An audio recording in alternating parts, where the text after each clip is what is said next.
Again, 0810-9510951. That number you can call when we open the phone lines to take your calls. 0701-9339-962. 0701-9339-962. Use this to send messages to us. Traditional SMS via WhatsApp. That's text messages via WhatsApp. And then voice messages. Keep your voice messages, please, within 60 seconds. Please keep your voice messages within 60 seconds so we can listen to you and listen to the next person. On YouTube, you can watch us live, okay? YouTube and Facebook, same name tag, Today951FM, Today951FM on YouTube and Facebook. Whereas on Instagram, X, Twitch, and Threads, Instagram, X, Twitch, and Threads, you would find us there at Today FM 951, Today FM 951. So on YouTube, you can watch live. On Facebook and X. On Facebook and X, you would find posts for the general post and opinion poll. The general post and opinion poll, you'll find posts from us there. Whereas on Instagram and Threads, you'll find just posts for opinion poll. Instagram and Threads, you'll find just posts for opinion poll this morning. On Twitch, you can stream live, okay? Twitch, you can stream live. And then other channels which allows you to stay active with us on our website, todayfmlive.com, todayfmlive.com. There you can stream live as well on TuneIn Radio app and Radio Garden app, Today95.1 FM, Today95.1 FM. There you can stream our programs live. All right, all of those out of the way. Let's go through some of the papers. We'll look at the final numbers from the ADC convention when we get into the conversation proper. I didn't get that breakdown, maybe because I did not check. Okay, the breakdown of how President Tinubu performed, but Tinubu was really a sole candidate. You guys, you understand what I mean, right? Stanley Osifo, some people say he's not known. Some people say it was staged. So that's why I say Tinubu was literally a sole candidate. All right, but we look at how Amechi performed against Atiku. Amechi won 5 states. I think I can just mention them. He won Ebonyi State. He won Rivers State. In fact, he won Rivers State overwhelmingly with 115,000 votes with some fractions. Atiku just scratched it a little. He won Ebonyi State. I hope I haven't mentioned that already. So, he didn't win Lagos. No, he did not win Lagos. Ebonyi, Rivers, Bayelsa, Osun State. There's one more state I'm forgetting. So he won 5 states out of the 36 or so that they used. That delegates or party members voted for the candidates of their choice in the ADC presidential primary, direct primaries that happened well over 2 days ago. I think it started on Monday. It started on Monday and then continued by Tuesday. We were expecting results. Results were still being counted.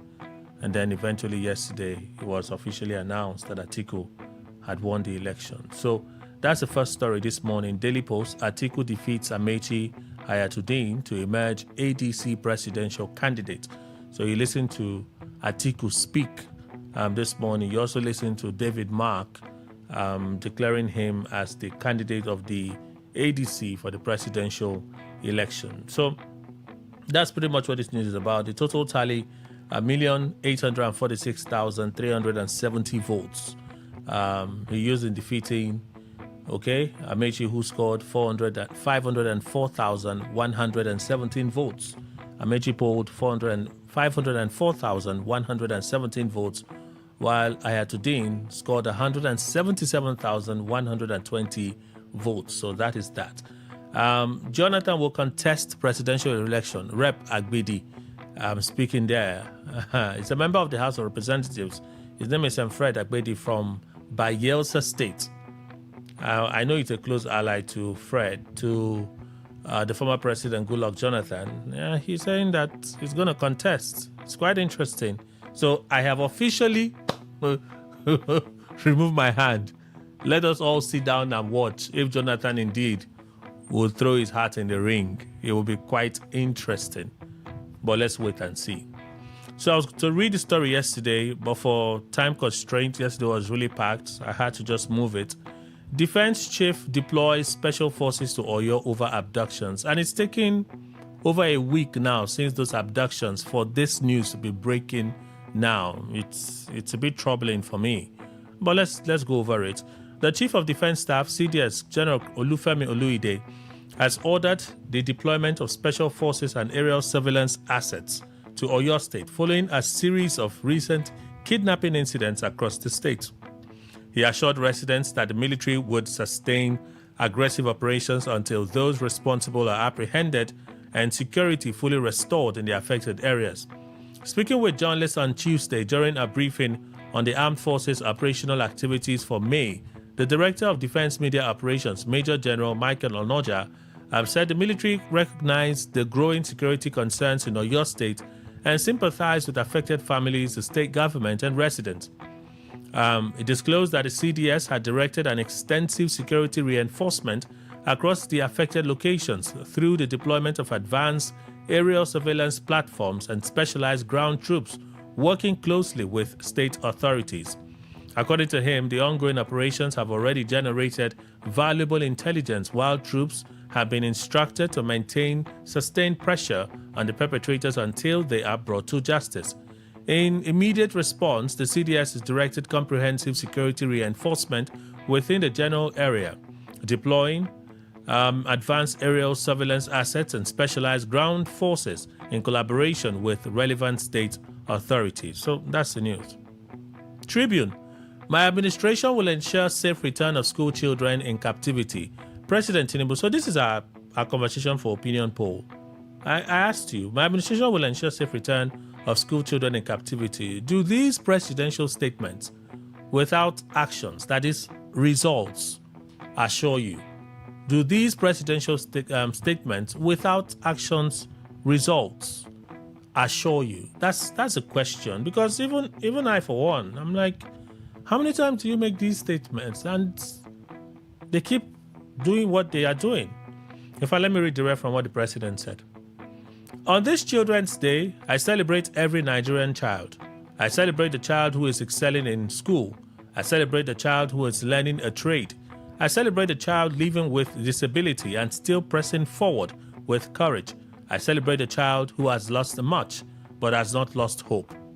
Today belongs to you. It's a day to celebrate your innocence, your strength, your creativity, your aspirations, and the immeasurable value you bring to our nation. You are the pride of our republic, the custodians of tomorrow's promise, and a living reminder that we can shape the future of Nigeria by the opportunities we create for our children today.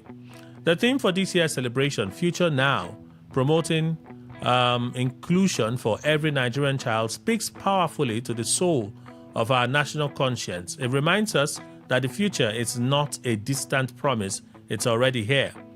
As we mark this special day, which coincides with the Eid al-Kabir, some Nigerian children and their teachers in Oyo and Borno states who should be with their families but are being held captive by criminals. Some children have been forced into fear. Some parents cannot join today's celebration because their hearts are set on one prayer: bring our children home. To those children, their parents, and their teachers, I say this as a father and your president: you are not forgotten, you are not abandoned. To the families grieving and despondent, your government will not turn your pain into ceremony. We will continue to work until children taken from their homes, schools, and communities are returned safely, until those who profit from this cruelty are brought to justice. I have directed all relevant security agencies to sustain and intensify coordinated rescue operations for the abducted children and other vulnerable citizens across the country. These operations must be intelligence-led, carefully executed, and focused on the safe recovery of our children. I have also directed the strengthening of school protection measures in high-risk areas. This will include updated school vulnerability mapping, closer coordination between state governments and security mandates or commands, rapid response links between schools and local security units, and stronger community-based early warning systems. The Federal Ministry of Education, working with state government, is to deepen the implementation of the Safe Schools framework with clear reporting, clear responsibility, and clear timelines. Every school in a vulnerable area must know who to call, what to do, where to move, and how to protect children when danger is identified. We will also improve support for children who have survived abduction, violence, and displacement. Rescue is not the end of a government's duty. A child who returns from trauma must return to care, medical attention, counseling, education, and dignity. I have directed relevant ministries and agencies to ensure that recovered children receive proper reintegration support, not temporary attention. Let me also state that protecting children cannot be left solely to the government. Parents, teachers, traditional rulers, religious leaders, community leaders, youth groups, transport unions, local vigilantes, and the media all have a role to play. When a society or a community sees strange movement around a school and keeps quiet, a child is placed at risk. When warning signs are ignored, families suffer. When information is shared quickly and responsibly, lives can be saved. This is why we'll continue to strengthen the link between communities and security agencies. The fight to protect children must begin before an attack happens, not after one has already occurred. My administration remains committed to a Nigeria where every child can learn safely, grow in good health, eat well, access opportunities, and dream without fear. We are investing in education, healthcare, nutrition, social protection, digital skills, and safer communities, because childhood must not be a privilege reserved for a few. It is the right of every Nigerian child. To our children, you matter. Your dreams matter. Your safety matters. Your education matters. Be assured that your future matters as well to this government and to this nation, and we will safeguard it. President Bola Tinubu. Next story. Very Dark Man breaks silence on alleged Tinubu's audio, which is what you listen to, right? I didn't play the whole thing. I just played the part really necessary. So that's what you listen to. Let's roll this over to the cable. Group asks courts to stop INEC from recognizing Kingsley Chinda's APC governorship primary participation. One of the stories I should have read yesterday. The Association of Legislative Drafting and Advocacy Practitioners, ALDRAP, has asked the Federal High Court in Abuja to order the Independent National Electoral Commission, INEC, not to recognize the participation of Kingsley Chinda in the Rivers State All Progressives Congress APC governorship primary. So apparently that has already happened. The suit initiated by ALDRAP was filed on May 12, days before the APC governorship primary. Respondents in the suit are Chinda, first respondent, George Kelly Alabo, Director General of the Border Communities Development Agency, second respondent, INEC, the third, Speaker House of Reps, fourth, APC, fifth, Inspector General of Police, sixth, Director General of the SSS, seventh, Attorney General of the Federation, eighth respondent. ALDRAP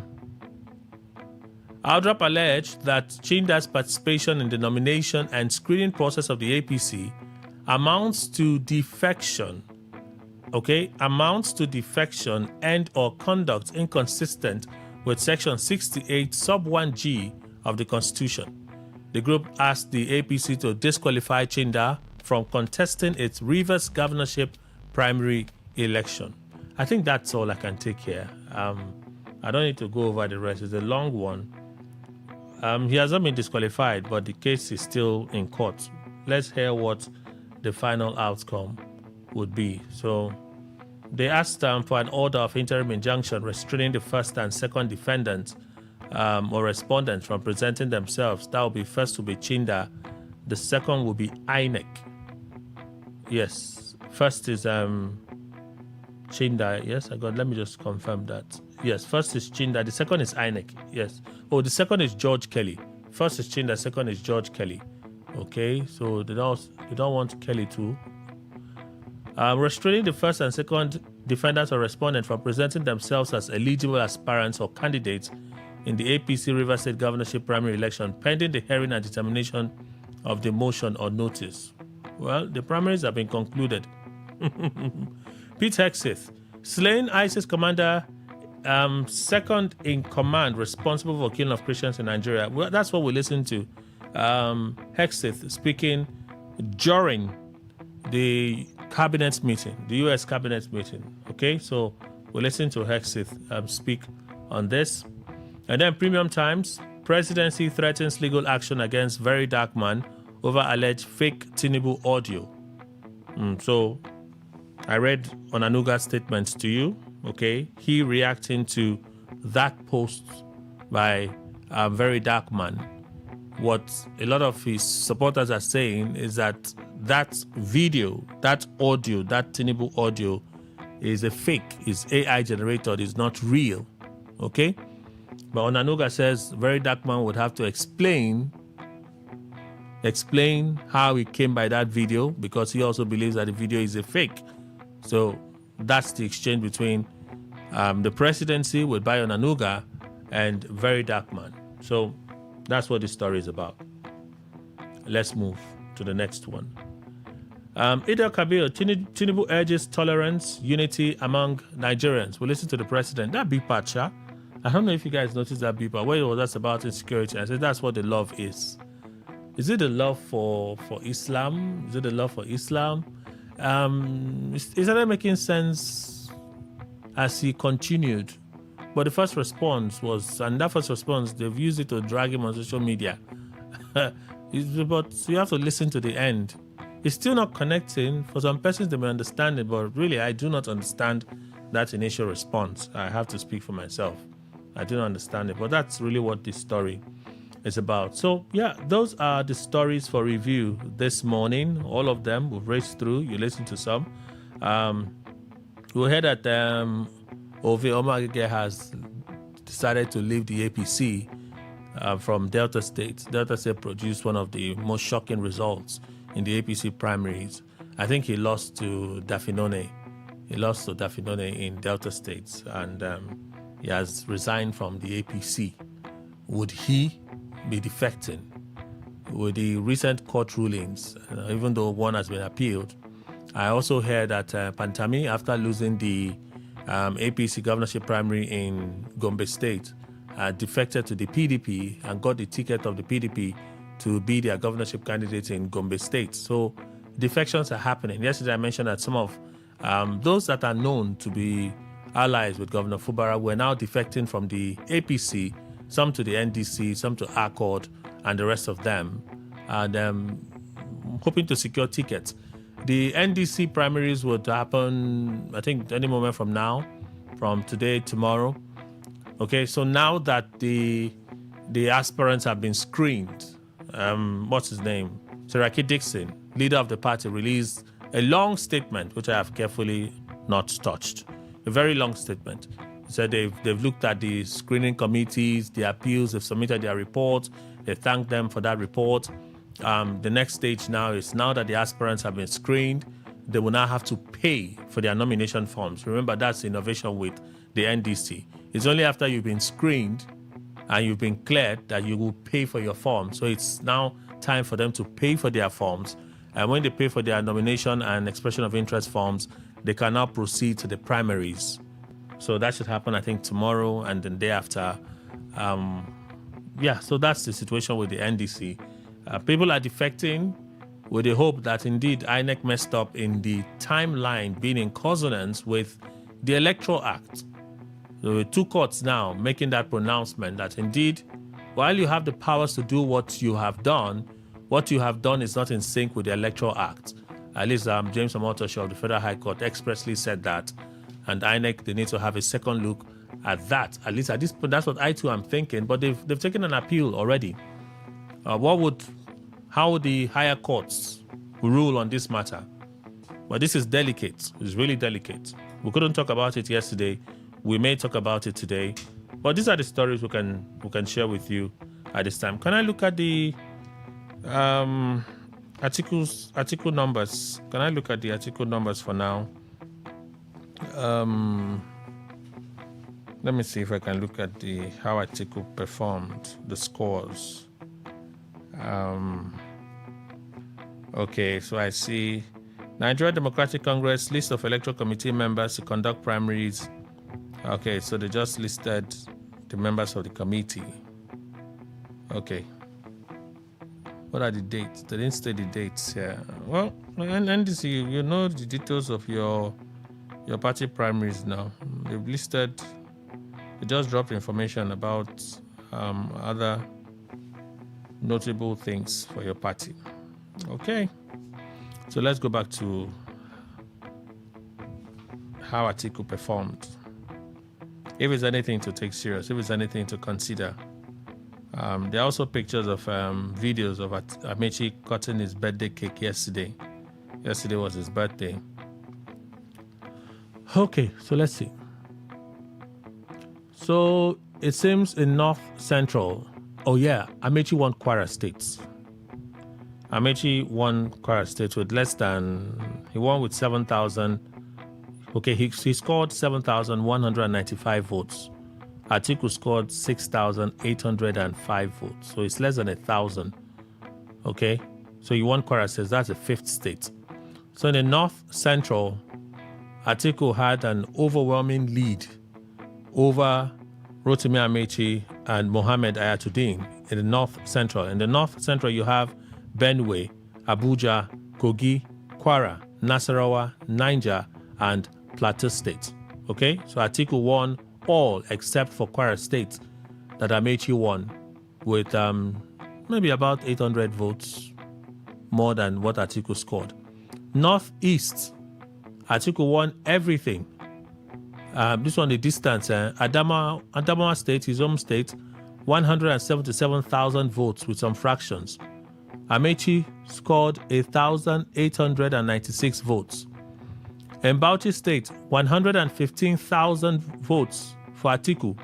Amechi, 1,127 votes. Borno State, 88,000 votes. Amechi, 2,000 votes. Gombe State, 136,000 votes for Atiku. Amechi, 1,140 votes. See, it's not like I want to ignore Hayatuddin, but I'm just doing first and second. Please. Taraba State, 48,000 votes. Amechi, 25,150. And then lastly, Yobe State with 44,000 votes for Atiku. Amechi, 300 votes. Amechi, 300 votes. If you go from there to the northwest, Atiku won everything in the northwest. You have Zamfara, Sokoto, Kebbi, Katsina, Kano, Kaduna, Jigawa State. He won everything there. In the southeast, he won in Abia State.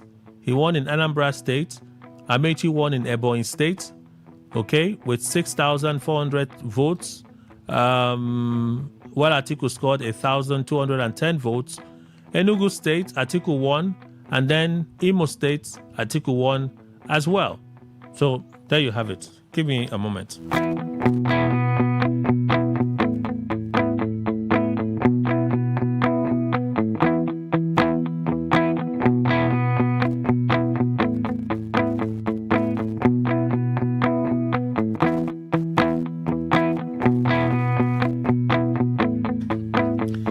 The question, this is serious.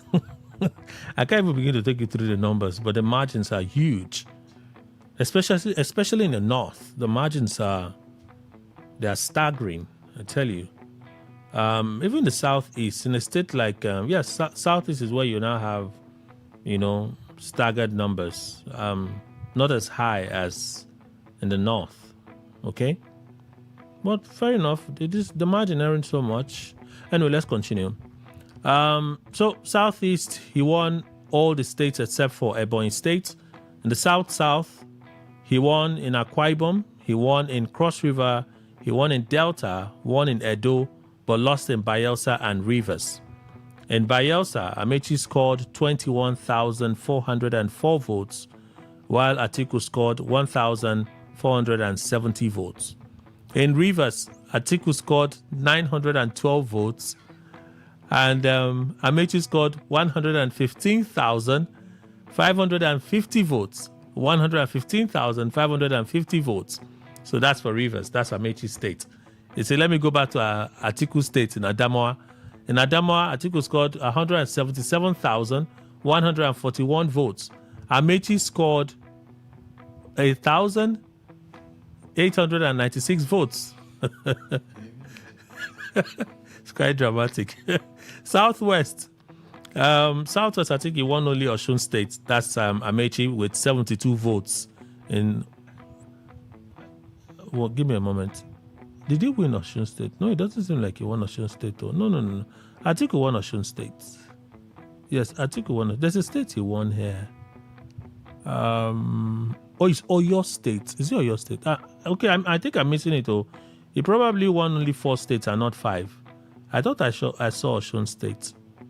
Yeah, because what I'm saying here is he scored 72 in Osun State, while Atiku scored 12,321 in Osun State.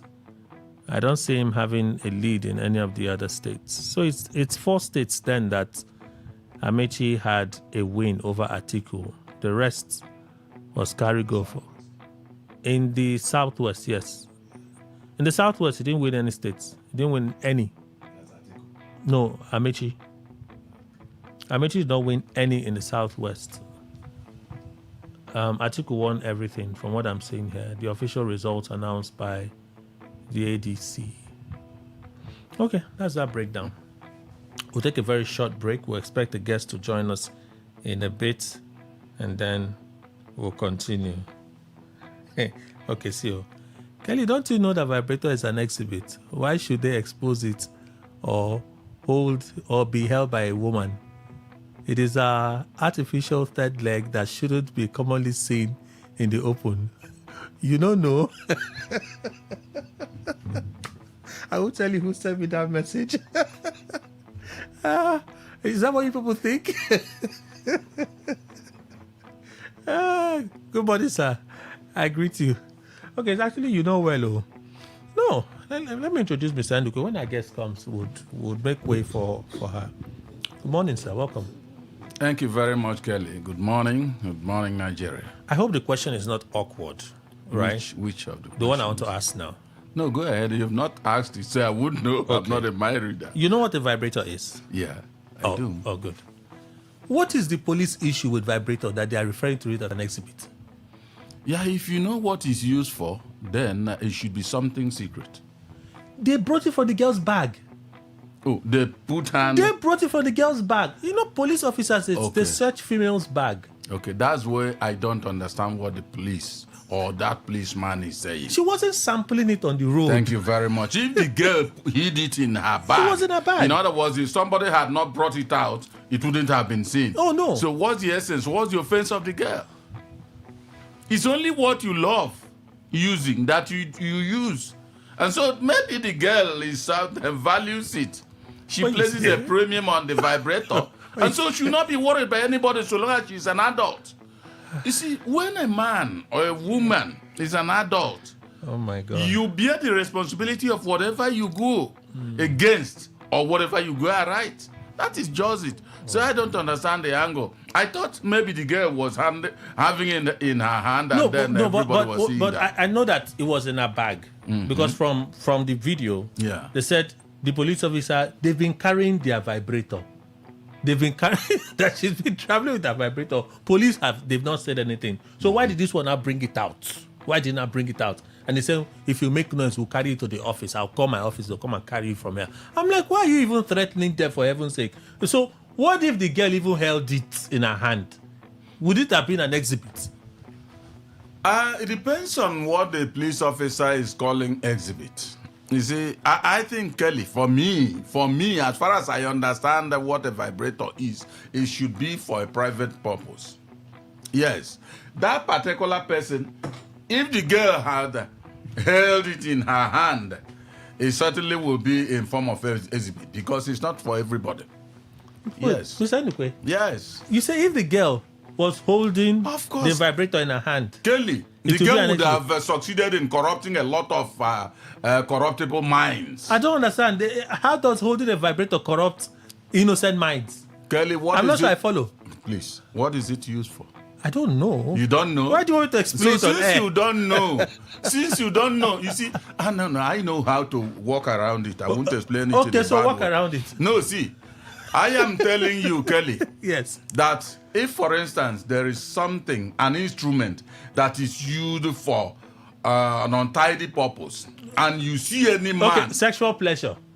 oh, you, No, let's go there. Let us go there. Now, since you've gone Sexual headlong, pleasure. hold on now. You see, I don't think a man and a woman that are legally married, that's the underscore, will go for a vibrator. Okay, you don't think. Of course, I'm choosing my words very I just carefully. needed to establish that. Yes. You don't think. Yes. Okay. I am not telling you by my words that it doesn't happen. No, you but said- I'm telling you said you that don't I think now. don't think such will happen. And in that case, even authorities, whether anybody likes to do it and maybe go and hide and use vibrator and all that, will frown at it. It's just like you go to court, Kelly, let me tell you. You are not saying that they did a juju here and there. They won't listen to you. But even the judges know that there's something like juju. They do. But when you are talking about it, it will be as if you're on your own. They don't adjudicate along that line. Sir? So if somebody Yes. is holding a vibrator in her hand and everybody is looking at it, Kelly, for me, Emmanuel Ndukwe, there's a corrupting tendency. If there. she's holding a vibrator Yes. in her hand, Yes. right? She's not. It could only distract some people. Those It people could are only. Nigerians. It could only distract some people. It will not cause them to go and commit a crime. No, it will not. If you say that a vibrator is an exhibit, the sex shops that sell it, why are they still open? Thank you very much, Kelly. Why are those shops still open? No, it's quite different. Now, wait, And by hold the way, on. Let me answer you. we hear from research. That because of man's 2 seconds, 2 seconds, some women now indulge themselves. You can now see So you're that there'll getting be deeper peace. and deeper into No, the whole thing. I did not. Because I'm not being literal. It's only those that are groomed in that line that will understand what we are talking about. But I'm telling you that anybody that is holding a vibrator, for instance, if I am holding it and walking along this road in my hand, instead of putting it in my bag, you remember that's where I exonerated the girl, like you said, they took it away from her bag. I don't know whether she would have buried it in her body before they should leave her. Okay. So long as she put it in her bag, she's safe and should not be worried. So if she's holding it on the road and just dangling the Kelly, thing, it's a problem. There are children that are growing up. Let me tell you, Kelly, let me come bang on this issue. See, Oh, Chim. they say something. No man can fight God. What God is just like a system of feeding. Okay. Just like you have your car. I used that example the other day. Okay. If there is no fuel in your car, it can't move. Now, God has wired man and woman with sex desire. Yes. Now, if, for instance, anything is encouraging it when to a child that has not reached that stage, what are you doing? Are you doing something that you should be, a party should be thrown for you? Or are you doing bad? Merely holding a vibrator and whoever understands what it's used for. So you mean a child? Not, you know, when you are a child, so you put mean a caveat. a child can identify a Put vibrator? a caveat, that's what I said. When you say a child, we're not talking about an infant. Okay, a teenager. A teenager in secondary school Good. Let me tell you. can Kelly. identify a vibrator. Yes. Oh, Chim. Yes, there are humans that are at their age, they understand the bad side of life. So if that child can identify a vibrator, so children are those that are vibrator holders, popularly, openly, have in fact mistrained. Yes. Auntie, what is this? It's a vibrator. no. And what is it? Hold on, please, so that we understand this. What is it used for? And if you are a bad-minded person, you explain to that child. That child starts experimenting it. That's how children learn. That break we're supposed to go. We'll go for that break. When we come back, we may move on from this subject because I totally do not agree with Mr. No, don't. And the fact is, I'm not supposed to agree. Your freedom, Kelly. I'm not supposed to agree with him because I don't see the reason why a lady who is holding an instrument In her hand. In her hand. Openly. Oh my God. Could be the reason why someone else is lured into an action. Okay, it doesn't add up. That person has corruption inside of them already. No, They've already Kelly, seen that thing. They know what that thing does. So when they are seeing, they're like, wow, see that thing we saw in that movie. See, Kelly, just leave that thing. I know what I'm talking about. When we come back, Coach Clarice, she's been traveling the world and now she returns to the street. No, be small. Oh, how Madam, you doing? Good morning. Good morning. How are you? It's good to see you. Great to see you too. How is everything? How is Yes Global? Yes Global is amazing. As you can see, Nana's trip, I follow come back. Which one are you just returning from now? We went to Qatar, Kenya. We got to Malaysia. Say hi. Wow. Hello. That's how she used to come to the studio to try to intimidate me. Madam, welcome. All right. Tell us what you do at Yes Global. Okay, I want to bring something to our notice today. You know, there are things that people do and they ignore their health until it gets bad. Let me use a common example. When you have headache the first day, you take paracetamol. You keep having headache the second day, you say, no, it's paracetamol Pro Max, you go for Panadol. Then you keep having headache again, you say, no, just try Sudress. You see how it's improving. And then when the thing is just happening to you like that, you say, just know how to mix it. Instead of going for a health test to actually know what is the cause of the headache, your body might simply be telling you that, oh, I want to drink water only. And your body might even be telling you that, oh, I want you to rest. But when we keep ignoring it and keep taking painkillers, this is an example, later it now comes, you now have typhoid Pro Max plus, what's in the color? You have malaria plus, and then you now have to go to the hospital and now send a lot of, a lot of money, you spend money. Now, Yes Global have noticed that this is like a trend. Okay. So we now decided to do something. We don't want you to wait until it's serious. Though we are going to attend to you whether it's serious or it's not, but we really don't want you to wait until it's serious. We don't want you you're feeling, let's say for example, you're feeling constant tiredness as you're listening to me. You sleep, you wake up and you're yawning. How? It means that your brain did not shut down when you were sleeping. When you now woke up, you're still tired. You have waist pain, joint pain, knee pain, back pain, headache. This one is fantastic one. Ulcer symptoms, high blood pressure, sugar problems, stress. Should I talk of hormonal imbalance? In fact, you have general body weakness and issues all around. You that is listening to me now, I want you to hear me very clearly. Yes Global is introducing a full body test. We don't want you to wait until it gets bad. We want you to come for a full body quantum test where you know the status of your health and how to do this health for just 7,500. I know it's shocking, right? You're shocked, is shocked, Abby. For just 7,500. Now let me give you the advantage of this test. This test gives you a deeper insight into your body, your organs. You know what organs is, ba? Yeah, your heart, your kidney, all those things. Shebi, you know what it is, including your sugar level, your blood circulation, your stress, your immune, your digestion, before things become serious. And you can use things that are around you to live healthier. All right, but let me just give you a tip. When you come, you get a free. I know you're listening because he had free. And let me continue. You get a free blood pressure check, and you get a professional wellness guidance. You know it's me. You know it's Coach Clarice, right? You know, Yes Global has given us cars. We travel to different countries. At least next month is going to make me 3 years. You've been hearing me on Today FM. Is that not true? And this your hair have grown since that time. It's still growing.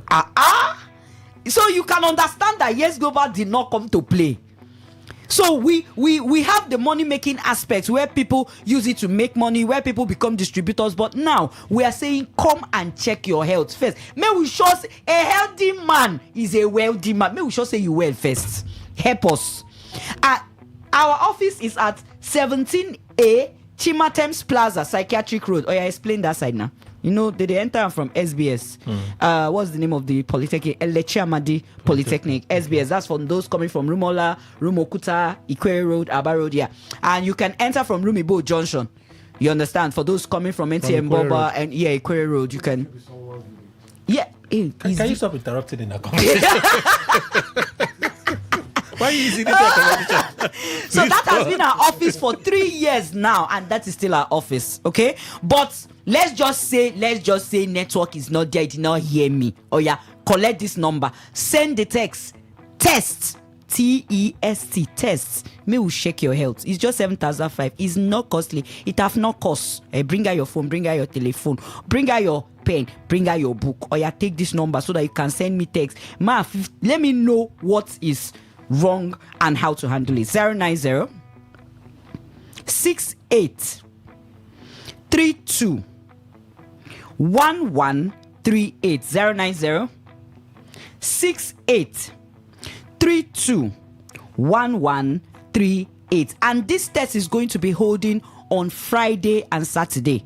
Okay. Tomorrow and next tomorrow. Okay. Friday, Saturday, 11 a.m. daily. Friday and Saturday, 11 a.m. daily. Friday and I know why they repeat them. Every Friday and Saturday, 11 a.m. daily. Let's tell you the status of your health. Visit Yes Global or Psychiatric Road for everything. You know.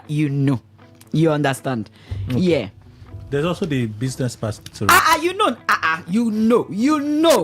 Yes Global, the owners of Yes Global are going to be coming to Port Harcourt in the next 30 days, very soon. Okay. And you're going to see those that have won monies. Personally, I'm a $20,000 earner in the business. These 3 years, you've been seeing me, been hearing me. I've traveled to 9 countries. No be playing. Talk and make it sweet.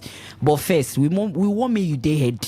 Please come every Friday and Saturday. Let us check your health for just 7,500. And let me add when you make cake with something, you now do icing. You now come and decorate it. You now come and bring it into the hall, and everybody will not be shouting, "Wow!" Let me just give you the wow now. I know you're listening. We have a therapeutic body massage. You know how the massage they go. Don't imagine. Now me they do them. Just come. We're going to give you a session. It's 10,000. Even if it's not penny, you come and tell me it's penny. I'll do massage for you. You know me now. The therapeutic body massage. We massage you. If you're having any pain, you're recovering from any accident, you twisted your ankle, you're just sitting down so much in the office, your waist, your back is paining you. Don't worry, it's May that will do. It's not Coach Clarice. Anyway, let me just tell you, because you see what I'm saying? You're seeing it. Don't worry. You want me to do for you? Okay, special session. Okay, let me do it like this. Our session is 10,000, but if you want me to do for you, it's 50,000. I'm telling them, don't mind me. So each of our session is 10,000 for the therapeutic body massage. Don't worry, I'll be handling it in my they're office. Getting it free, right? That's what you just said. The therapeutic body massage. No, it's 10,000 naira a session. Oh, okay. Yes, because I'm going to press all the places that are painfully But you say you're not the one doing it now. And it's me that is going to do it. I shall do it. I shall do it. Don't worry yourself. Don't worry. He will distract you. He will distract you. Yeah, I will collect his time. Ignore him.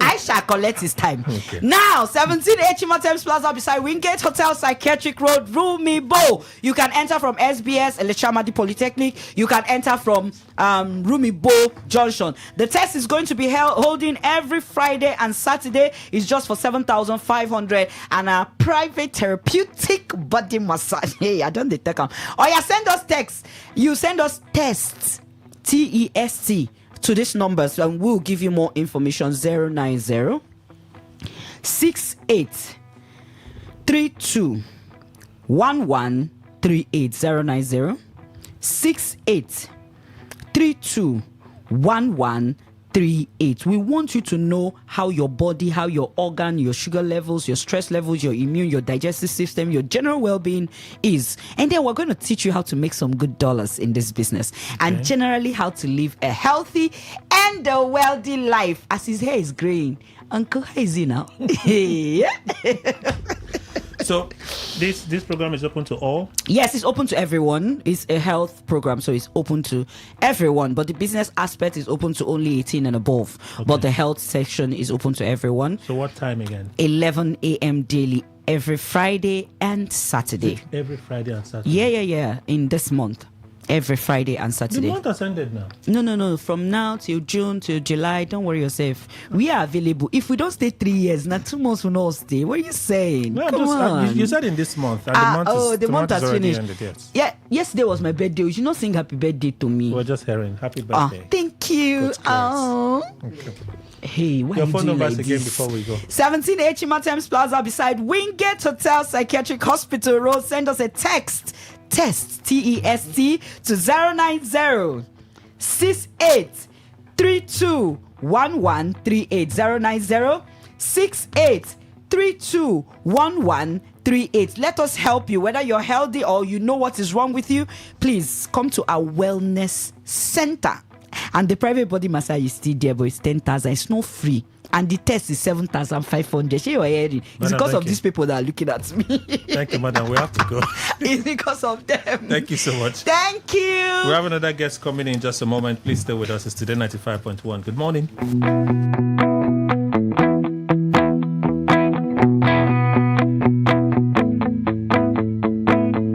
Radio has never been this good. Today 95.1 FM, Port Harcourt.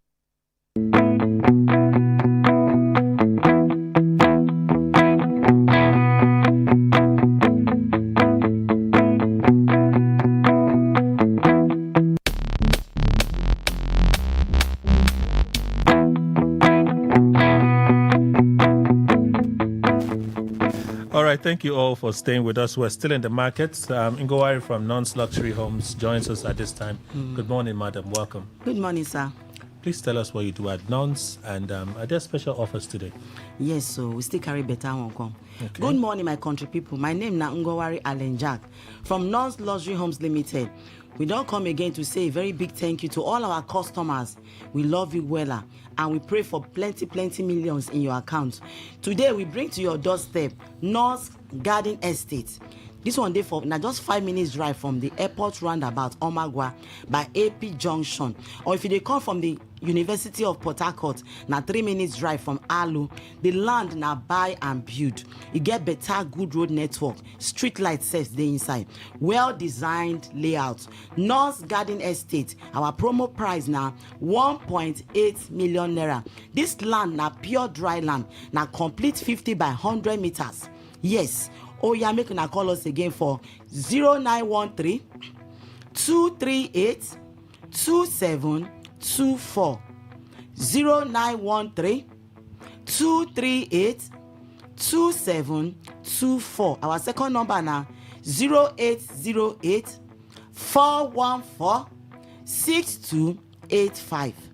0808 414 6285. Our office address there for number 120 Airport Road, Igritale. Oh yeah, oh my country people, we don't come again with another ogbonge new estate where we they call North Blossom Estate. Nagwawure ide Omagwa. Oh boy, as the name they so. Now so the land they pure, now correct dry land do, and correct 50 by 100 meters. Yes, with fantastic promo price of 1.5 million naira. North Blossom Estate, now hot cake, now Akanchawa, now 5 minutes drive from the airport roundabout. It gets better good road network, well designed layout for just 1.5 million naira. No wait before you hear say the land don't finish because we just get limited land. Oh yeah, oh sharply call us again. No, our numbers now 0913 238 2724. 0913 238 2724. Our second number now 0808 414 6285. 0808 414 6285. Our site inspections now from Mondays to Saturday, 10 a.m. to 4 p.m. come make we carry you go show the place, and you no go pay shishi before we carry you go see this place. North Blossom Estate, Omagwa. Outright payment na 1.5 million naira, while the installment payment na 1.8 million naira. E no get bush entry, e no get community wahala, e no also get matching ground. Just come and see and buy. And the better news be say, as we dey buy today, we dey give you immediate allocation. Imagine say you dey pay for 1 bedroom flat for 1.5 million naira, when you fit own your own plot of land for 1.5 million naira, and you start to dey build immediately. My country people, make una invest wisely for this period o. Once you buy this land, we go give you 50 blocks to start your building immediately. Remember say land when you buy today, they increase 2 times tomorrow. Land na asset, land na necessity. Make you not dey wait to, as you dey hear say we dey not dey wait now, not dey wait at all, and make sure say una come our office, we dey wait for una. Remember say as non-garden estate dey gidigba for una, na so the other ones dey. We be real estate, we be family real estate, and our prices dey very very affordable. Na table land, non-garden estate Omakwa, na AP Junction Agwawure na e dey, na 1.8 million naira outright payment, while the installment payment na 2 million naira. The land sharp, yes, na correct sharp land.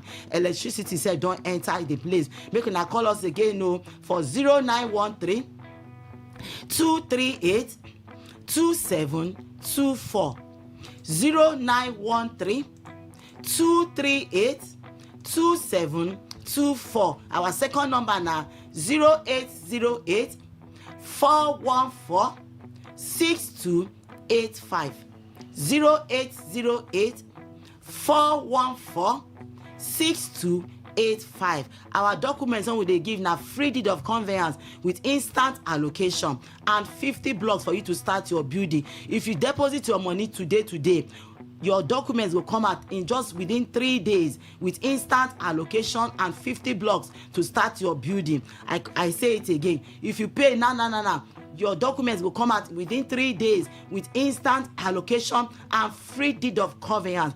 Our company no dey waste time. As we dey talk and as we be, and as we pay the next in allocation. Our site inspections again are from Mondays to Saturday, 10 a.m. to 4 p.m. We be family real estate. We take you like ourselves, and assurance cover you well out. So no dey wait at all, no dey look which a face. Just come our office, come quick because we just get limited land, and no allow soap to enter your eyes as we dey look for cheap land. Follow Uno Road o. Our office numbers again na 0913 238 2724, 0913 238 2724. Our second number na 0808 414 6285, 0808 414 6285. Make una come our office quick. We dey wait for now. And as you come, so you no go pay shishi before we carry you go see these places when I don't call. Our office, our land again now, make I repeat them again so that in case you just dey tune in now, we get North Garden Estate, and this particular land now where e dey na Agwawure, Omagwa, AP Junction, na 1.8 million naira, and the installment payment na 2 million naira. The second one na North Blossom Estate, Agwawure, Omagwa. As the name dey, so na so the place fine o. And the actual payment for this particular land na 1.5 million naira, while the installment payment na 1.8 million naira. So make una come our office, we'll carry una go show these places when I don't call. Okay, so those paying in installments, how much are they supposed to pay? Those when they pay installment for non-garden estate now 1.8 million naira. That one outright payment. Why the installment payment now 2 million naira? Then the North Blossom Estate Agwawure now 1.5 million naira. Why the installment now 2 million naira. We go help you stretch the balance within 3 to 6 months. Then the land don belongs to you. And I know say land na correct investment for you and your family. E no be like say you use your life, maybe you use your life take do kalokola when you young, then at the end of the day you don old, you can't run go back to the village. E no good at all. Now make you become your own land owner. Yes, because the land when you buy now, they appreciate within they appreciate 2 times. And it also better make you save that land for landed properties, and you see the reward tomorrow. So make una come our office, we dey wait for una. Okay. Lastly, the documents you give. The documents wey they give that free deed of conveyance with instant allocation and 50 blocks to start your building. Okay. Lastly, why should people trust Non's Luxury Homes? Why people go trust Luxury Homes Limited now? Because say our prices they very, very affordable, and we be family real estate. Now we will get different prices for different land, and we want you to become your own land owner. Instead of it to they go around, they pay money for this, they pay money 1.5 million naira for one bedroom flat. When you use that particular money to come buy land for our own estate. So we want make una come quick come our office so that we'll carry go show these lands when I don't mention. All right. Phone numbers again before we go. Our phone numbers again are 0913 238 2724 0913 238 2724. Our second number now 0808 414 6285 0808 414 6285. In Non's Luxury Homes Limited, we move. All right. Ngowari from Non's Luxury Homes, thank you for making the time to be here. Thank the you, news sir. update next, and after that, we'll continue our conversation. Stay with Today 95.1 FM. Good morning.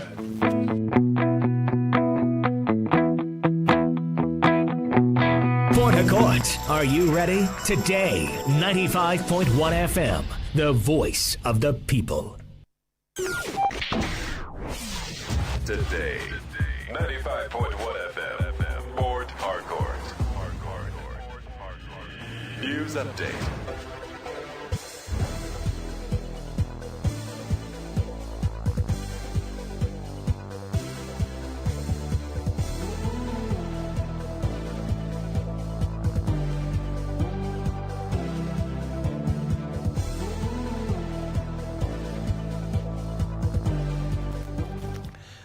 A very good morning to you. Here's the news update on Today 95.1 FM. I am Kelly Ikemenjima. Oyo State Governor Shey Makinde has allayed the fears of abducted teachers and students' family members, assuring that his administration was working or making serious efforts to secure their release. Makinde gave this assurance while receiving the state's Deputy Governor Bayo Lawal alongside other Muslim faithful at his private residence in Ikolaba, Ibadan, the state capital, during the Eid al-Kabir celebration. He expressed sympathy with families affected by the incident and prayed for divine intervention for those going through difficult moments. The governor called for unity, tolerance, and peaceful coexistence among Nigerians as the country gradually moved toward another political season, noting that political differences should not divide the people. The governor says Oyo remains a liberal and tolerant state where religion and ethnicity could not easily be used as tools of division, urging residents to place the interests of the state and the country above political sentiments. The Christian Association of Nigeria, CAN, has called for urgent action to protect Nigerian children from insecurity, violence, and neglect as the country marks Children's Day 2026. This was disclosed in a statement by CAN President Archbishop Daniel Oko, who said the association was celebrating the day with gratitude for the lives and potential of the Nigerian child, but also with deep concern over the growing dangers confronting them across the country. The association expressed concern over recent attacks on schools in Oyo State, where pupils and teachers were reportedly abducted by gunmen, leaving parents traumatized and communities shaken. The CAN said it was deeply troubled by the plight of children who remain in captivity and by the emotional agony their families continue to endure. He expressed that no child should have to experience fear and violence in a place meant for learning, protection, and hope. The Christian body also highlighted the sacrifices of teachers, noting that they play critical roles beyond classroom instruction. The association decried the wider challenges facing Nigerian children, including poverty, hunger, abuse, trafficking, child labor, and poor access to quality education and healthcare, urging governments at all levels and security agencies to prioritize the protection of schools and children. The African Development Bank, ADB, has appointed Nigeria's Minister of Aviation and Aerospace Development, Festus Keyamo, as the champion of the Integrated Aviation Transformation Program for Africa. The appointment was conveyed in a letter addressed to the minister and signed by Mike Salawu on behalf of the bank. According to the AFDB, Nigeria has shown strong leadership in the early phase of the program, a continent-wide initiative aimed at mobilizing investment and transforming aviation into a major driver of economic growth and regional integration across Africa. The bank described the program as a platform designed to mobilize private and institutional capital, de-risk investment, and transform aviation into a driver of regional integration and economic growth across Africa. Highlighting Nigeria's role in the initiative, the AFDB said the federal government had already completed the IATP country survey, advanced work on the country compact, and identified opportunities for aircraft financing in Nigeria. The bank also invited Keyamo to participate in a high-level side event during the 2026 annual meetings of the AFDB. On the foreign scene, the World Health Organization has warned that the conflict in the Democratic Republic of Congo is complicating efforts to contain a deadly Ebola outbreak. The World Health Organization chief, Tedros Ghebreyesus, stated this while Uganda announced it was shutting its borders. The WHO has recorded 10 confirmed and 223 suspected Ebola deaths in the DRC since the outbreak was declared in mid-May, with more than 1,000 additional suspected cases. Neighboring Uganda, which has recorded 7 cases of the Bundibugyo strain of Ebola responsible for the outbreak, announced it was shutting its border with the DRC with immediate effect. It also said it was imposing a 21-day quarantine on anyone arriving from the DRC under the supervision of the Ministry of Health and direct surveillance teams. No vaccine or treatment exists for the strain of Ebola, which is behind the DRC's 17th recorded outbreak of the disease. The WHO said the case fatality rate is under 25%, much lower than in other recent outbreaks. And that's the news update on Today 95.1 FM. Good morning. Thank you for your time.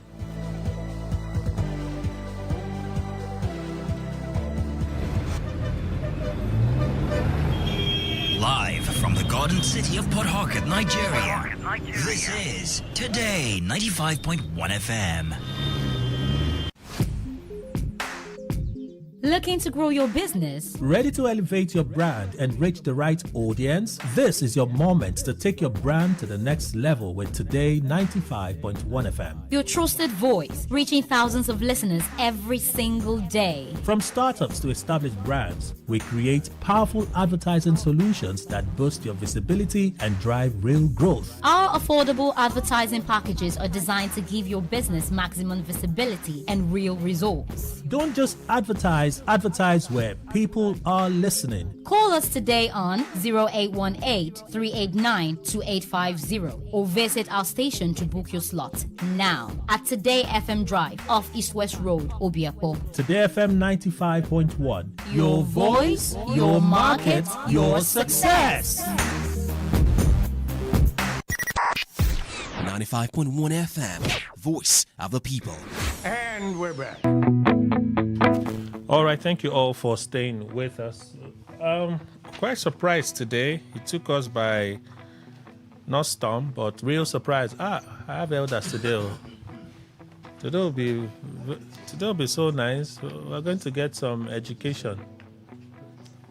Let's get elders' perspective on this issue. I'm looking forward to it so that we can close the conversation officially.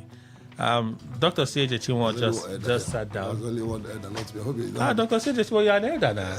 No, not when there's elder. Yeah, exactly. No, where I am, where Exactly. Gen Z like me. No. Where I am, he's an elder. If Imam wasn't here and Daddy is wasn't here, you can call me elder. But since they are here, don't even please. But I'm an elder in the church. Not here. Not here. It's like being a general in Salvation Army. I frankly wanted to say, who dashed you? and now I told myself, Kelly, behave yourself. So I was introducing Dr. C.J. Chinwo. He's a legal practitioner, a law teacher, author, public affairs analyst, and he lives in Nigeria. Doctor, welcome. Thank you, Kelly. Good morning, Nigerians. Happy holidays.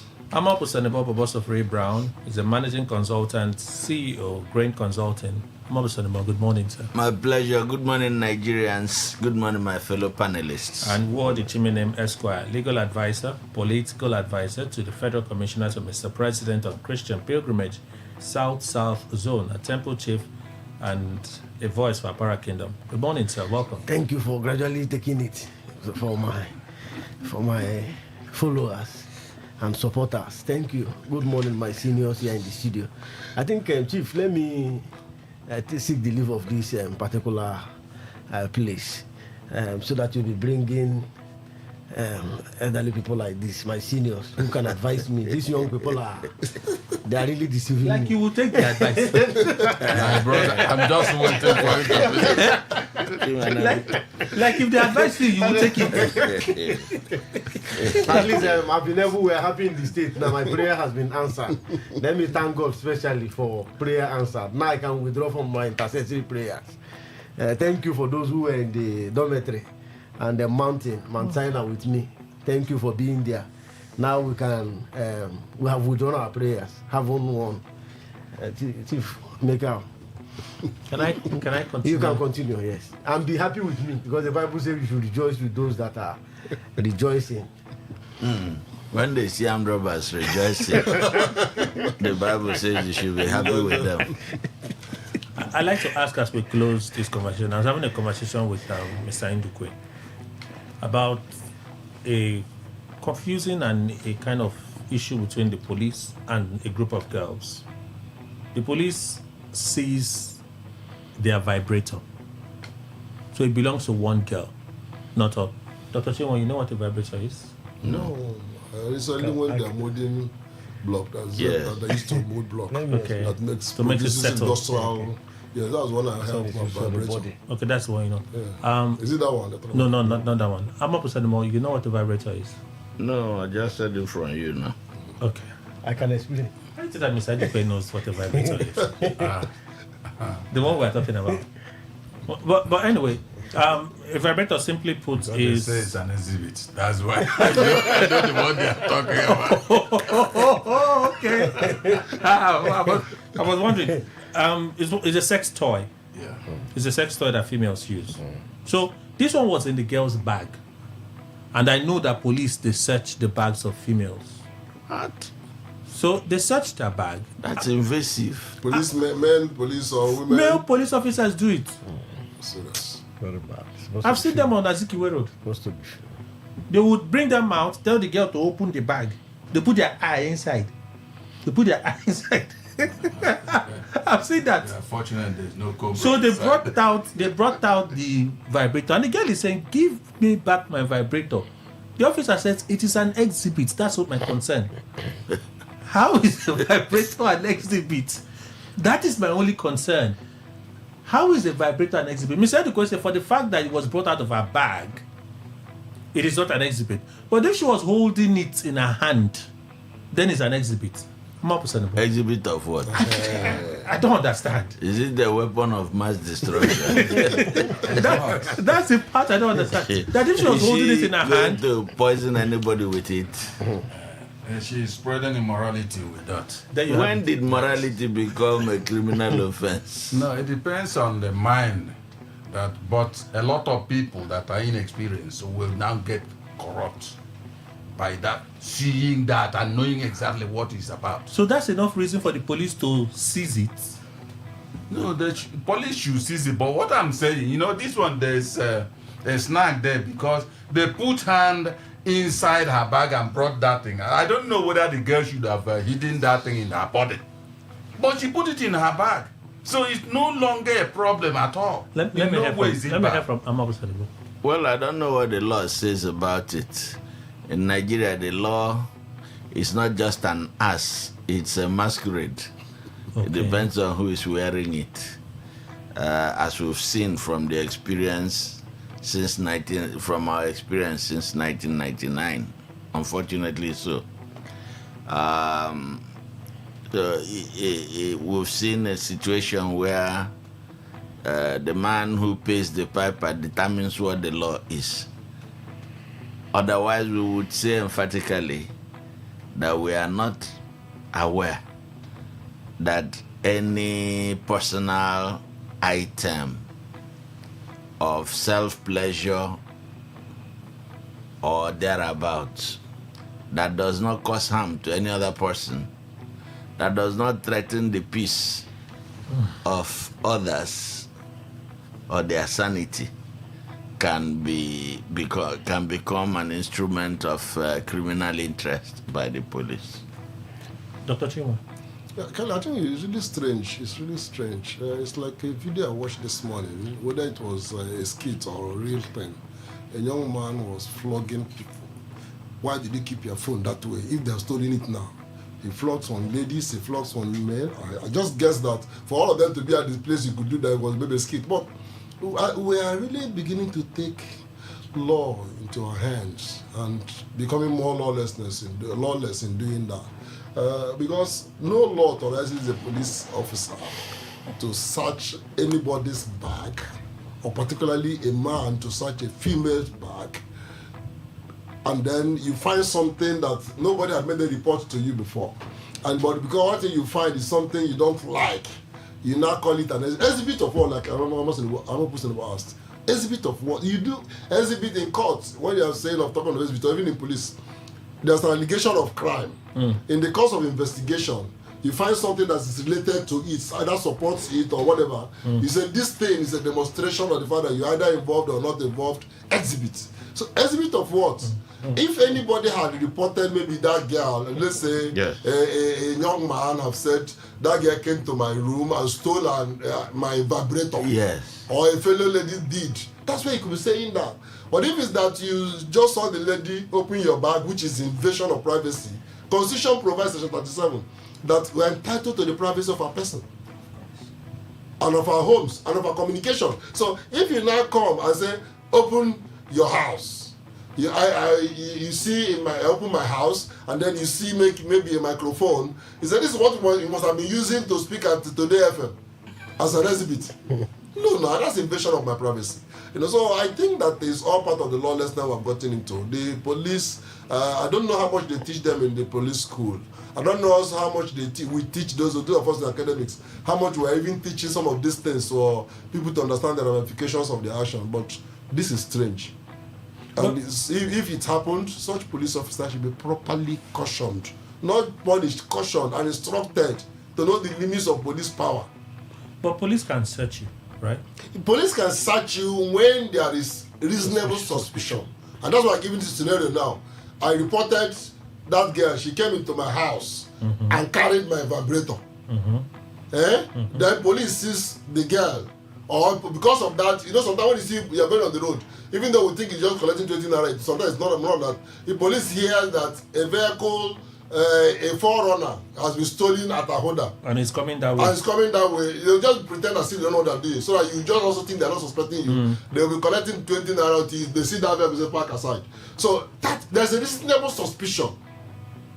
But this one, if there's no such thing, you are randomly invading somebody's privacy. And then you now vibrate from what you explained is definitely a private thing. I don't think that somebody can use the vibrator to vibrate without consent. So that the whole situation is strange, but or shouldn't be. But it's not becoming. In these days, no more strange because we have had a lot of things that shouldn't be heard of in the Nigerian policing system and the government system. So a vibrator could actually be an exhibit. Yeah, it could be. If it was used as an instrument for crime. Yes, if you are suspected that this could have been an instrument for crime. For crime. So yes. it could be an exhibit. Stolen. Or it was stolen. Yes, a demonstration that the crime had been committed, you're involved in a crime, or a crime wasn't committed if you are denying. Thank you. All right, I will send my bill. that was wonderful. Chimene. Thank you. I think in the north, the ACJ, there are procedures. If a woman if there is a reasonable suspicion that a search must be carried out, I think it must be done by a female police officer, and it must be done in a decent way. And then for that of male to be searching a female, I think that contradicts the section of the Police Act, Section 50. Now, even the Act, Section 50, that Police Act, 2019 or 2020 as amended, Police Act, empowers them to search. But it must be done by a woman in a reasonable manner, decent manner. Now, I don't know, I've not seen the video clip. But once there's a reasonable suspicion, even without a warrant, the police can carry out a search. So that for us they can carry out a search, but in a decent manner. It must not be carried out by. Because while in Kanu, we all saw those who were told the ACJL is very clear on the procedure of search. Of course, there are also procedures that empowers the police to go with a search warrant. But in doing that, members of the compound, one person must be present. But I think in this procedure, I think it is done in a manner. You go there, after all, it is even sold in the market. So if you even want to even do it, you start arresting those that are selling it. Like what gets me angry, December, you see people throwing knockout. They want to go and arrest them. When you have a production company, why not start from the production company and stop the company? No, people can obtain a license. Well, they say they don't like it. The item is not illegal. That's what I'm. So people can obtain a license for fireworks. When they use it wrongly and start throwing it. It is the wrong use of it that is banned. But so also we have equally seen where most of these companies come in, produce it in a way that, in fact, some of them we don't even know if they truly, if the state or the country is aware that they truly exist. But we have seen this thing being smuggled in. So it is also the duty of those that are saddled with the responsibility of ensuring that these things are not used illegally. First of all, what was the girl using it for? Was there any kind of wrong kind of act as to if the girl was reported to the police that she used it and something, there was a wrong thing. But from what I'm seeing here, it is in the wisdom of the police, overzealousness. Whenever they want to do something, they want to. But the Police Act, like I said, if you look at that section 20, it permits them. But when you juxtapose it to section 37 of the Constitution, of course, once there is a conflict between an act and the Constitution supersedes. Okay. So at this point, the Constitution is superior. And of course, what the policeman has done, he should be cautioned, not only cautioned, for me, there should be some deterrent means. Okay. Well, I know I've seen a case where the police, reasonable suspicion, inside the bus, they pointed at her and said, "You come down." She came down. They searched her bag, they saw weed. Oh. They searched the bag, they saw weed. They had not searched that bag. They wouldn't have seen the weed. That's reasonable suspicion. You see, so that's why I asked if the police don't have the right to search, and you said reasonable suspicion. Reasonable suspicion.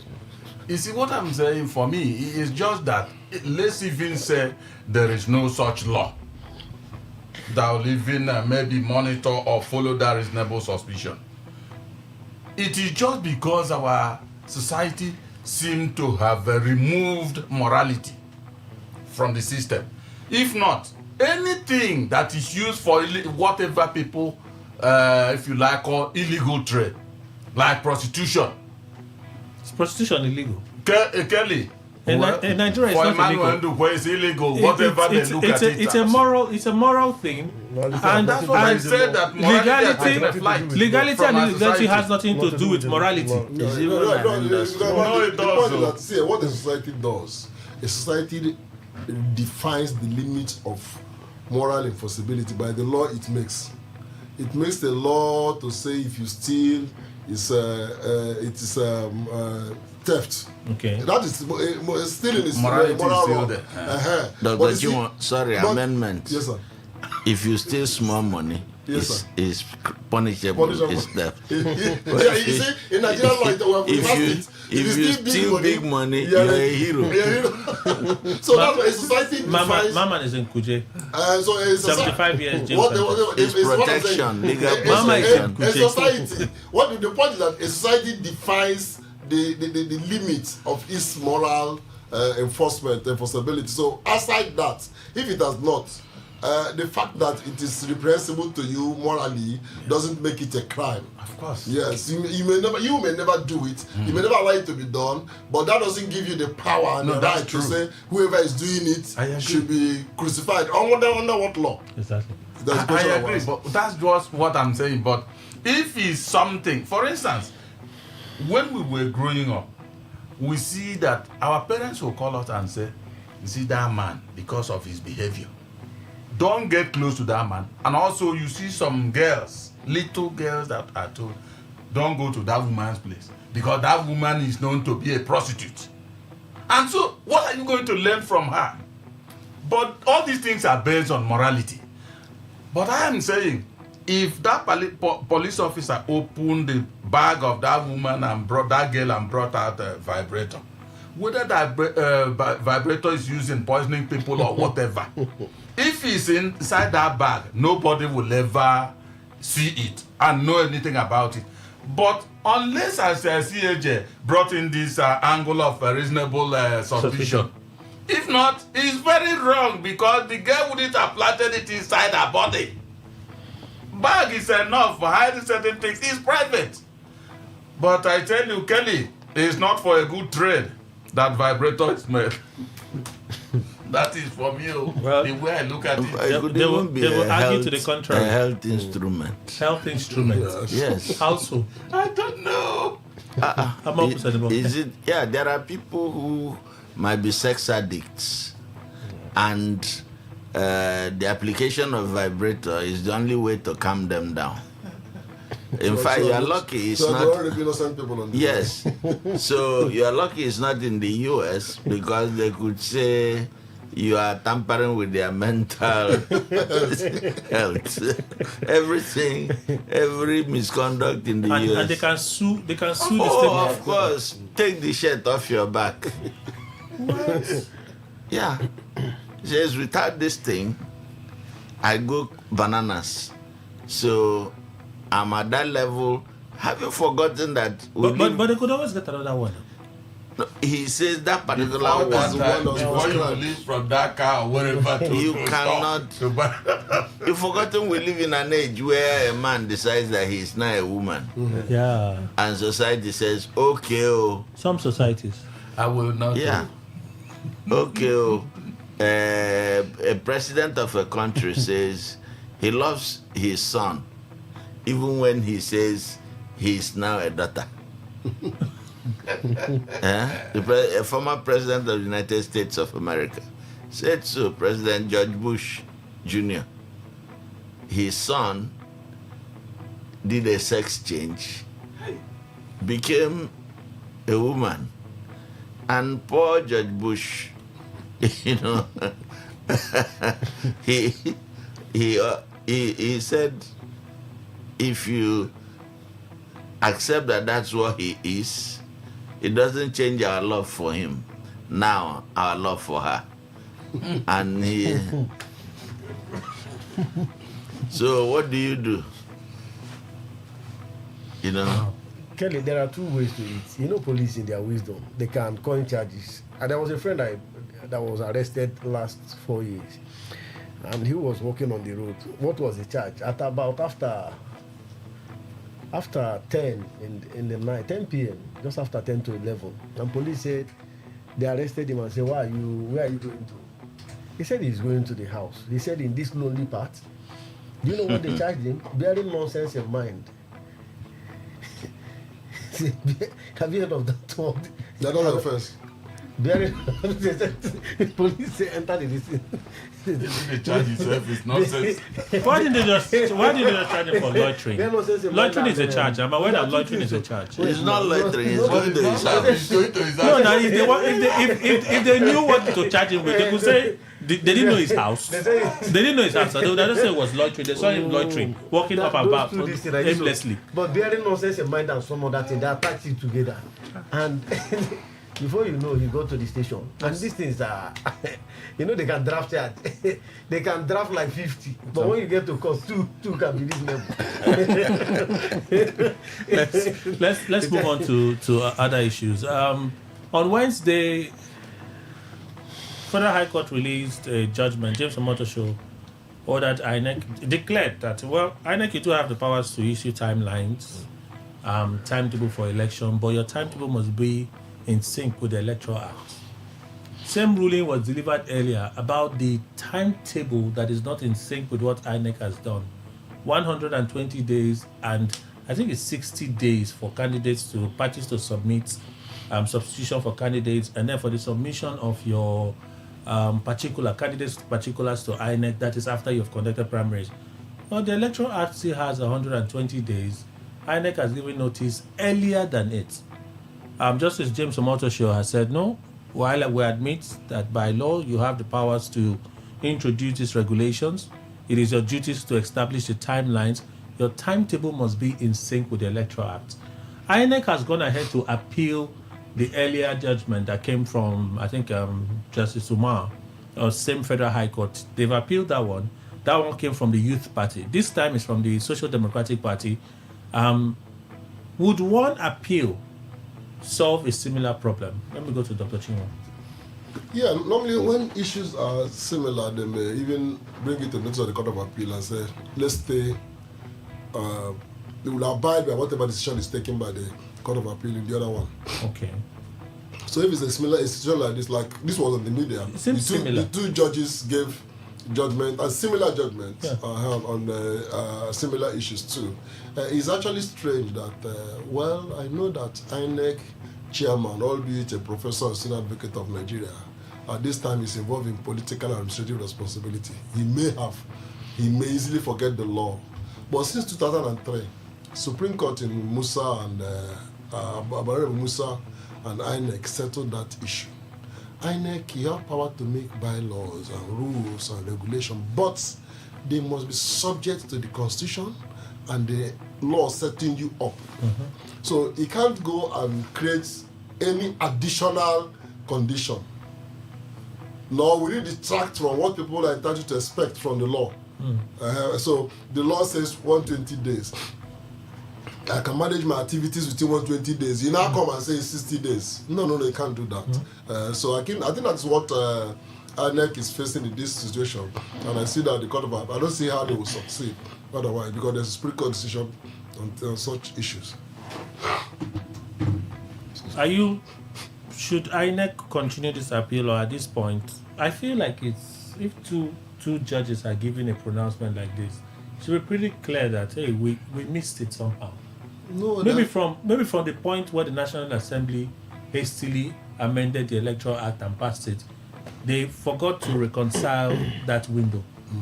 If Amopito missed it, INEC should have a legal department. There are senior advocates. Now, INEC has about 5 senior advocates in the legal department. It's a veritable place now where they make senior advocates, because since every case that goes to court, INEC is represented. So a lot of lawyers who are working there now, they know it's not the same case we are doing. So they pursue it to Supreme Court and apply for SAL, whether they do cases elsewhere or not. And they do and resign. But so INEC, I know in national headquarters has not less than 5 senior advocates who are working their earn salaries. So that being the case, can't INEC just admit, we goofed, we made a mistake, let's adjust the timetable? Would it cause so much of a ruckus? Unfortunately, we bring in our personal egos into public things in Nigeria, and that's a very bad thing. INEC has had to be warned several times by the Supreme Court and other courts. Look, you're an umpire. Why do you defend election results with so much vehemence, more than even the parties that contested the election? you are alleged not to have done this. What you need to do is to come present to the court. This is what we did. It is not where you go and begin to attack the petitioner, attack his witnesses. Your lawyer become more vehement than so. But INEC haven't listened to that because an umpire keeps quiet. Like, this is what I did, and if it's wrong, my lord is over to you. If it's not wrong, I comply with the law. So when INEC people have gone to court on this, and they say INEC did this based on the law. And the courts that have to interpret the law have interpreted it. Especially 2 courts. 2 courts. But of course, the fact that it's actually 2 courts or whatever, or 10 courts may not. INEC may be right, if they are insisting on going to appeal. Okay. But you see, they find that this is how we waste our public resources. This is how we waste public resources. Because you just look at it, those 2 judges sitting independently, do you have any reason why they will collaborate to stand against us? No. I mean, someone like Jason Motoshaw will have no reason to stand against APC government. Whatever that means. Whatever it means. Are you concluded? Whatever that means. Okay. I'm up with anymore. I have a problem with this unusual. Dr. Chinwa usually is a man whose professional experience and positions helped me to learn a few things about law and legality. Unfortunately, in Nigeria, law and legality has no universal application. And his views I respect a lot. But on this occasion, I will ask his permission please go ahead. to disagree with That's him. the beauty of law, disagreement. Everything he said is true. We can see that there are facts. But there's something he omitted. He beheaded the facts by not taking them from their roots. Why is INEC playing the radical role it plays in the Nigerian political system?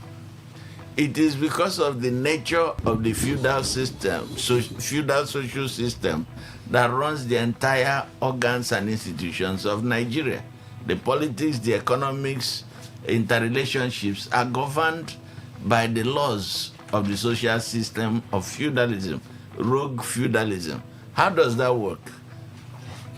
A strong man, might is right.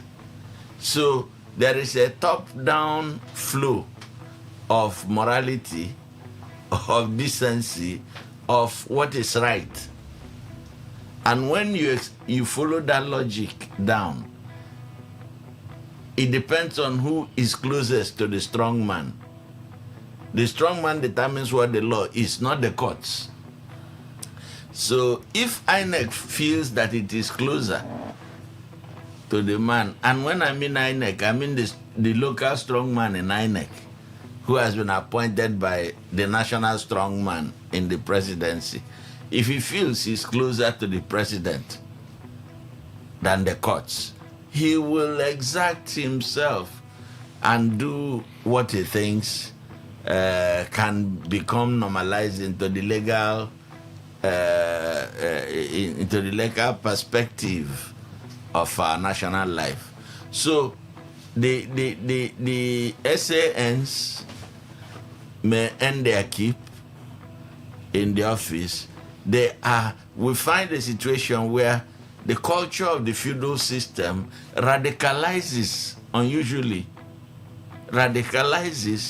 the politics, the economics, and the judicial application of rules and regulations, and even morality governing them around us. So INEC, everybody is a loose cannon. It depends on how you fire, depends on how close you are to the strong man in charge. The strong man in charge determines who becomes INEC, who becomes anything in the system. It becomes governor, become House of Rep, we've seen from the primaries of the political parties that even their own rules, they are not following. Their own rules, they are not following. Somebody, look at the case of Delta State. A man who we were entertained with by stories of him being wanted by EFCC. and charged to court for billions of naira that passed through his hand belonging to the state and disappeared somewhere in his pocket. The same man, because some strong man somewhere has said he is our man, won the election to the National Assembly. And to the consternation of every sane person in Nigeria, the counting was done in the open. And we saw how they were jumping numbers because to save time. Yes, they were trying to save time, really. They moved from analog counting to digital to even levels of technology that we don't know. So in that situation, INEC is handicapped. INEC is in itself a reflection of the radical temperament of the feudal system. Okay. Chimene. Well, I think the law is very clear. You know, when you look at all this, all the golden rule, mischief rule, I think for me, the judges have done. They've done an absolute work. You can't impute, and in as much as once there is a conflict between an act and the law itself, the law prevails in all circumstances. And I think you can't put something on nothing. And for me, I have also looked at situations where political matters should just end at the high court level. You know, there are pronouncements that should be made. Most of course, oftentimes we have seen where matters will drag up to the level of appeal court. You see at variances in terms of the opinions of high court judges and conflicts of, pronouncement. And I think we have had matters that are heard par incoriam as a result of this. For me, it is absolutely clear, just as my lecturer said. What are you imputing? But I think what they are trying to do, Amepoton and other people want to do is to test. Of course, the law permits you to appeal, file a motion for interpretation. They can have a window, but I think this is causing a lot of judicial pronouncement and rascality. For me, sometimes even those of us that are still in the making, we tend to ask ourselves, if the law is like this, why turn it like this? Why do you put something that you know, and it's assumed that you don't impute? Literally, this is the law. So for me, I think, I don't know, I've not read much about the act, that INEC, that superintends over INEC. But I think there are a lot of irregularities, and amendments should be heralded. All right. Dr. Innocent Eku is also here. He's a legal practitioner. Good morning, Doctor. Welcome. Good morning. So there's another case, very similar judgment to the case by Youth Party, that Justice Umar made those declaratory judgments that, hey, in fact, he even questioned the powers of INEC. He even said INEC did not have powers to do what they did. But Omotosho said, no, you do have the powers to do what you have done, issue guidelines, rule out timetable for elections. The Electoral Act clearly gives you those powers, but your timetable is not in sync with the 120. Basically, the days you have given do not align with the timeline provided for in the Electoral Act for the activities to happen. Well, INEC has appealed the first one. They appealed that one before these judgments came out. And I'm saying to myself, well, if at this point it is clear that you people misfired, why not just fix it and maybe withdraw your appeal? Or is it good to test it so that they can be sure that they didn't miss it? Yeah, I have read that judgment. I have a copy. I have the certified true copy. I have looked at it. We still have almost 6 months to election. Parties are supposed to be recruiting members, and that is the essence of political party. So it was unfair. It was to shut out the opposition party, because INEC is already showing where it has aligned itself, and that was what made them to do so. And now the court have set it aside. Look at the audacity with which they have appealed.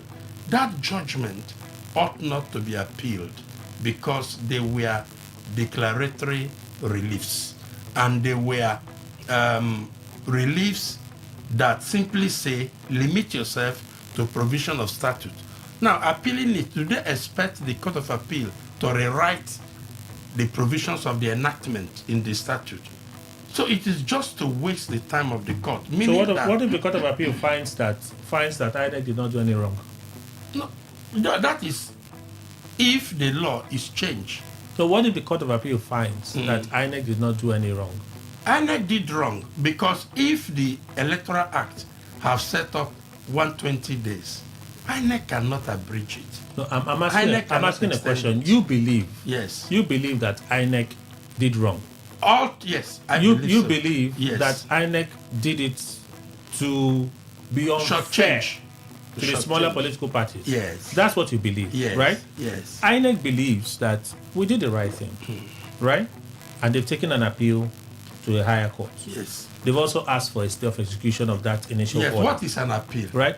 My question is, what if the Court of Appeal listens and sees merit in INEC's appeal and upholds? Going by what is an appeal, the Court of Appeal will not do so. Because an appeal is to correct errors of law. And errors of facts. Yes. In traditional gatherings, we say an appeal is to open our ears so we can hear you well. If you bring something to open our ears, then we listen to that your argument afresh in order to understand exactly what you were saying. Maybe the first time you were speaking too much grammar. Our elders would say, come and open our ears. So reaffirm whether it is right or wrong. In fact, we didn't even understand you the first time you were talking. So why do we rule out, or why are you ruling out the possibility that it could go either way at the Court of Appeal? No, I'm ruling out because the issues were very narrow. The issues decided by Justice Omar were straight. And they are straight based on the spelling of the Electoral Act. As far as those spelling, those statements, those enactment and provisions have not been altered, Court of Appeal too is limited and bound to those provisions. Okay. No, you can't completely rule out the possibility of judgments going the other way. We have seen that happen over again. Oh, yes. Based on the same laws that we have. What Kelly is asking is, and I understand his apprehension, we have seen cases where everybody would think that judgment will go this way. And it goes the other way. That is even at the perversion. Supreme Court level. Somebody Even at the open Supreme their Court level. ears. That is perversion. So the point is, what Kelly is asking is, what if that happens? What if the perversion happens? So the perversion in quotes. The parties have already taken caution. What if the perversion in quotes happens? Yes. That's what you're asking. That's what I'm asking. Well, these are the situations we have to confront with. Because I see the Supreme Court. But in doing that, somebody else may be suffering. Is it in the Supreme Court that we don't have perversion? Even there we do. I have a series of judgments on the Supreme Court that I'm even trying to compile. These are judgments that have put the Supreme Court into... Supreme Court told us that the person who didn't stand the election should become governor of the state, and that it should not be called any time to come and defend itself on a judgment. So isn't it perversion? Those things do happen. But so what if they happen? Or we say unfortunate, you go to the Supreme Court. If the Supreme Court opposes it, unfortunate. But what is the statute? That's what Dr. Eku is looking at. This is the statute. This is what it should be. But sometimes it's not always what we think it should be. Is it also possible? Because of this appeal, parties have been advised to work within the illegal time frame. So all the parties are putting up their candidates, rounding up their primaries on the 30th of this month. Because of the appeal, in case the abracadabra happens, so that they will be within sync and within frame. But people are still defected. That is for defecting. Even for defecting. People are defecting. Yes. People are defecting after they lost primaries in their party. The defection is from the Constitution. The provision of the Constitution is supreme. Which is? If the Electoral Act says don't defect, you can defect under Chapter 4 of the Constitution. What is Chapter 4? Freedom of association. association. I like conversations like this, and I enjoy them because it allows all of us to interrogate it in an objective way, right? So the Electoral Act, the amendments by the Nigerian National Assembly, assented to by Nigeria's president, says parties must develop a digital register. And that register should be submitted 21 days, not less than 21 days, to their primaries. Yes. Let's assume I'm in Party B. I fixed primary for June 21. June 21. The law expects me to submit my register, my digital register, on or before 1st of June to INEC. We envisage, our interpretation of that is, the moment the register is submitted to INEC, people should not be able to cross-carpet. That is, if I have an ambition... People should, but they will not contest. No, that's what I'm going to. Yeah. I should not be able to cross-carpet with an ambition. So, I lost in my Party B. I said, oh, because I've lost, the primary has happened, though. My party has submitted register, which I'm aware. I said, oh, because I've lost, the party didn't treat me fairly. I want to go to Party C because they've not conducted their own. I jumped to Party C, and then it's a trap. How has that restricted my movement? Every time I hear this argument, I'm like, how has my movement been restricted in the entire 3 years plus? In as much as this digital register thing came new, but in the entire 3 years plus, I had the right to go to any party I wanted to go to. In fact, even after the election, I have the right to go to any party I want to go to. So, how is it that submission of digital register to INEC now turns and is interpreted as restricting freedom of association? Constitutional right. How? Let me explain. Now, in our law, chapter 1 to 3 of the Constitution of the Federal Republic of Nigeria provides that this Constitution of the Federal Republic of Nigeria shall be supreme to every other laws, enactment, legislation, and statutes. And then it further provides that any other law that runs contrary to the provision of this Constitution shall, to the extent of that difference, be null and void. The provision of the Constitution shall hold supreme. And that's what has brought us to what we call ground norm and what we call subsidiary legislation. The Electoral Act is a subsidiary legislation to the provision of the Constitution. Any content of the Electoral Act that run ultra-vires a provision of the Constitution is a nullity, whether court pronounces or not. So now, yes, the Constitution has provided, under the Chapter 4 fundamental right, the right of freedom of association. That right is inalienable. That is what that Chapter 4 means. That right is a right to your person. Nobody can remove it from you. Now, under that right, you can say, I have been mistreated in Party A. It does not serve my objective. I want to walk away. Once you resign, the Constitution enables you to move to wherever. And that place you move, if their opening allows you to contest, you have not breached any law. That is why I said that, like the former deputy president of the Senate, who is a very principal legislator, has just resigned from the APC. I'm talking about Omo Agege. We know. And has announced it and has moved in. We are waiting for him to announce where he's going to. And then he goes there.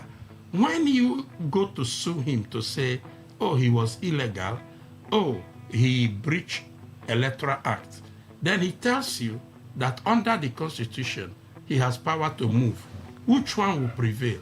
The supremeness of the Constitution will prevail. The Supreme Court is the grand document. The Constitution. The Constitution is a grand document. Yes. Every other document will draw from it. Yes. Right? Yes. The police, in enforcing a security measure, can restrict movement, isn't it? Yes. But the Constitution says that cannot happen, isn't it? No, restriction of movement you are talking about is to provide security at a time. Following an incident, they will say nobody goes here. No. You're giving a reason. It applies to everybody. You are giving a reason. Yes, for public interest. No, but you are giving a reason. Yes. But the police can do it. For public interest, No, yes. you're giving a reason. Yes. But the police can do it, isn't Yes. it? The police can say, for this reason, these actions must be abided by or abided Everybody to should by. avoid so route or don't move. They can do it, yes? Yes. If political parties as an association are guided by the Constitution, the Electoral Act is a sub-legislation, right? Yes. That gets its own lifeline from the Constitution. Yes. If the Electoral Act, as legislated upon by lawmakers and assented to by the president, says, okay, for the conduct of political parties, this and this would apply, this and this would apply, this and this would apply, I would say, okay, all parties submit a digital register. It used to be all parties submit a register. They say, no, the register now has to be digital to INEC. And that register must be submitted 21 days to primaries. You see, the cases here that I'm aware of, they are not contesting the days for the submission of the register. If INEC, for instance, had left the timeline to stay between 120 days, I'm not sure we would have the current we're having now. No. It means that the registers would have been submitted sometime in September. Sometime in September. Yes. That's what would have happened. Yes. Politicians would have still waited till that time when they lost the election to defect. Wouldn't that be the case? Possible. Possibly. So, if politicians today, or before yesterday, or even tomorrow say, okay, I don't want to stay in APC again, are they aware that there's a piece of legislation that says, okay, you are free, nobody is stopping you from moving. But just know that when you move after this window, this would apply. Is that not a reason for an action? It is a reason, but we are saying that that same right is provided in the Constitution.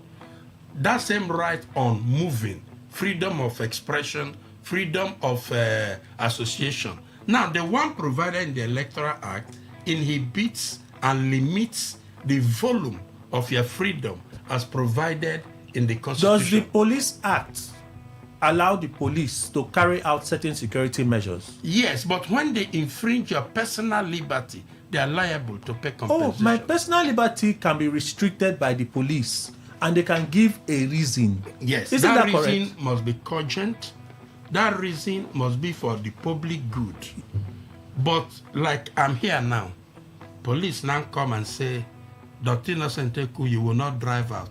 Oh. I say, for what reason? Fantastic. Is there any riot outside? Oh, our army? fantastic. They said, no, we just don't like this, your big news. That's why I kept saying that for a reason, right? For a reason.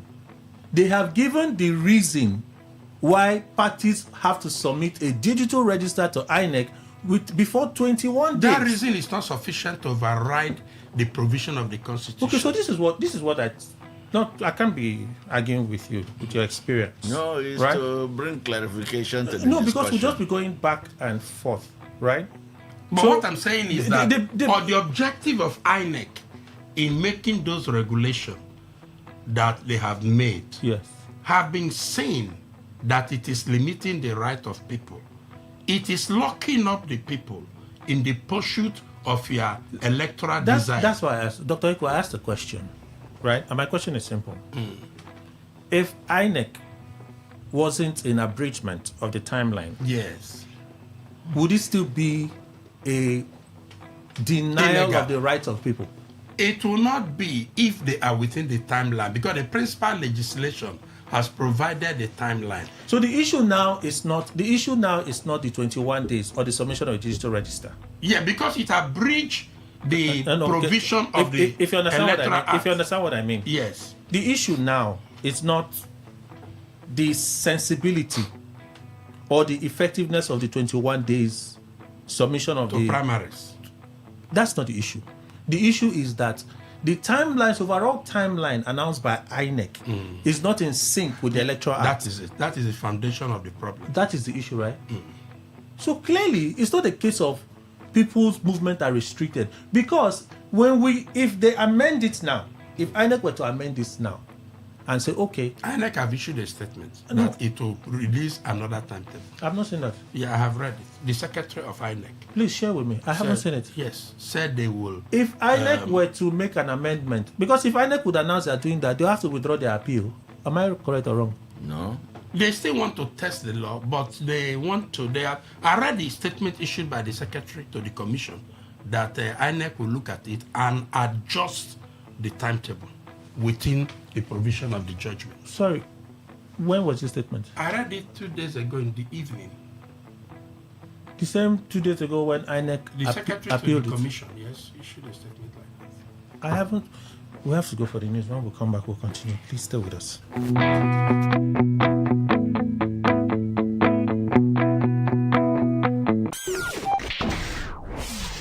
Today, 95.1 FM, Port Harcourt. News update. A very good morning to you. Here's a news update on Today 95.1 FM. I am Kelly Ikemenjima. The Nigeria Labour Congress has criticized the reported deterioration in security and economic conditions among the masses across the country. In a solemn message signed by the President, Joe Ajaero, the Labour Union says Nigerian workers and the poor were bleeding under the weight of the neoliberal policies. According to him, millions of citizens are enduring severe hardship under policies that have deepened poverty, calling on political leaders to reflect on the consequences of their economic decisions. The NLC calls for more government measures to address the spate of insecurity in Nigeria.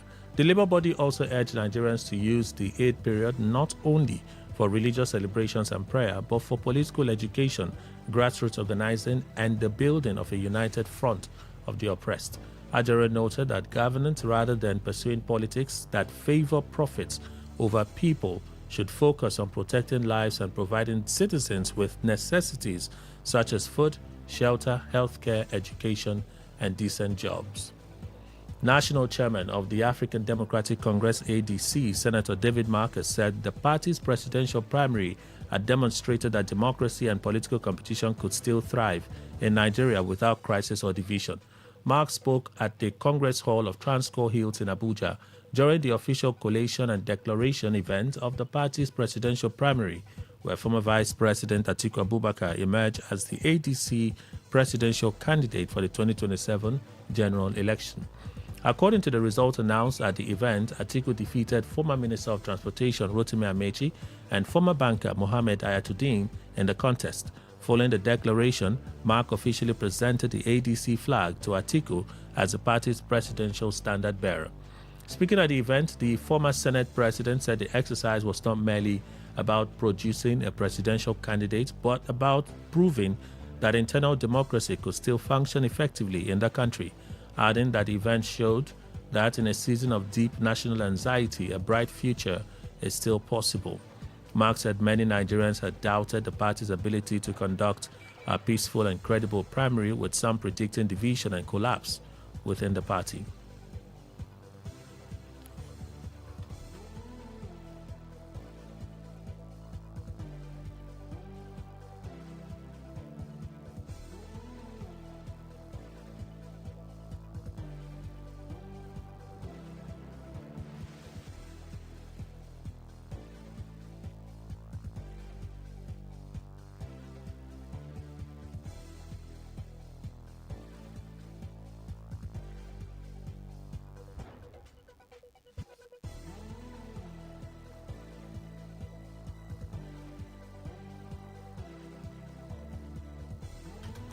The movement for the survival of Ogoni people, MOSOP, and the entire Ogoni ethnic nationality have condemned the alleged ongoing political marginalization and systemic exclusion of Ogoni people from the governance structures of Rivers State.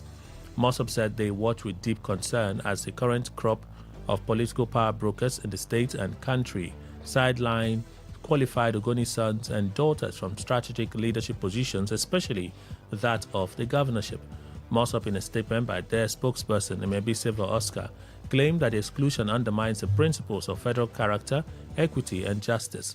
The statement reminded the federal government and the global community that the exact pattern of state-sponsored neglect, economic exploitation and political stifling led to the tragic extrajudicial execution of the Ogoni Nine and the massacre of thousands of Ogonis over 30 years ago. They say the wounds of that era remain unhealed, and to repeat same administrative arrogance today is to insult the memory of their martyrs and dare the resilience of the people. The statement warns that the FCT Minister Yeson Wike, alongside a handful of self-serving, non-representative Ogoni individuals, lack the moral, political, or cultural mandate to negotiate or decide the fate of Ogoni land, insisting that no individual or external proxy can sell out Ogoni interests.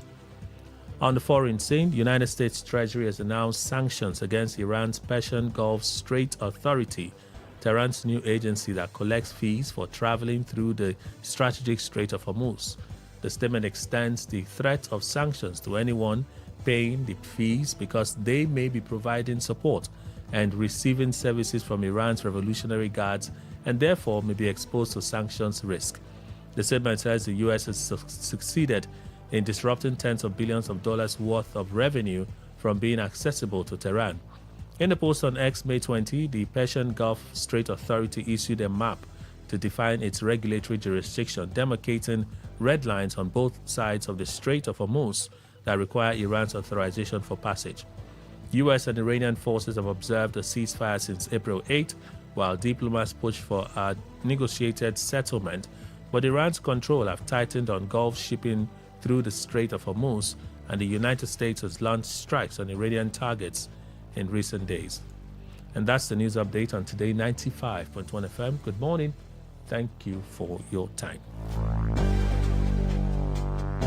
Radio has never been this good. Today 95.1 FM, Port Harcourt. All right, thank you for staying with us. So let's conclude this so other persons can contribute. Let me return to Dr. Iku. So I was asking a question before the break. If INEC timetable did the 120 days, that is sometime in September. Yes. And either 60 or 90 days for substitution of candidates, right? If the timelines remained, right? And this new legislation that all parties must submit their register 21 days to their primaries, would they still be restricting freedom of association at that time?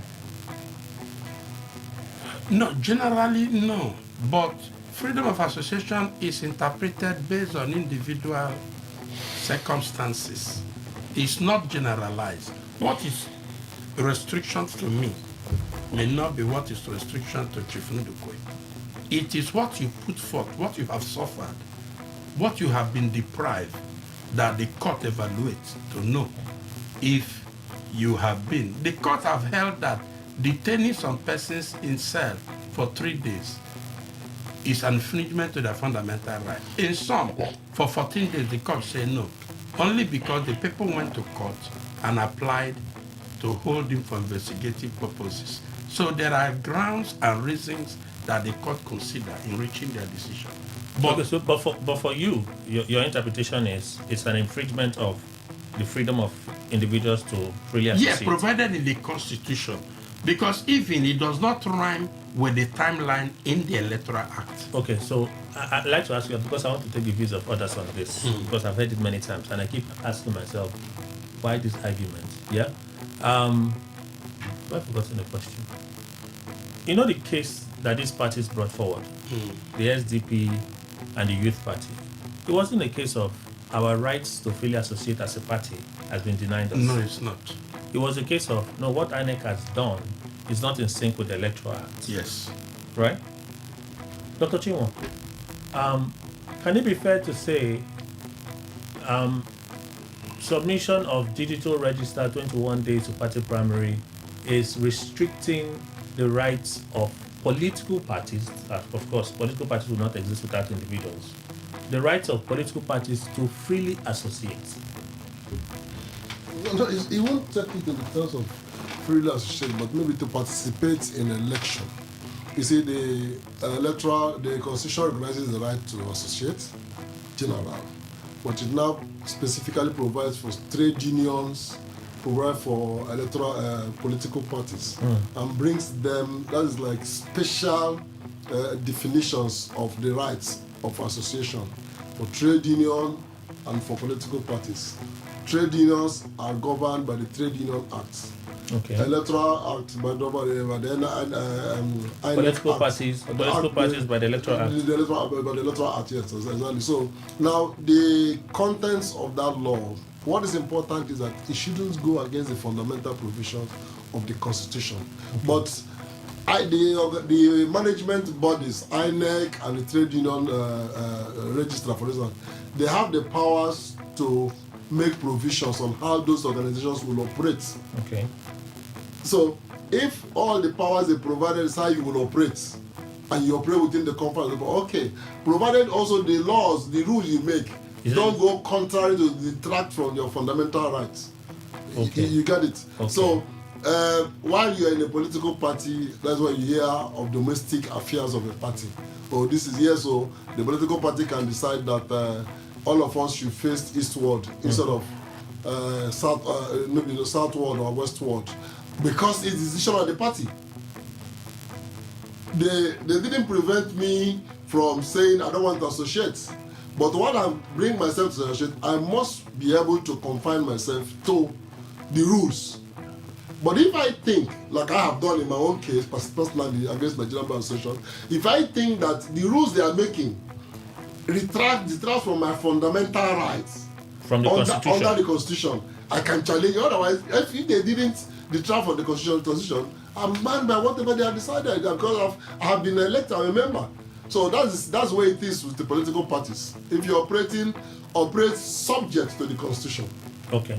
But if their rules are subject to the Constitution, then you cannot take it away. And then for parties also complaining against INEC, if the INEC rule is in line with the Constitution, you can also come and challenge the INEC rule. So the INEC rule must conform with the Constitution. So is it possible that since these parties, yes, the SDP and the Youth Party, did not necessarily go and scream to say, oh, the actions of INEC are against Section 4 that Dr. Egu, Chapter 4 that Dr. Egu quoted, right? Clearly, INEC action is not saying, no, you people don't have a right to associate. Their grounds is the rules you have made are not in sync with the Electoral Act. Yes, because this act has given us, that is the National Assembly, the Constitution says the National Assembly have power to regulate political parties.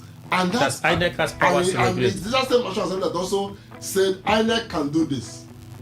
You understand? So if the act has given me 20 days, the question is, can the INEC, which is also empowered by that act, make me to have less than 20 days? No. Oh. That's what they are challenging. Okay. And I think that's what you should challenge.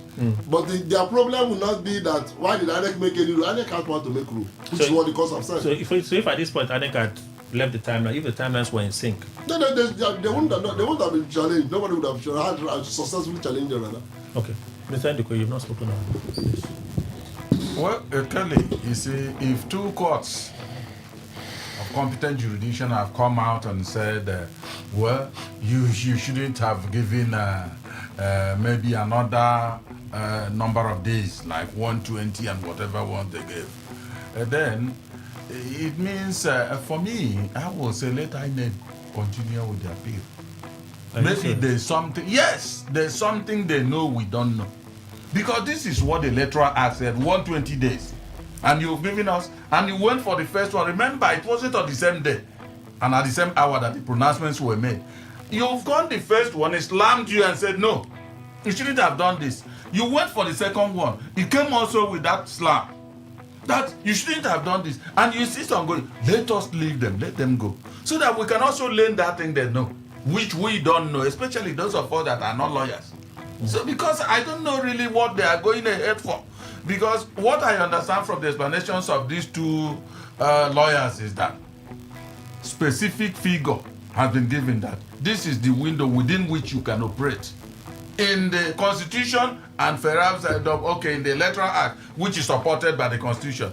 But you came up because you have the power to make rules also. And that rule should also mirror exactly this act. But you didn't. So there's a deviation. So for me, and they insist, let them go on. It's their right to appeal. Let them go so that we can learn that thing they know, which we don't know. Can we have a hypothetical conversation?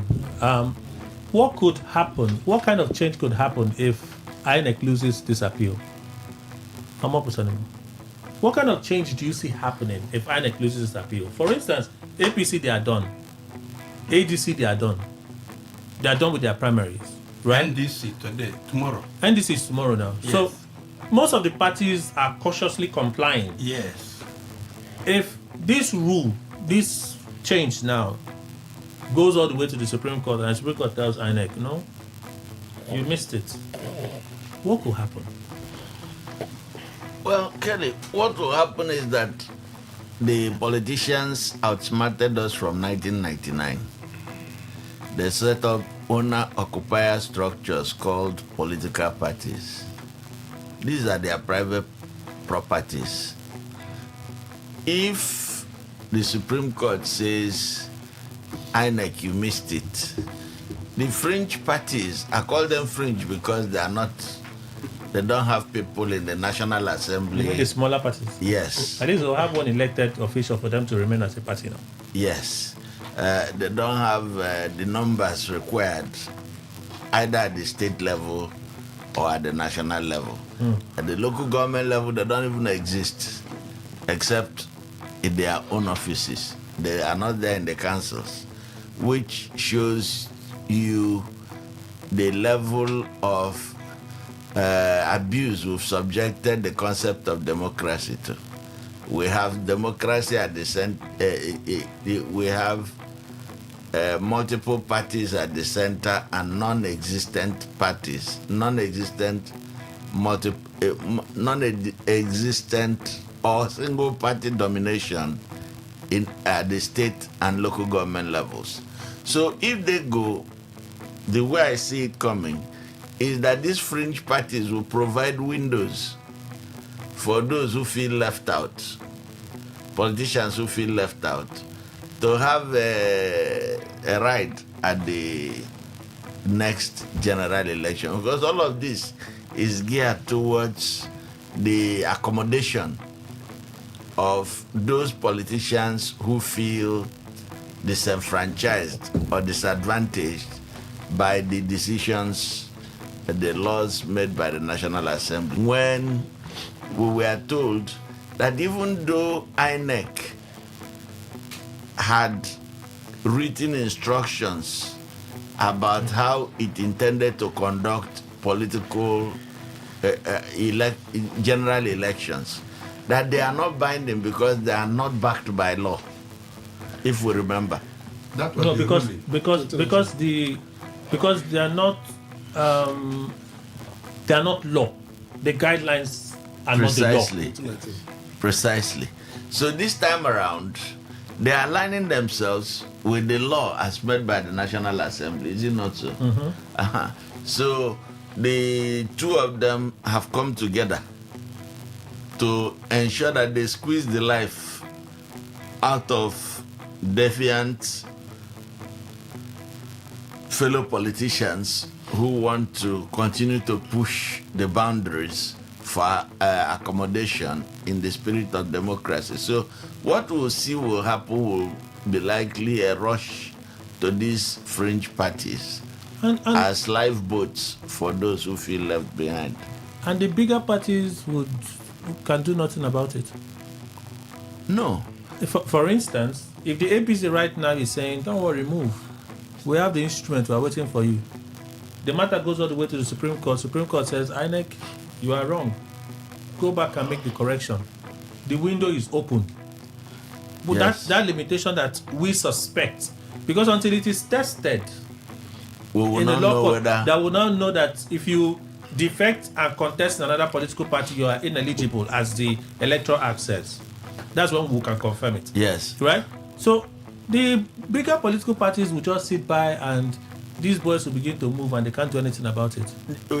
That's exactly their fear, because they know the depth of this satisfaction with the big parties, the Nigerian public, and I tell you, if you listen to the NLC and you look around you, you will see sense in what the NLC said. The Nigerian parties and politicians have watched Nigerians being driven further and further down the tunnel of poverty to make their lives unlivable. All of us experience it. When I go to the filling station, there is no party card that excludes me from the horror of having to pay an exorbitant rate to get fuel at 1,340 naira per liter. It's outrageous. When in 2012, Asiwaju Bola Ahmed Tinubu said, I should not pay more than 200 naira per liter. Okay. So they know that to the Nigerian public, the ordinary people, there is a sea of anger rising, and that these politicians who feel dispossessed by the administrative process of the parties in the primaries could move into the fringe parties and become a majority of minority protesters, in which case you will find 10, 20 political parties winning elections at the local levels, right? Bringing in these politicians who lost in the big parties could go into 10, 20 small parties. No, my question is, and win elections. And the bigger parties can't do anything about it. If they win those elections, they'll be taking away from the big parties. No, but my question is the moral majority they need. You mean what kind of action do you anticipate they should take? No, I'm just wondering. The question I'm asking is, what could happen if they lose this appeal? If INEC loses this appeal all the way to the Supreme Court, no, but the big parties have taken their actions, chosen their candidates, and you now run to any of the mushroom or smaller parties and become a candidate. They're going to defeat and contest the election. If they still beat the person, okay. Normally, that's unfortunately for the small parties, the people who come to use their umbrella and run election and win, to go again will go defect back to those big parties that instead of building these parties, they will not go back. There are two windows for the parties. So I don't know what the big parties will do on that. Under the law, there are two windows for the big parties to fight, to test whether they could restrain them from being valid candidates. There is what we call pre-election action.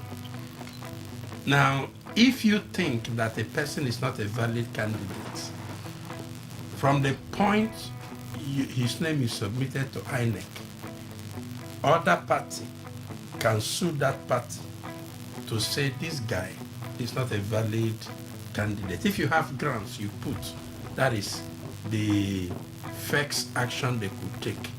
Candidates from that big party can file an action through the name of their party to party, suing, because after the name is submitted, is party and their candidate that can sue the other person on eligibility. Now that is one way they can do, if there is a valid reason. But if the reason to sue is this INEC bylaw, I doubt that they can succeed. No, let me see if I can. Maybe I'm not asking the question correctly. My question is, what could happen if INEC loses its appeal all the way?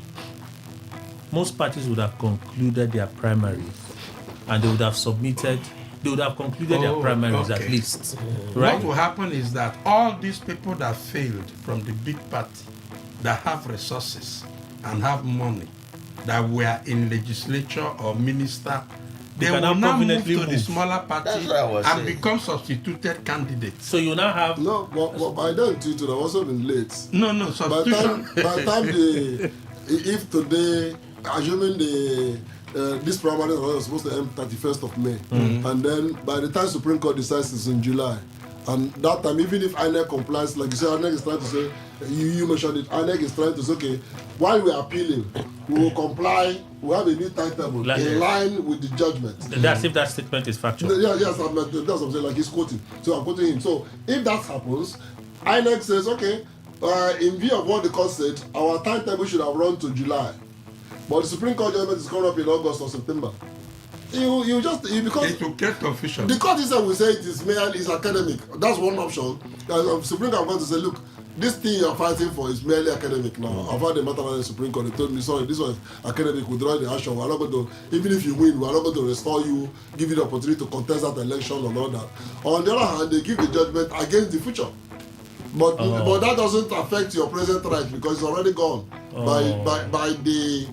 by what should have been, the timetable that should have been, which wasn't, but which INEC has now come to abide by. So this could actually be a trap.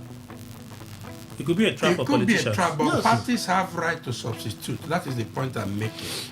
Under the window of substitution, primary is not required. But that right to substitution is only for members now. If he's dead, or somebody, the candidate resigns. That's what I'm saying. The candidate will only be settled. Then he writes a letter resigning, approved by the authorities, that is the NWC of the party. Then the party now reaches a consensus that this is their new candidate. So they will field in these people because they are money bags and they can pay the bill. Can an outsider who just joined after that 21-day window, can he join and be substituted legally? There is something they call waiver. Each party will give a waiver because before it's expected that you should have been 1 year in party before you can contest. No, that's not even what I'm asking. We'll go by what Dr. Chinwo just said, right? Supreme Court may say that, okay, INEC is wrong, but the damage has already been done. The damage has already been done. We cannot reverse this clock. We can't reverse it. Parties, you've already complied. Let's move on. For future, INEC know that this is what you're supposed to do. But that does not affect substitution. The right to substitute is still there. No, this is where I'm going to. That doesn't affect substitution. I agree, that is still there. There's still a window for it, right? But the window for people to move from party A to party B and contest is seemingly closed. No, I have told you that. Under substitution, primary is not required. What is required is the decision of the party leadership to say, following the resignation of this our candidate, the party nominates this person. No, I'm not sure. The persons that are being substituted and nominated, they are party members, yes? Yes. They are party members. It means that those persons are in the register that are with INEC. In the digital register with INEC, those persons' names are there. No, that's what I told you earlier. That decision of registrable name in the party continue to be valid until that timeline in the Electoral Act. I have said so before. It continues to be valid because the Electoral Act provided the time when primary should have been concluded. And 21 days to that time. So that's the question I'm asking. So you see that it's technical. So I'm trying to keep it as simple as possible. That's why I said let's have a hypothetical conversation, right? If INEC had won this case at the first two courts of first instance, did I get that expression correct? If they had won it at those courts, the current timeline will remain, right? It will remain. Meaning, from the Electoral Act Section 77, if you have registered in two political parties, you are ineligible to contest for election. Yes. That's what it means. Yes. The moment that register is submitted to INEC, the window closes for you to defect. No, the window closes for you to defect and contest. Because it's only the names that are with INEC that they will use. Now, if you make a resignation, it nullifies the other one. Yes. No, I said the moment the register is submitted. Yes. The moment the register is submitted. Yes. That's our interpretation of the law. No, but what I'm telling you is that whether the register is submitted or not, the moment you resign, you are free to join another party. But you may not have opportunity to contest. But if the opportunity comes and the party presents you, you are a valid candidate. That's the point I'm making. And Forget that bylaw. That bylaw that INEC made, there is monkey hand behind the bylaw. Monkey hand or no there monkey. Is a reason for monkey the law. hand or no monkey because hand. monkey. Dr. Eko, monkey hand or no monkey hand, all right? Until there is a court judgment, it gives us clarity as to how the law is interpreted. It's only that Nigeria is involved in a lot of pervasive trading. If not, in the past 15 years, or let's say minus the 10 years, the recent 10 years, senior lawyers can tell you the outcome of judgment. Any case you file, you already know what the law is and whether you are pleading right with the law for you or against you. But now, we cannot predict the outcome of any case. Okay, so because that is how bad it is. So I can say from my little understanding and from some of the things we've been hearing, if Section 77 talks about double registration in political parties, which can cause disqualification. There is exception. That is the point I'm making. Sorry, sir. What is the exception? If you have written a letter resigning from one, what is the import of a digital register submitted to INEC 21 days to party primaries? No, the import is intended that you don't cross over to contest. That is the import. Okay, the import is you don't cross over. But I'm saying that law of double registration will not be enforceable against you if you did resign from Can we say will or may? But if you resign from one, before you enter automatic doesn't make you automatically the member of the other, because if I guess I'm getting right at what Ken is driving at.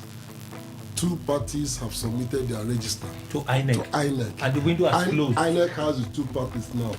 And this is the candidate members of a party for this election or for this period. Then you resign from party A, you join party B. Party B haven't had the opportunity to send your name to go and update their register. Their register. Of course, they will do it periodically. Periodically, so it's not every time. So the period given for updating of register has been done and submitted. So that window is closed. So that window. So when you now come again to register, you're a fresh member of the party. No, not the members at this date. That is true. I want you to understand. So I think that is the point. That's what I'm trying to ask. And so what happens now to you that left party A? You are in the register was submitted to INEC. By the time that register was submitted, your name was not in party B. Now you are now out looking for party as they do. You now come to party B, and party B accepts you, but party B has not updated your name in their register. But they will. There is a point I want you to understand. The if law, they want to use the law did not. We have not seen where the law said parties can update it. In fact, when INEC statement was clear, we are now going through. We are now doing verification of these registers. Yes. INEC statement when they announced that all parties had submitted their register as of May 10.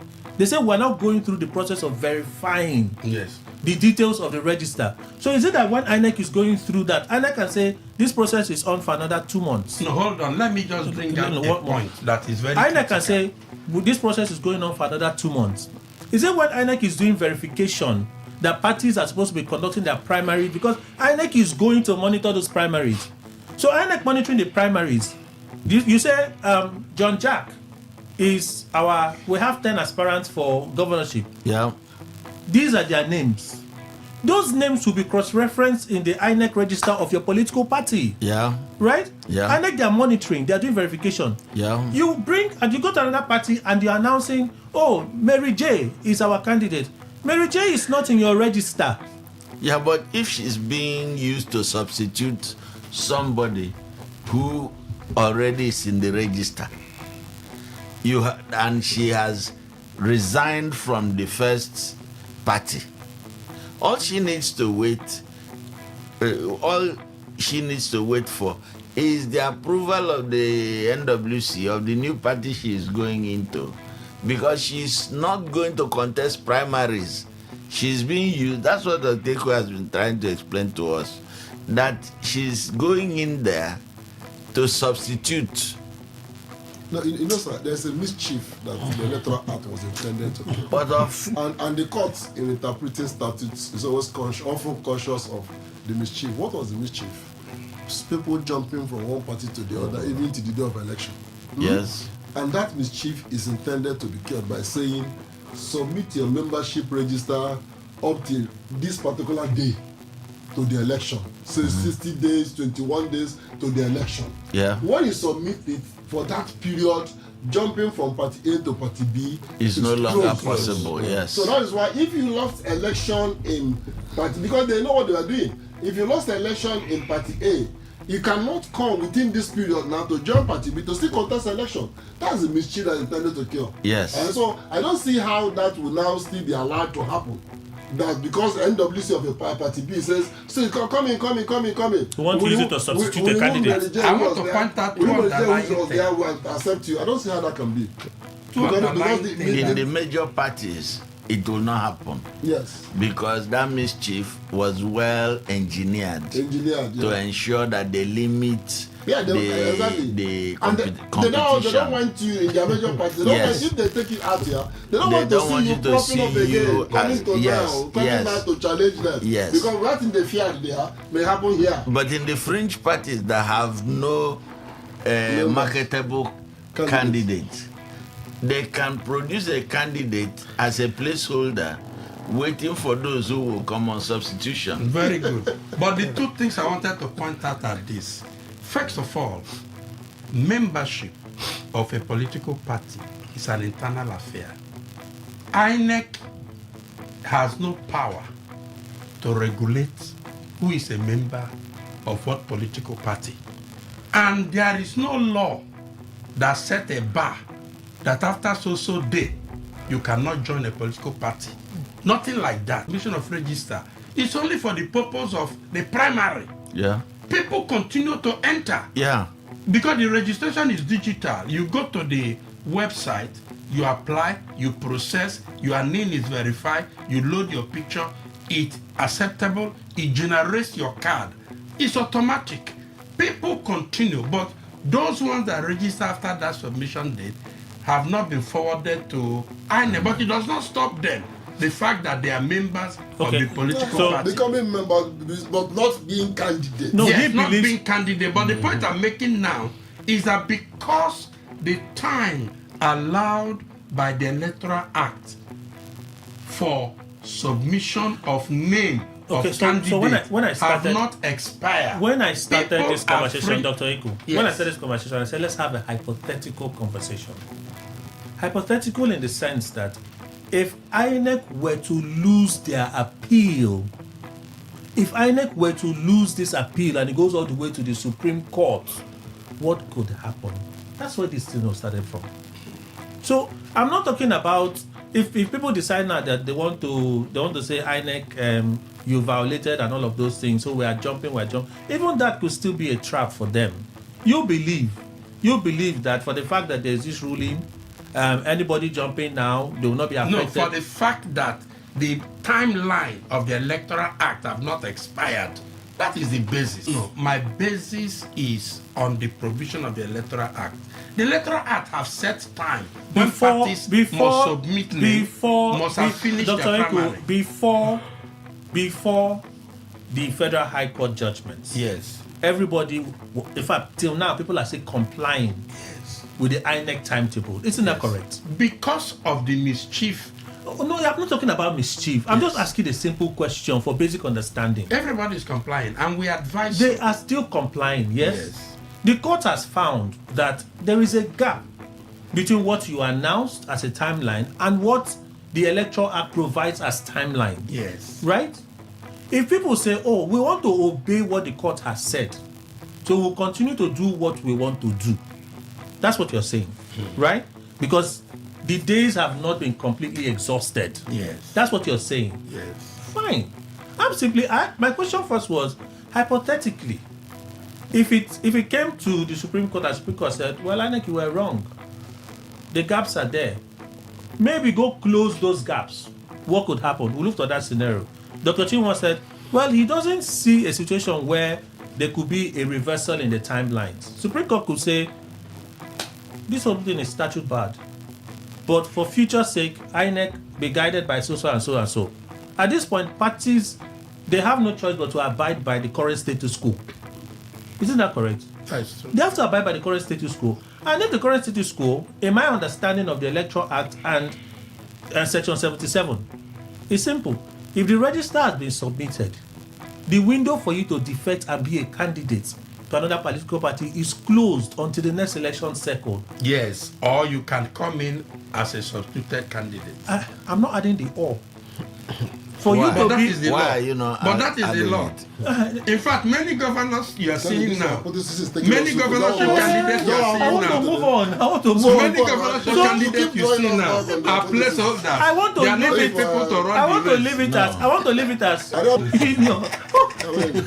Clearly, these your- governorship it's people your you hear opinion. that have emerged, many of them are placeholders. So the real candidates Are waiting. will surface during So substitution. They are we waiting will for learn. things. We will learn eventually. When this election is over and we're doing post-election analysis, we will learn who defected, which party took which party to court. And it's a who big did work what. for us that are going to the tribunal. So that will be let's- litigating there. Let's wait. I wanted us to look at how Amechi performed against Atiku in the ADC presidential primary. I see Atiku still held on to his strong grip of states in the north. In fact, Amechi won 4 states. Those 4 states, he only won Kwara up there, Bayelsa, Rivers, and Ebonyi State. The rest, Atiku swept it with huge gaps. Could that point us to how Atiku may perform against Tinubu in the election? Since Peter Obi may emerge a consensus candidate. If it was direct, he would have given us an insight into how the numbers may play out for him in this election. You think it's a necessary analysis or it's just too elementary? I'm up to Sanwo. I don't think it's an elementary analysis. I think it points to the status quo they all went into the election with, into the primaries with.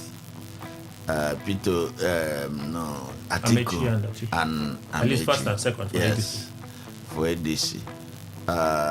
And it's, in a sense, it tells us that there is a continuation of the old establishment interests. Atiku here representing his overwhelming grip on the PDP machine that he probably took to ADC. And our brother Amechi showing what he could bring to ADC from his equally fragmented old APC environment. It means also something else that we haven't looked at.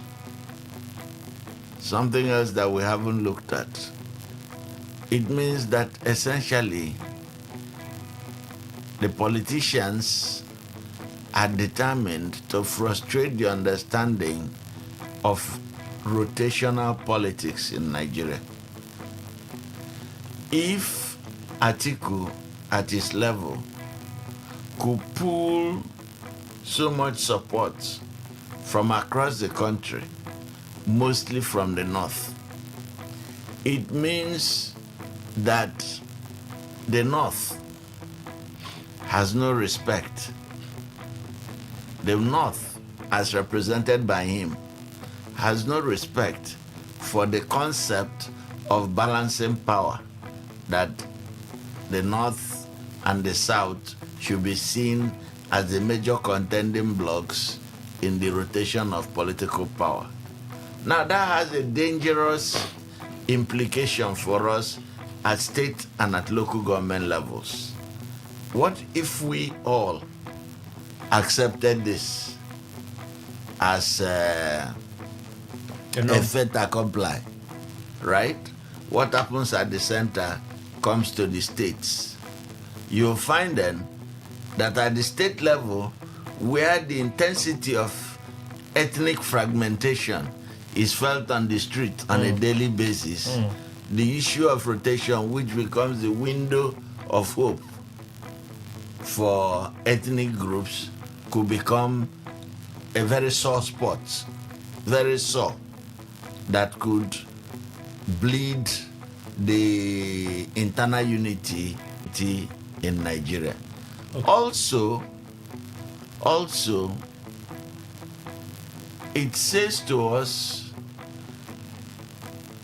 it is not how good your case is at a particular point in time that matters to those who are voting.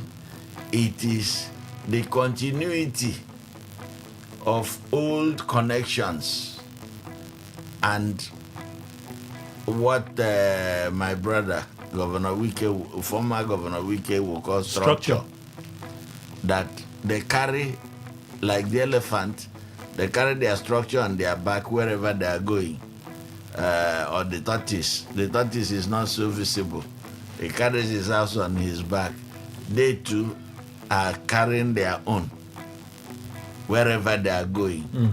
So we will be seeing a repeat of old frontiers in the 2027 election. Chimene. Almost short out. That's what I'm going to you now. Recap. The numbers. the numbers Atiku polled. I went to the temple. The numbers Atiku polled against Amechi, right? 1.8 million votes. I saw it. Amechi about 504,000 votes. He won 4 states. Ebonyi. In fact, River State gave him 115,000 votes. For the other states, it's a margin of 10,000, 8,000, and so on. Well, Atiku, with winning over 1.8 million votes in majority of the states, right? Ayatollah did not win one state. Is it something that we should look at in analyzing how the elections will pan out in 2027? The way the states voted, whether it is rigged, whether it is doctored, whether it's actual vote. Would you look at that and say, oh, this tells us that Atiku still has a strong influence in the north? He may have a smaller grip in the southern states, but in the north, his influence is still huge, and that should be looked at as a factor. Well, you see, of course, it will be quite different. You see, these are social media influence that we see right now. Most of these things are hyped. And of course, it's just two, I don't call them two gladiators. And with due respect, Amechi has been out of politics for quite some time when it comes to active politics. In fact, the last time I saw him, he was in law school. From law school, he has been a celebrant for a very long time, just as Obi is moving from one IDP camp to another. We are talking about pragmatic politics. And of course, you don't start deceiving Nigerians. For those of us who are active politicians within the miniature of politics, we understand we are in River State. In fact, Amechi went out of politics for quite a long time. From there, the last time I saw him was on the pages of newspaper where he was celebrating with a wig and gown. And of course, this is not what politics entails. Politics talks about money. The Nigerian brand of politics, first of all, you have to monetize it. Then you look at structures in each state. And of course, Atiku, you can't take it away from him. He's a money bag. And if you look at in each state, Atiku has a very large structure. Amechi was in airport 3 days ago. His followers were not up to 15. Some of which I know most of them. I just saw them welcoming him, having hands with him. And I was counting the number of people that are welcoming him compared to what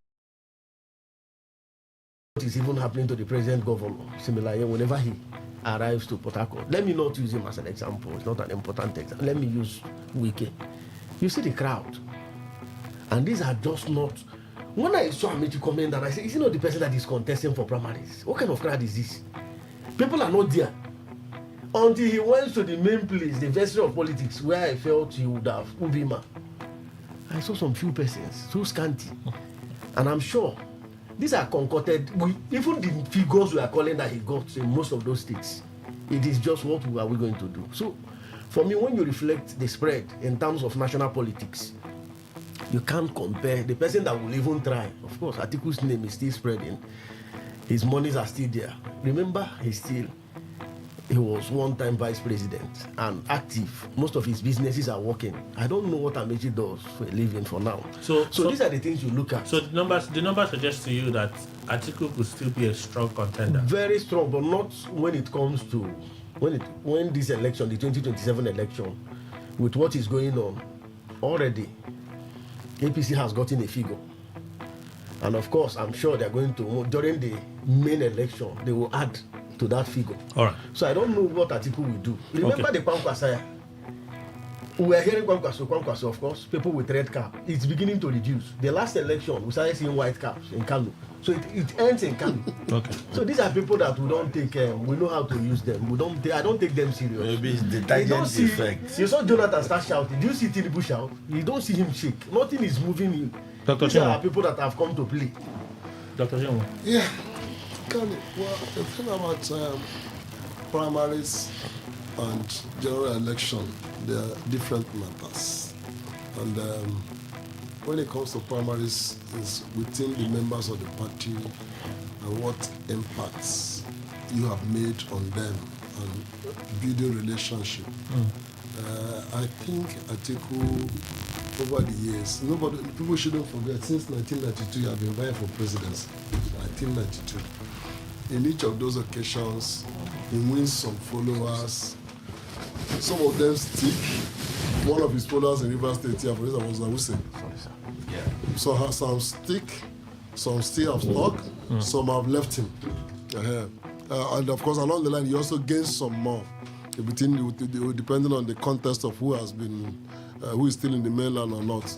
So Atiku, I'm not surprised that he won. With all due respect to Amechi, just that politicians are very ambitious, and maybe human nature, ambition may not be a crime, but I think we must have to be realistic and ask ourselves, what have I planted to expect growth? I don't know what I didn't plant and I expect to have so much fruit. Amechi hasn't been a partisan politician. He doesn't have the character, the kind of charisma for partisan politics. He doesn't have it. He's a lucky guy. He positions himself in the right place, and he could work with an orderly. He wins. Then he turns to Wike with Wike. He wins the election, and he comes down to Buhari. He wins. Unfortunately, in coming to Buhari, he came at the same time with Tinubu. And so they were all to scheme each other, who would be more this and Tinubu were able to scheme out by the time they contested. But Amechi hasn't been a partisan, a politician that can hold followers for a long time. In my ward, in my community, where Amechi was a usual holidaying student in those days, the people that followed him and knew him as friends, many of them have left him, as he has left them. He even leaves you before time. He just get away there and he goes on. So such a person cannot have the followership in a primary. So I'm not surprised that at the national level that he didn't do well. Because I'm not exactly saying the way Chime put it, but I'm not sure that Amechi even has the when I had 115,000 in Rivers State. In Rivers State, I was surprised now how many of them are in that party here. But we know how they count this thing 1, 2, 3, 25. And how they procure the delegates. How they procure the delegates. So they don't use delegates anymore. They are party members. Party member, everybody, they just direct primaries. Yeah, so 1, 2, 3, 25, 100, 5. No. That is also the count for all of them. The same way they counted for all of them, Atiku also. CNJ is not counting it well. no. 50,000. 200,000. And funny enough, this is the same way we said that the last election was free and fair. The same thing they did. Nigeria, the pain for me at in this country is not even that. The pain is that this evil is at every level. Million. Atiku wasn't there. But this thing, they will tell you this is how we do it here. It's a pathetic situation for our nation. No? It is not, those people are there. Sometimes I even give them more credit because the people down for nothing are doing worse than this. So what kind of nation are we? It is the system that is running the operations. So that is the situation. So it got to a point in about the Babalakin Commission after when Buhari came in 1984. After going around, and the Babalakin Commission said all the parties, UPN, MPN, they all rigged. The only person is who rigged more, who had great opportunity. It's unfortunately the same thing. So I think it's getting to time. I'm not more keen on how Dr.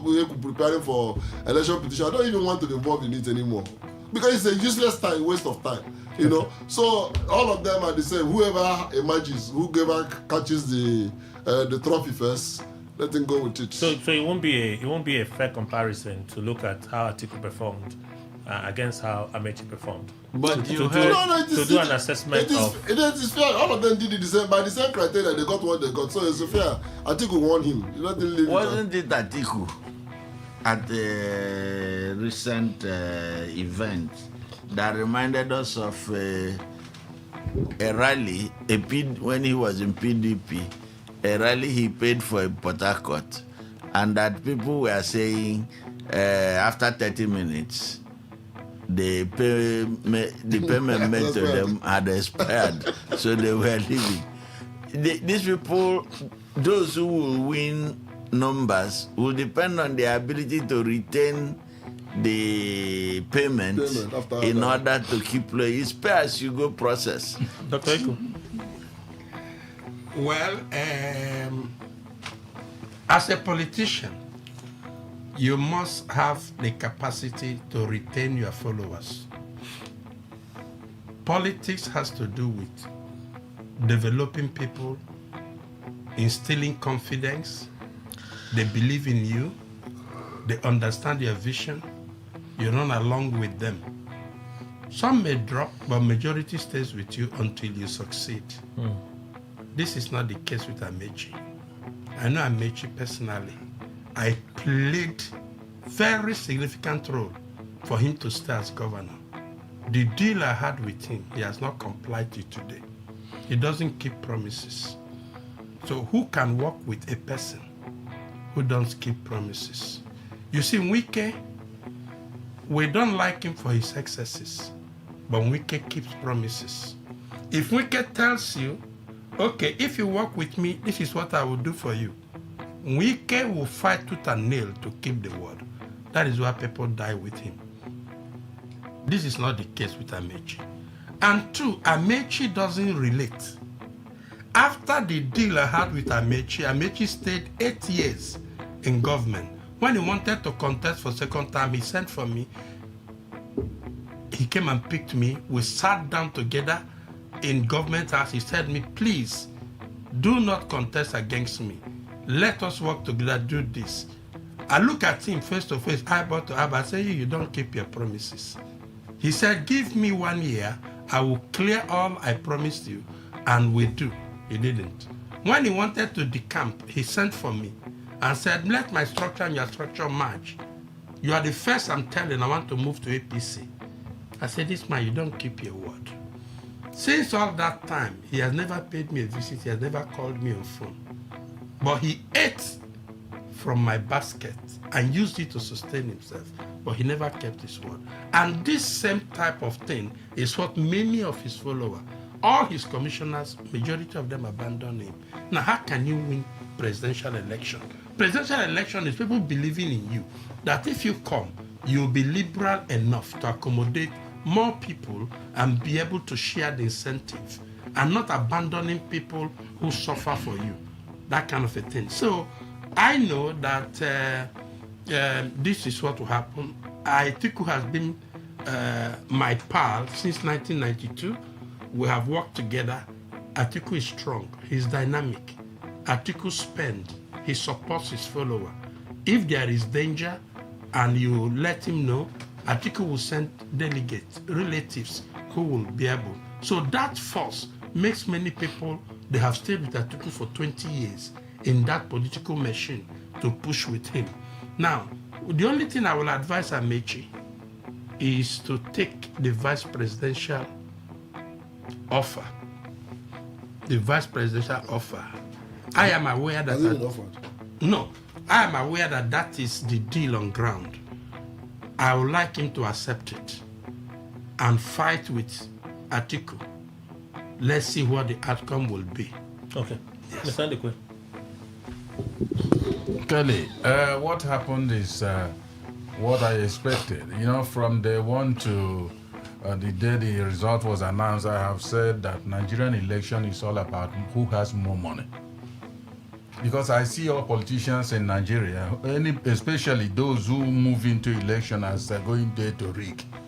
It's only the person that rigs more than that win. Eventually, and INEC is announcing perhaps what they didn't know happened in terms of rigging. Because it's not rigging that is hidden in the house. It's rigging that is open. And everybody knows this one is rigging, the other one is rigging. Who rigs more than the rest? See, I do not see what happened between Atiku and Amechi as good as what is going to happen in 2027. Okay. At all, it doesn't. See, Kelly, the battle, the real battle, the warfare is in 2027, the actual election. And that is where you will see that this money I'm talking about, if you don't have it, you move into election, you should just be crying and in fact on that day sleep don't come to your parlor. Just stay inside your inner room and sleep because nothing is going to come your way. You see, whether Atiku has so much money or he doesn't, I know he does though. And that is why at primary level, which is internal party, he will sweep it. I said it now. I said, for me, I said he owns ADC. Whether others that joined him in establishing ADC or not, he is the money bag there. He will simply settle everything and then get the crown. And he has done so. But see, Kelly, if anybody uses what happened to Atiku is too strong, going to fight Bola Tinubu is going to be 4 years as president of Nigeria then. Everything about Nigeria is in his palm. I have said it. I am not saying that a president cannot be toppled elsewhere. But I tell you, in Nigeria, it will be difficult. Don't always rely on former President Jonathan. It's 2 minutes past 11. I have to open the phone lines, but I'm itching for a final conversation, which would mean I would be pushing for quick response. I read a story from our 10 a.m. news update. U.S. Treasury has announced sanctions against Iran's Persian Gulf Strait Authority, Tehran's new agency that collects fees for traveling through the strategic Strait of Hormuz. A statement extends the threat of sanctions to anyone paying the fees because they may be providing support and receiving services from Iran's Revolutionary Guards and therefore may be exposed to sanctions risks. Because what we understand now is ships that still want to cross the Strait of Hormuz, they have to play by the rules of Iran to cross. Iran is the one that gives them the guide to cross. If you refuse and you want to cross, they hit you. But you have US ships there blocking Iranian ports. Mm-hmm. The same route. They are blocking Iranian ports. I read a story yesterday that Iranians now are not fighting America about their ships. They're not shouting, stop the ports, naval blockade. Because they've decided to be transporting their oil via rail through neighboring countries to their business partners in the same Gulf. That's what the Iranians are doing now. So I'm asking myself, reading this, it seems like this is reactionary to me. America still cannot enforce its will as far as the Strait of Hormuz is concerned in ensuring that ships can pass freely, do their business freely. Can do their business freely. America cannot do that. So they're looking for ways to constrain Iran to whatever influence people will have. We're going to reduce it and force you to comply. Iranians seem to be finding their way. Do you think US is stalling in the war in Iran because clearly they can't see victory in sight? Or for home pressures, they are looking at other possible solutions? Dr. Chinwo. Well, I think the latter scenario you painted may be definitely Donald Trump thought that war is a war of just go in, blow out, and come out. It's not happening that way. And no war happens that way incidentally. Even if Nigeria thought that Biafra would just be overrun. It ran to nearly 2 years, or more than 2 years rather. 3 years. So in territory. So then you'll be surprised that you can be able to absorb your punches and all that. When you are getting tired, you begin to get energy. So US is now looking for options, and unfortunately now, when two elephants fight, they say the grass suffers. So presumably innocent nations or ship carrying oil now, you don't know where to. If you don't obey Iran, you're in trouble. You obey Iran, Americans will punish you. But face each other, they won't face. And let US not take that approach if they could listen. Because you are just going to be punishing innocent people. Unless you have a way to conquer Iran, which you have not succeeded. So on the Strait of Hormuz, Iran seems to have an upper hand there, and they hold the ace, and it's becoming difficult for America. So I think the second option scenario you painted is America is getting stuck on the issue of the Strait of Hormuz and its access through it. Dr. Eko? Yes, the issue with Iran. It's not that the war have not dealt with them. But if you read the history of Iran, you will see that there is a characteristics with which they are made of. Even if you are killing them, they have a fighting spirit. They hardly give up. If what had happened to other nations, there would have been an outright surrender. But you see, upon so much devastation, they are still inching.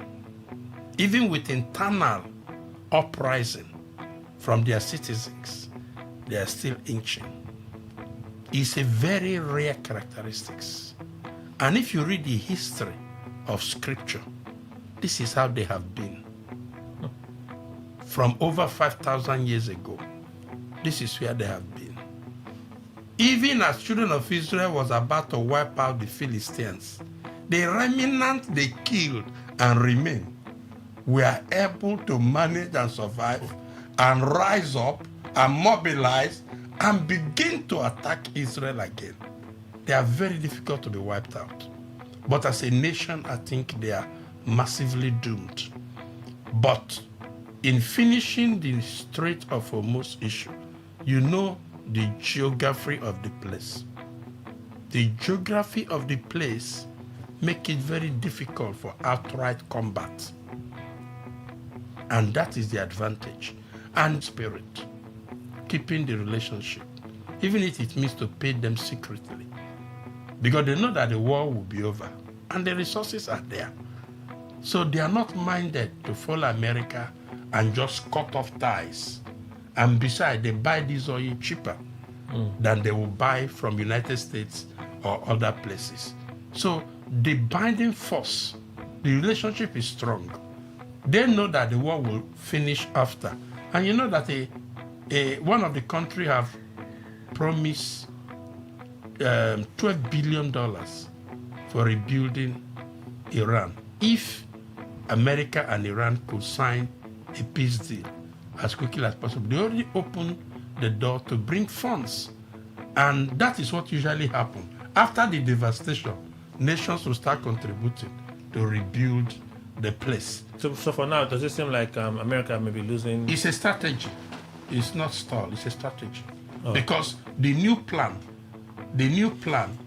is out now and is being reviewed, the peace accord to end the war.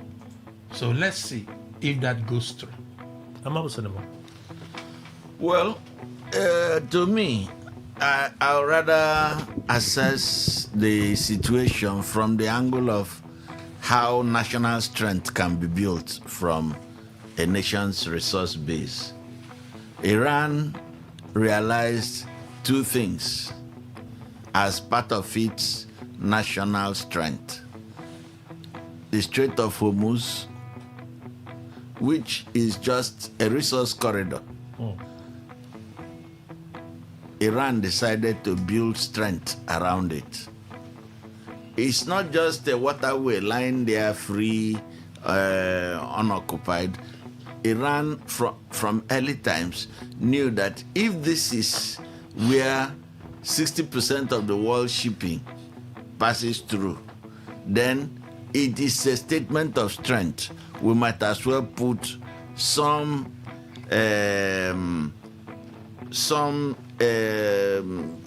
strength around it to, in order to strengthen our national defense. Second thing, how they are using their oil and gas resources as elements of national strength. In other words, they have transformed their military to defend and to be defended by the use of the Strait of Hormuz, by the use of oil and gas as resources they have. Unlike what you find, what our strength is. We don't know. A state like River State, I keep asking, what do we produce since 1999? What investments have we made to create a resource, to create an asset, a potential asset base around our resources?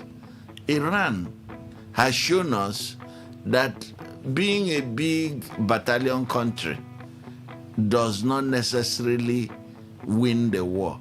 It is the strategic thinking. Look, their science and technology took them into nuclear fields that has kept them in the battle against America. For how long? They are still producing missiles, they are producing bombs and so on, which America didn't believe would last. Under heavy sanctions. Under heavy sanctions. They have underground silos where a good percentage of their armaments are still being produced and hidden and ready for use. They have kept all their neighbors in a chain link. If you work with America, you get knocked on the head. We're hearing that they dropped bombs in Kuwait this morning. Yeah. If you get, America can bomb us and get away because we can't bomb Washington. But where Washington is within our territorial influence. We can time their bases in the yes, region. in Dubai, in those places, we can hit them there. So this is what you call strategic leadership. It brings me back to Nigeria. For the sake of time. It tells us something. Okay. Those who are holding power strategically do not want to let go. It is not all of Iran that is fighting this war. It is the ruling class in Iran that have held on to power and luxury living. They held on to power considering their position in the region and wanting a bigger vision for Iran to play a role in regional politics. So what do you think the U.S. is doing? Are they losing this war? The U.S. is backtracking. Rather than the gung-ho posture which Donald Trump started with, Donald Trump and the hawkish Republicans, they're beginning to find that that approach didn't open the door. In fact, they fell in through a trap door. Okay. This is a war they never wanted because they know they have no stamina to survive it. And Iran may just drag them down that pit to November. The target for Iran is November. Yes. Midterm elections. Punish Donald Trump and the Republicans. If they can drag this war, which is increasing the cost of living in America, petroleum product prices going up, cost of production going up, Donald Trump's Republican Party will get a flogging in the polls. And if they lose, he's likely to be impeached. No, but he will become a lame duck president. If Trump said it, that if we lose midterm, I know I'm gone. Look, Trump said it by himself. So that's what I'm saying. If Republicans lose Congress, Congress is Senate and House of Reps. If they lose Congress in terms of majority, yes, a new speaker would emerge in the House of Reps. Yes. The vice president will retain his position because that is a ceremonial position in U.S. Constitution when it comes to U.S. Senate. Yes. Right? He retains his position, but majority in both houses would be Democrats. They could move impeachment against Trump. No, but they won't get the majority. Really, we even have, and they can't even have the majority, but they may take you know they had the majority in the House of Reps. Not the majority to impeach a president. The House of Reps impeached him twice. They did. No, you see, the impeachment in the United States is not like we have here. There are two processes. Which also involved sitting down doing the criminal trial, as it were, within the Senate. It will depend on the extent of majority you have. That's what I'm saying. That's what I'm saying. You could be impeached and yet you retain power. You retain power. So if both houses impeach you retain power. You could. Unless you are tried and convicted. You could. By the grand jury. So basically, it's not like ours. So where you are impeached. Impeachment means that you are leaving office. So what you're saying is, if Iran drags this war till November, Iran is going to drag it so that it will have impact on the November elections, and then Trump can be tied. His force. The war is not going to get there because the final draft is on the table now. There are many things going on in that draft. We heard that Israelis are forcing America to walk away from that draft because it's not in their best interest. Yes. That is also on the table at the moment. And the draft itself doesn't look too different from what Obama had negotiated with Iran before now. Even though Trump continues to bash Obama. Oh, he doesn't want to hear about Obama because it's a reminder of his racist background. Well, I think the 1648 Westphalia Treaty should have taught America and Iran is a very known war if you're a historian. It was a treaty that took place amongst the Scandinavian countries, but particularly it was a war that lasted for more than 16 years, and that ushered in peace. China was among that, treaty. But I think if you look at what is going on, you look at the gross domestic, national gross domestic product in Iran. Iran is suffering also. They are suffering because the essence of a nation is to ensure when one's industries are being mangled, detonated now. As at last 4 years, there were 99 million citizens there. They believe in the coming of Mahdi. They believe they want to die. But in course of this belief, people are saying Strait of Hormuz. America cannot. What America is considering is the level of damage, collateral damage. It's easy for them to penetrate. They have the intelligence. In fact, America has all it takes to go into that Strait of Hormuz. We are looking about it. What we are talking is damages. Who are the people sustaining Iran? Yes. Who are the people sustaining Iran? It's China. The drones that are being gotten, recently it was even discovered that the drones are gotten from China and North Korea, who are the secret clandestine allies, supplying this thing clandestinely. What they are, because once they detonate, America has all it takes to sustain their citizens. Oil is there. But what I'm just considering is the citizens. Nigerians are in Iran. So for me, I think it's damaging the world. I was asking somebody, we are not in Iran. Why is it that the war in Iran is affecting Nigeria? It's because the refinery is not working optimally. And that's why we are saying, look, under the APC government, we are going to keep all these things. All right. Yeah. And it will work optimally. So that's why we say people should vote. Kelly, after 16 years. I think... yes. Yeah, I think like Dr. Efu said, Iran has been a stubborn nation. It didn't start now. But again, whenever people sit, whether it's Trump or whoever in America, sit in the Oval House and then in Pentagon, let them also be remembering that other people elsewhere have 2 legs and 2 hands. It's not only, no man is God.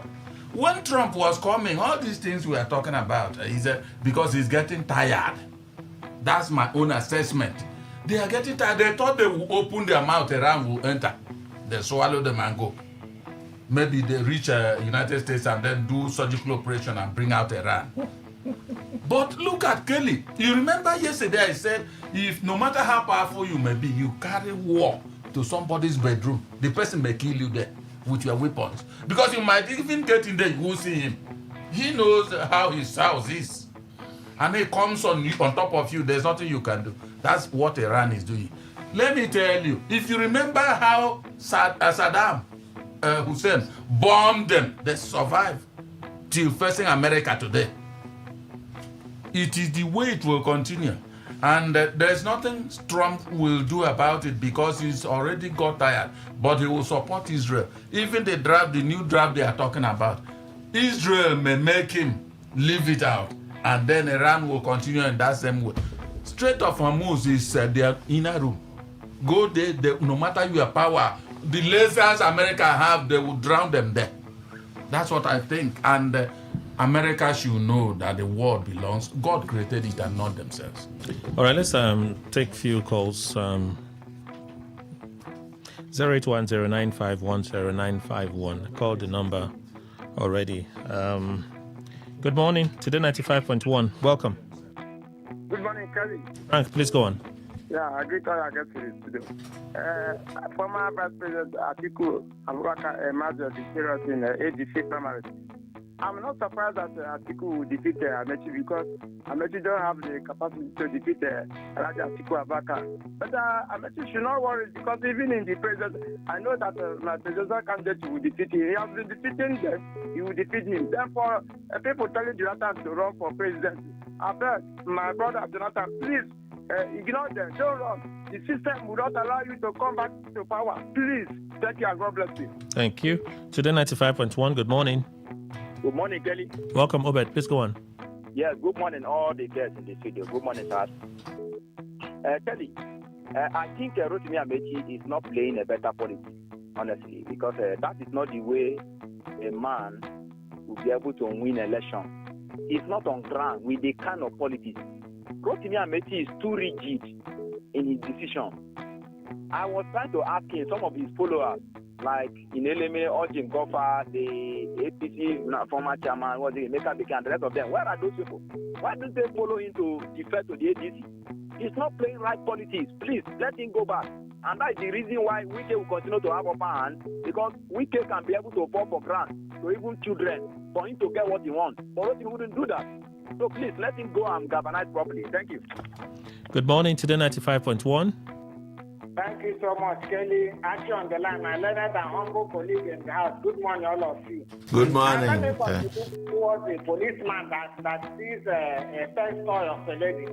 You see, police, the way you people act and react sometimes is not good for me.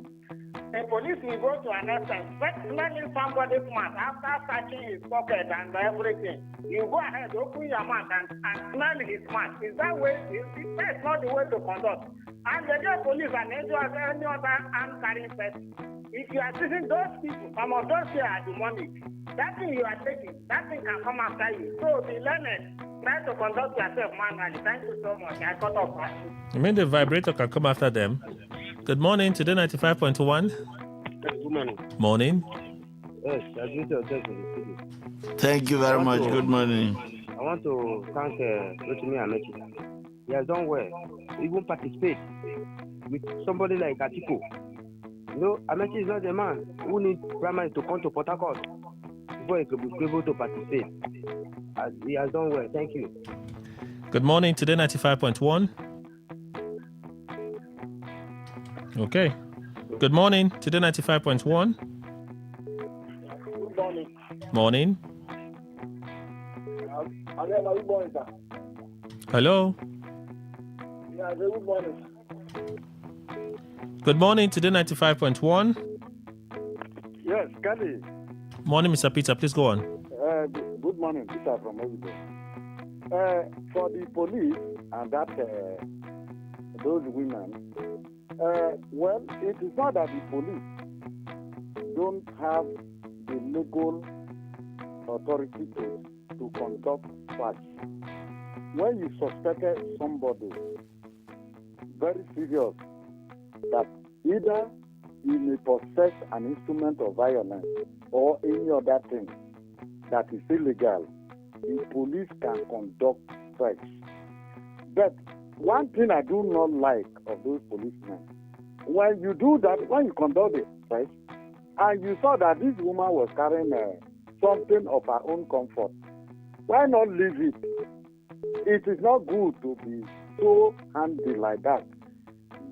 Do your work professionally and allow the rest to go. All right. Thank you. Thank you, Mr. Peter. Final call, Today 95.1. Good morning. Yeah, Kelly, good morning. Thank you so much. Welcome. Special Douglas. Dr. Juwon, Dr. Juwon there. Good morning, sir. Morning. Thank you so much, sir. Kelly, I believe Rotimi Amechi will be by his radio listening to us about state here. A message from the APC caucus to him is that he should return to the party which he founded. What he's doing now seems like laboring in vain. You cannot labor, and when it is time for you to reap your labor, you begin to gallivant. I'm speaking for him. Look at what happened over 2 days ago, and especially the birthday gift. It's terrible. Just the way Tinubu defeated him, Atiku now has also defeated him such wide margin, and he has opportunity. Just stay 8 more years in the party, endure. When it comes to the South, he will be the oldest and most strongest person to contest. Instead of all these things, please, I beg him, let him return. Please. All right, thank you. Return to your party, Amechi. Thank you so much, Kelly. Comrade Izu, good morning. Kelly and the members of the parliament this morning. I greet list once again to greet the fans and then at least my colleagues in the studio. But as God may have it, I will still make that come to pass. I want to thank you all for every support that you guys have given to me in the past. I think it will never go unnoticed. Then secondly, I want to throw little Quickly. Yeah. See, what the Nigerian police is actually doing is something that, we have done the wrong things over time, that whenever you do the right thing, it becomes the wrong thing. Now, as I speak to you, I checked into a hotel, and in my bag, my luggage rather, it has some... You have a vibrator? For my personal purpose. You have a vibrator? I can't have a vibrator. But I have this little scissors that you can use to chop up the hairs from your nose. Okay. And at the end of the day, the guy who is doing the check saw every other thing, but against the hotel rules, any instrument as a weapon, we have to go. You will have to sign an undertaking for the purpose of that. Okay. And when I saw it, they approached me without the receptionist and without other guests realizing. And I signed that quietly, and they gave me back that decision, and I moved. Okay. Just like the last caller said, the Nigerian police are so overzealous to All the right. point where... Comrade Izu, we have to go. We have to go. The point is made. It's because of who you are and the hotel you went to. No be hotel you go.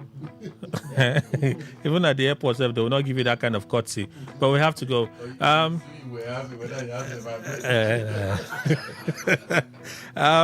Happy birthday to Mrs. Vivian Ledon Fineface. That's the wife of Dr. Fineface, Jumnamene Fineface. Happy birthday to you. Interestingly, his birthday is tomorrow. So happy birthday to Dr. Fineface, Jumnamene Fineface in advance, which is tomorrow. We have to go. I'm Apple Bob Boss of Ray Brown, Managing Consultant, CEO, Green Consulting. Thank you, sir. My pleasure. Nigerians, you see the game is rigged against us. This is the time for us to get ready, mobilize. We have to go. And be ready to fight for our liberation. Dr. C.J. Chinwo, legal practitioner, author, public affairs analyst, law teacher living in Nigeria. Doctor, thank you. Thank you very much. We have to go. Dr. Innocent Eku, legal practitioner. Thank you, sir. Thank you very much. Ward Ichimenem Esquire, legal advisor, political advisor to the Federal Commissioner to Mr. President on Christian Pilgrimage, South Zone, and Temple Chief, and the voice of Para Kingdom. Thank you, sir.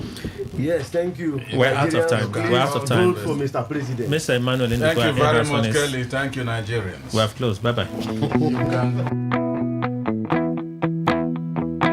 For the court, are you ready? Today, 95.1 FM, the voice of the people. Football. Football fans, the biggest football night of the season is here. This 30th May 2026. Get ready for the ultimate UEFA Champions League final experience with the unbeatable Today FM Sports crew and you, the real fans, live at Amora Resort. It's going to be action like never before. It's going to be Budapest away from Budapest. Massive screens, an electric atmosphere, fun games, fan battles, music, loads of giveaways, amazing freebies, and unforgettable moments with fellow football lovers. And guess what? Come rock in your favorite football club jerseys and represent your team with pride. Businesses and brands, this is your chance to connect with passionate football fans from across the city. Sponsorship opportunities are now open. Call 0812-596-9594. Again, 0812-596-9594. UEFA Champions League Final Watch Party with Today FM Sports Crew. Only at Amora Resort. Budapest, away from Budapest.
Get ready to turn up the volume and dive into the heartbeat of entertainment. From the hottest celebrity gist to trending music, movie buzz, viral moments, and behind-the-scenes drama. This is where the fun never stops.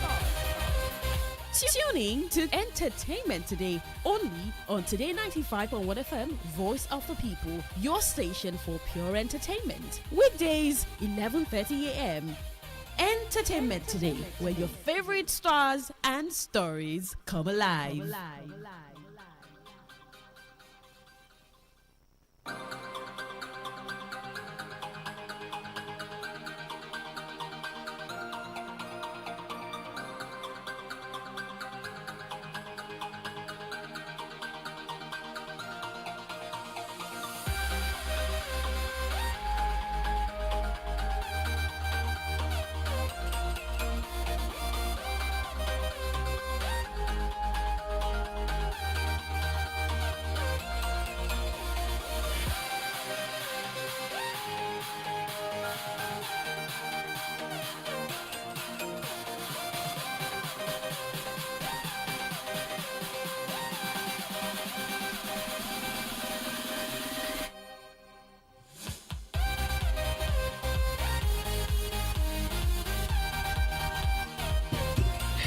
Entertainment Today on Today 95.1 FM, Voice of the People, 11:36, Thursday, May 28, 2026. I'm Queen Chima. I'm Anastasia Benjamin. How are you doing? It's such a beautiful, beautiful day. I mean, you told me how you woke up with a lot of motivation. Feeling so Feeling motivated. Yeah, I saw this On Purpose podcast. It was like my favorite podcast to listen to.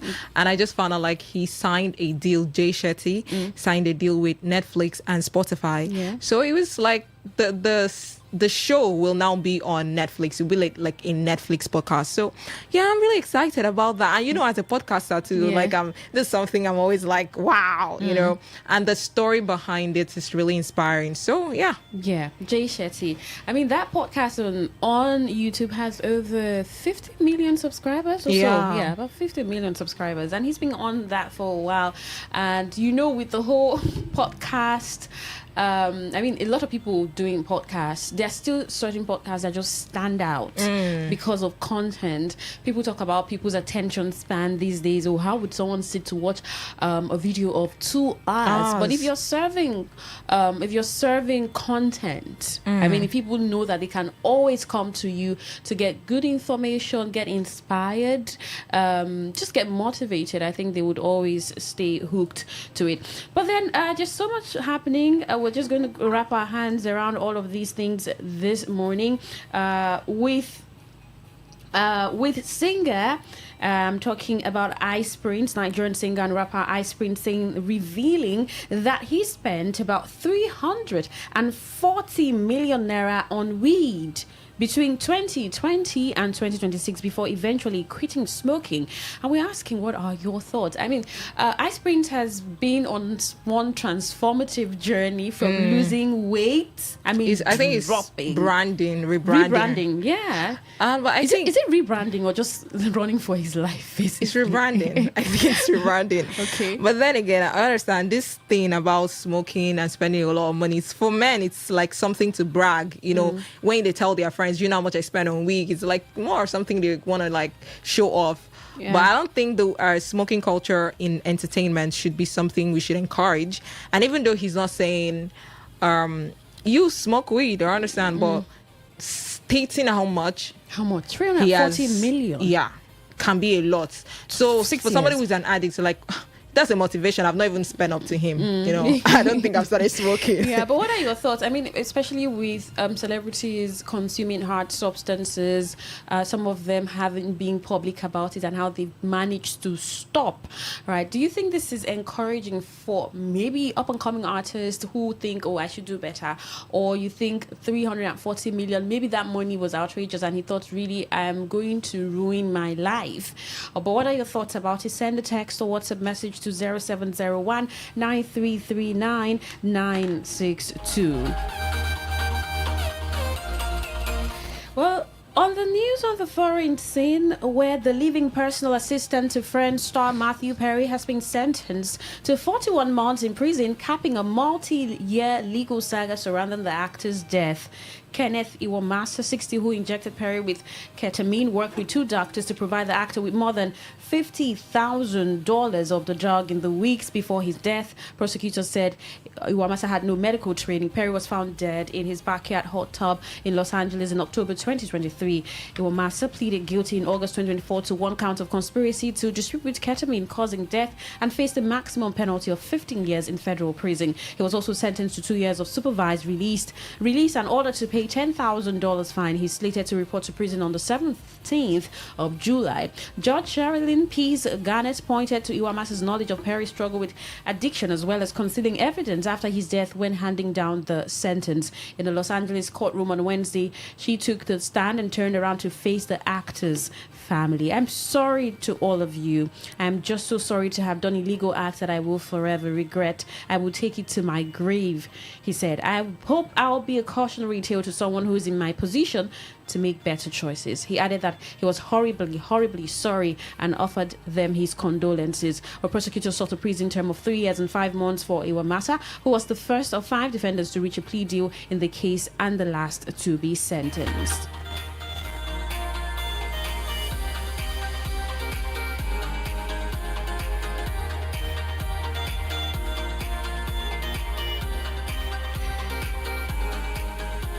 Well, in Nigeria, where veteran Nollywood actor Emeka Ike has officially declared his intention to contest for a seat in the House of Representatives ahead of the 2027 general elections, the actor announced that he will run for the Abuja Municipal Buhari Federal Constituency under the platform of the Nigerian Democratic Congress. Speaking on his decision to enter the race, Emeka Ike said he wants to contribute to building a proper systematic structure that can drive national development and improve governance.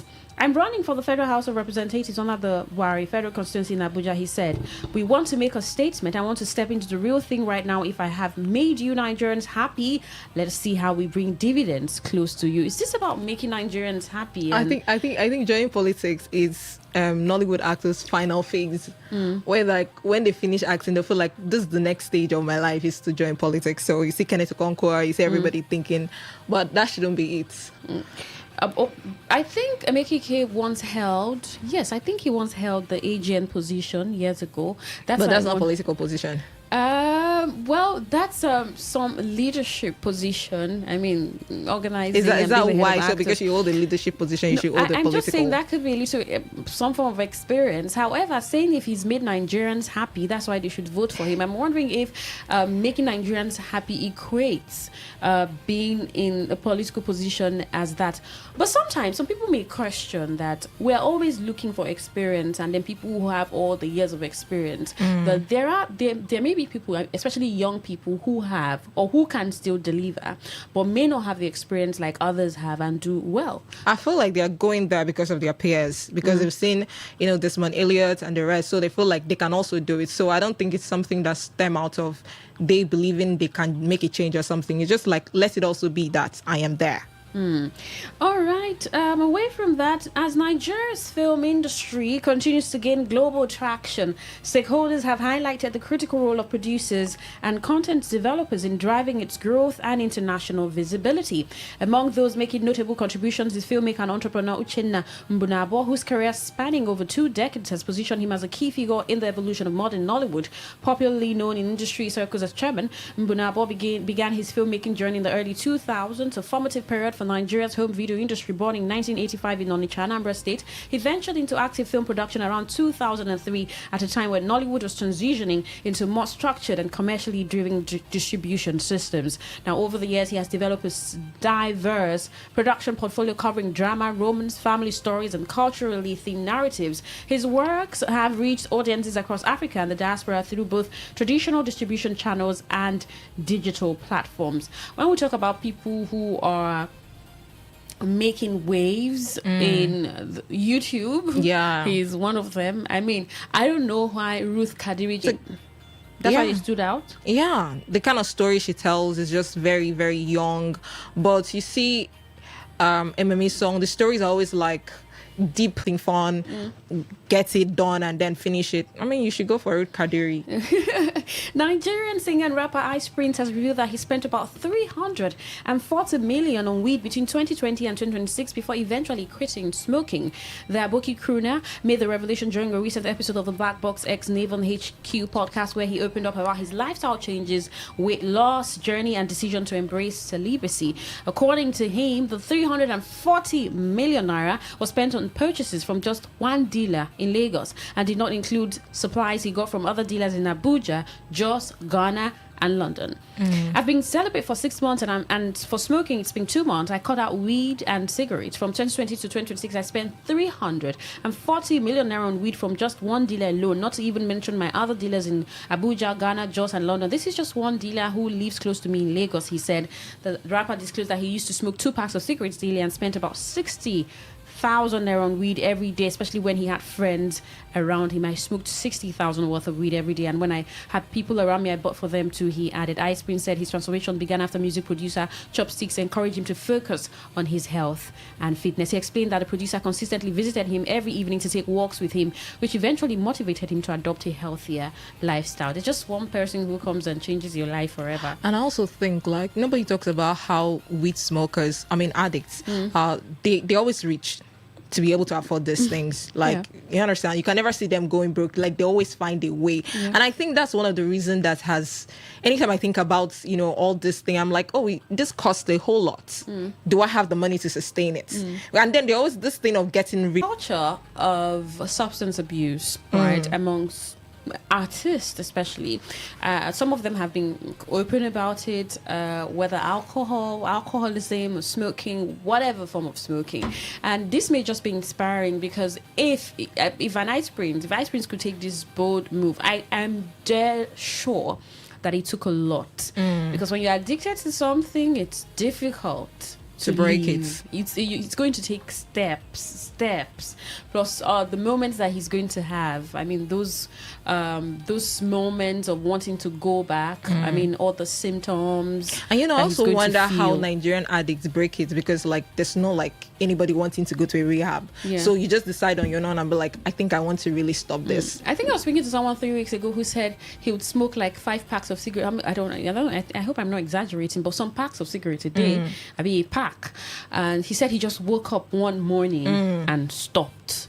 I also think miracle works too. Because I'm looking at you, because I know exactly. I've been studying addiction for a while, and I know what people go through to get over even things that are not substances. You know, you can be addicted to anything, just anything.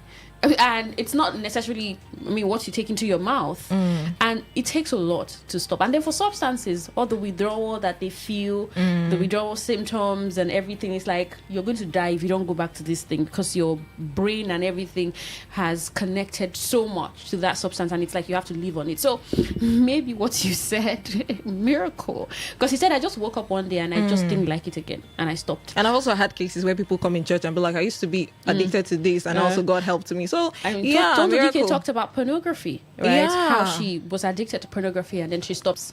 The moment you decide not to do anything again, I mean, the moment you stare at something in with your eyes and say, you see this thing, I'm not going to indulge. Sometimes it's a powerful way to begin. Well, you're still listening to Entertainment Today on Today 95.1 FM, Voice of the People. Now, someone said that he wrote a script and had Jennifer Lopez in mind. It's supposed to be in the cinemas, not in cinemas, Netflix on what? June 5th. That's like a few days from now. So we're going to talk about that. How, I mean, a writer just puts up a story and decides that, yes, this is the perfect person to play this character. You're listening to Entertainment Today on Today 95.1 FM. Do stay with us.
Voice of the People. Thank you for staying.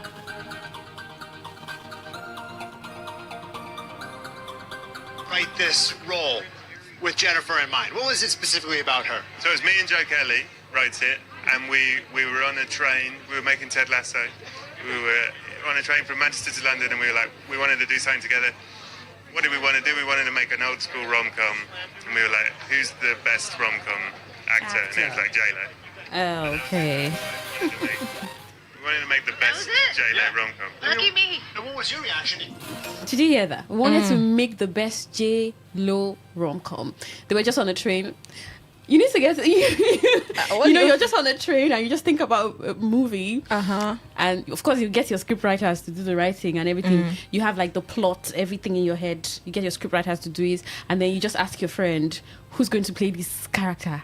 I don't think you need to ask your friend. Sometimes you can even write it based on the personality. So as a writer, sometimes how I get inspiration or something is if I see a very interesting character, I'm like, oh, this person is cool. You know, there was a time I was always listening to this TWT podcast. Yeah. And I really just loved the way he presented. I was like, oh, I can get a character for TWT. You understand? Like a character that embodies the kind of person he is. So yeah, I think you don't even need to ask anybody. Sometimes as a writer, it just comes natural. You can meet somebody and the way they react or something, you just like, I like this. I need to write about it. I don't know how this makes the actor feel. You know, like Jennifer Lopez is, I mean, she's Jennifer Lopez. However, someone just reaches out to your management and say, we did this script and you were the only person who came to mind. I mean, the story also has to be good, because if you're telling a very horrific story and then you're like, why am I the one coming to your mind? Rom-com. I mean, Jennifer Lopez. So yeah, that's what I'm saying. It could work because it's romantic comedy. Yeah, Office Romance. I mean, 5th of June will be out on Netflix, so maybe you can go see what they did there, what Jennifer Lopez did. I'm sure she's going to be. She said, "Lucky me." I mean, at the end. I mean, that's just a way to say, just to feel humble too. All right. Away from that, okay, this is a little. If you have to be a runs girl to make a living, do it, but don't stay there. Actress Shafi Bello. This is really. This is a lot. It's a lot, and a lot I really don't want to talk so because it's a lot to unpack. It's a lot to unpack. But a number of celebrities have been reacting to the insecurity in Nigeria. I mean, this is with some of them crying. This is Bam Bam crying.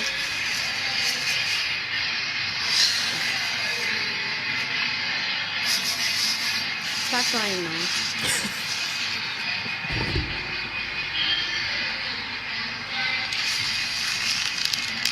Create flyers for us. What are we gonna do about it?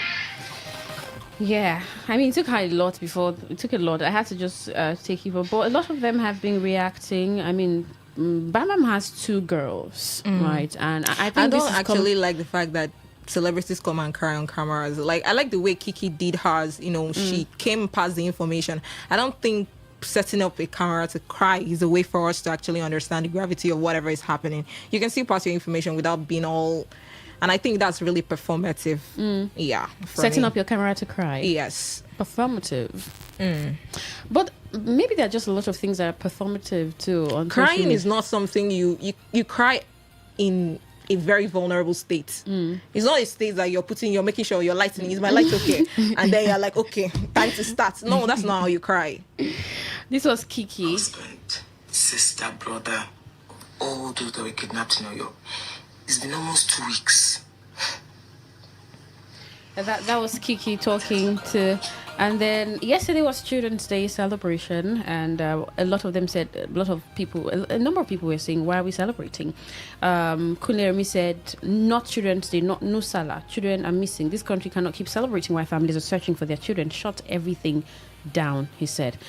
All right, on a lighter note, before we take that message, women lose interest in relationship marriage once they begin to cheat. Yule Dochi. Men are just not getting the fact that we can also cheat without emotions. You know, they've sold this lie where, oh, you need an emotion to cheat as a woman, But now that is to tell you that we don't need emotion. We can do it like they are the lesser or the weak. So that before you even have to think about cheating, you have to like, wow, it's my emotion. Yeah, no, a lot of people do that without even considering their emotions. There are women who I mean, anyone can cheat without emotions. Everybody can. Anyone can. And then he also said AMVCA, he doesn't need AMVCA to feel validated. I mean, people have been, he doesn't need it to feel validated. That's his thought and acceptable. And I also think he's a great actor, so. Just that he hasn't, people think that he can leave the sphere he's being on, and come like to cinemas, come to cinemas, have him in one of the films that would stream on Netflix and all. But Yul is actually a great actor. I think there's just been a lot of stereotyping around him over the years, just doing particular, I can't remember the last time I sat to watch a Yul Edochie film. I think when he started those early days, I think I watched a couple of his films, but now it's been over 10 years or so, 15. I've not seen anything he's starting that is interesting to me. Or maybe there's some people too that would really like what he does. Let's wrap up with that message. Oh, somebody said, does Anastasia smoke? No, I don't. I think somebody said something, but I can't really. He said, good morning, presenters. And that was all. Okay. Thank you so much. We have to go. The world news at 12 coming up with Dawn Wilson. I'm Queen Chima. Now I'm Anastasia Benjamin.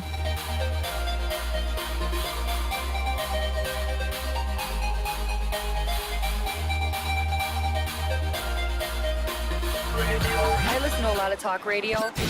95.1 FM. Whether it's happening in Port Harcourt, South, Nigeria, or around the world, we've got you covered. On air, online, delivering balanced news and unbiased analysis. Today, 95.1 FM. 95.1 FM, Port Harcourt.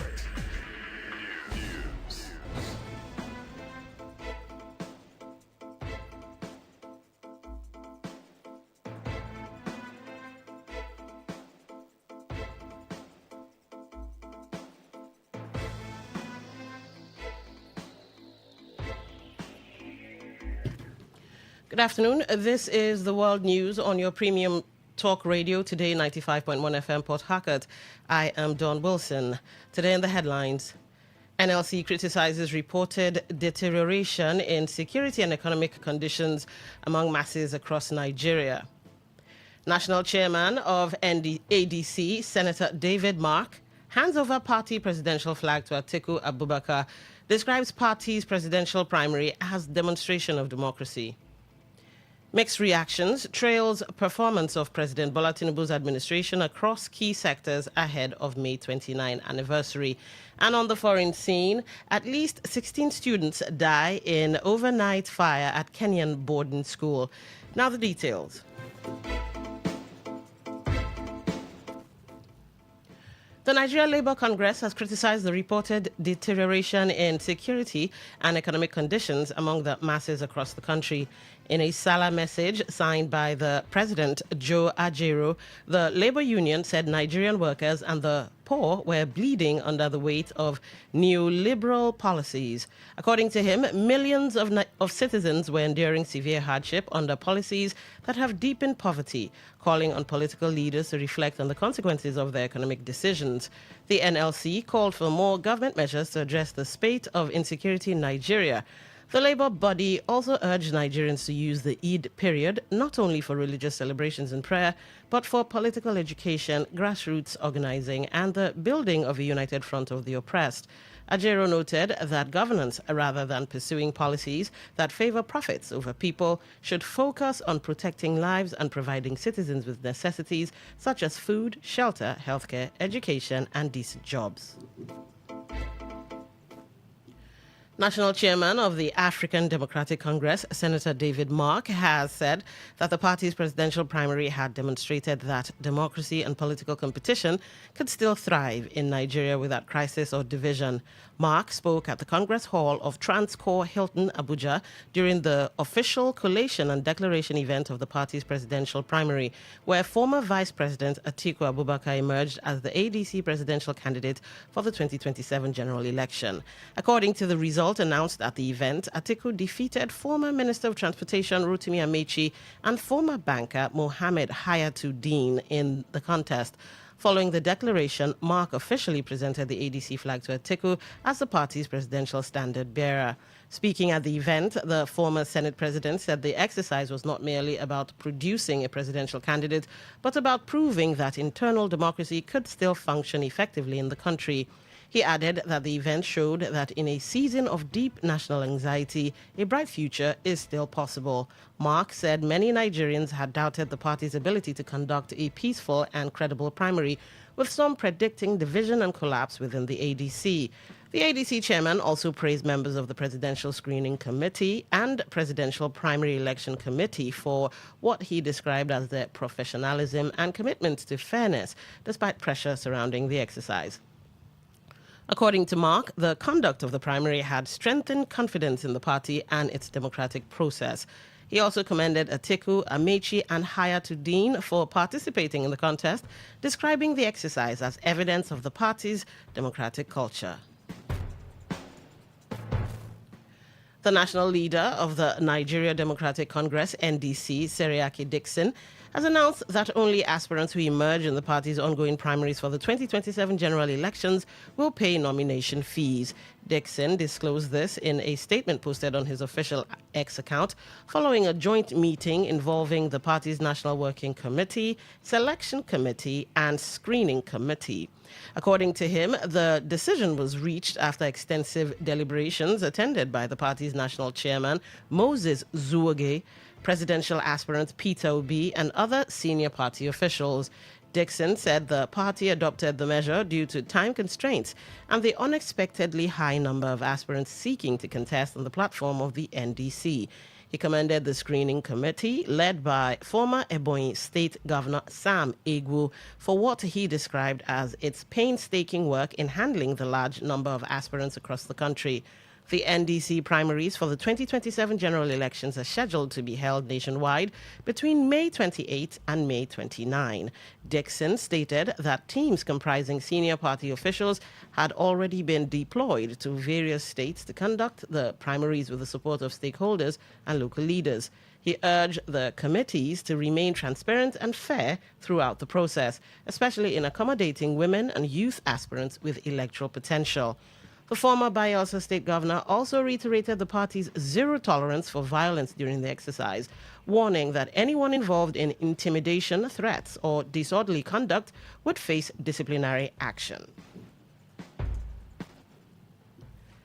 President Bola Tinubu has assured abducted school children and teachers in Oyo State and Borno State that they have not been forgotten, pledging that his administration will intensify efforts to secure their safe return from captivity. The president gave the assurance in a statement he personally signed, dated May 27, to commemorate Children's Day amid growing concern over recent attacks in schools in parts of the country. Tinubu, in his Children's Day message, acknowledged the anguish of affected families, especially as the celebration coincides with the Eid al-Kabir festivities. The president disclosed that he had directed all relevant security agencies to sustain and intensify coordinated rescue operations for abducted children and other vulnerable citizens across the country. According to him, the operations must be intelligence-led, carefully executed, and focused on the safe recovery of victims. The president noted that the theme for this year's Children's Day celebration, Future Now, promoting inclusion for every Nigerian child, speaks directly to the nation's conscience and responsibility towards its younger population. He added that the Federal Ministry of Education, in collaboration with state governments, would deepen implementation of the Safe Schools framework to ensure better emergency preparedness in vulnerable communities. The president stressed that schools in high-risk areas must have clear response protocols and direct communication links with security agencies. Tinubu reaffirmed his administration's commitment to ensuring that every Nigerian child has access to education, healthcare, nutrition, safety, and opportunities for a better future. The movement for the survival of the Ogoni people, MOSAP, and the entire Ogoni ethnic nationality have condemned the alleged ongoing political marginalization and systemic exclusion of the Ogoni people from the governance structures of Rivers State. Mossop said they watch with deep concern as the current crop of political power brokers in the state and country sidelines qualified Ogoni sons and daughters from strategic leadership positions, especially that of the governorship. Mossop, in a statement by their spokesman, Imeabe Savior Oscar, claimed that the exclusion undermines the principles of federal character, equity, and justice. The statement reminded the federal government and the global community that the exact pattern of state-sponsored neglect, economic exploitation, and political stifling led to the tragic extrajudicial execution of the Ogoni Nine and the massacre of thousands of Ogonis over 30 years ago. They said the wounds of that era remain unhealed, and that to repeat the same administrative arrogance today is to insult the memory of their martyrs and dare the resilience of the people. The statement warned that the FCT minister, Nyesom Wike, alongside a handful of self-serving, non-representative Ogoni individuals, lack the moral, political, or cultural mandates to negotiate or decide the fate of Ogoni land, insisting that no individual or external proxy can sell out Ogoni interests. They call on President Bola Tinubu to, with immediate effect, address the political exclusion of the people of Ogoni and urge him to use the opportunity to express his sincerity of purpose and approach on his determination to resume oil exploration in Ogoni land with the current political situation. The statement said, as people of Ogoni, they called on the federal government and the FCT Minister Nyesom Wike to understand that the people of Ogoni has made tremendous contribution to the survival of not only the Niger Delta region, but also to Nigeria at large. And as such, it is worrisome and devastating that the people of Ogoni could be mocked at the high level. President Bola Tinubu should know that his ongoing quest to resume oil extraction in Ogoni land will remain an absolute impossibility until the fundamental issues of political justice and economic equity are addressed. Mossop informed President Tinubu that if the decision is not rescinded and the political exclusion of Ogoni people are not addressed, especially in the election circle, it could affect their voting support for his re-election bid. Mossop insisted that the Ogonis will speak with their votes in the 2027 election. You're listening to the World News on Today 95.1 FM, Voice of the People. After the break, more news and foreign stories. Stay tuned. Every day, every hour, when the big stories break, depend on our 24-hour news team to bring you the latest. Today 95.1 FM. Welcome back. As President Bola Tinubu marks the anniversary of his inauguration as Nigeria's 16th president on May 29th, mixed reactions have continued to trail the performance of his administration across key sectors. Some residents in Port Harcourt who spoke in separate interviews with Today FM's Odinakachi Celestine assessed the president's performance in the health sector, human capital development, employment, and the general welfare of Nigerians. The residents expressed dissatisfaction with the current state of the nation's health sector, describing public healthcare services as inadequate and poorly equipped. They cited reports of inadequate snakebite treatment in Abuja and the death of a medical doctor in Bayelsa State, allegedly linked to the lack of oxygen in a hospital, stressing the need for urgent reforms across primary healthcare centers and public hospitals nationwide. The residents also called for free healthcare and health insurance for citizens, especially low-income earners. According to them, the high cost of drugs, frequent strikes by medical personnel, and shortage of healthcare workers has made access to quality healthcare difficult for many Nigerians. Let's listen in on what was said.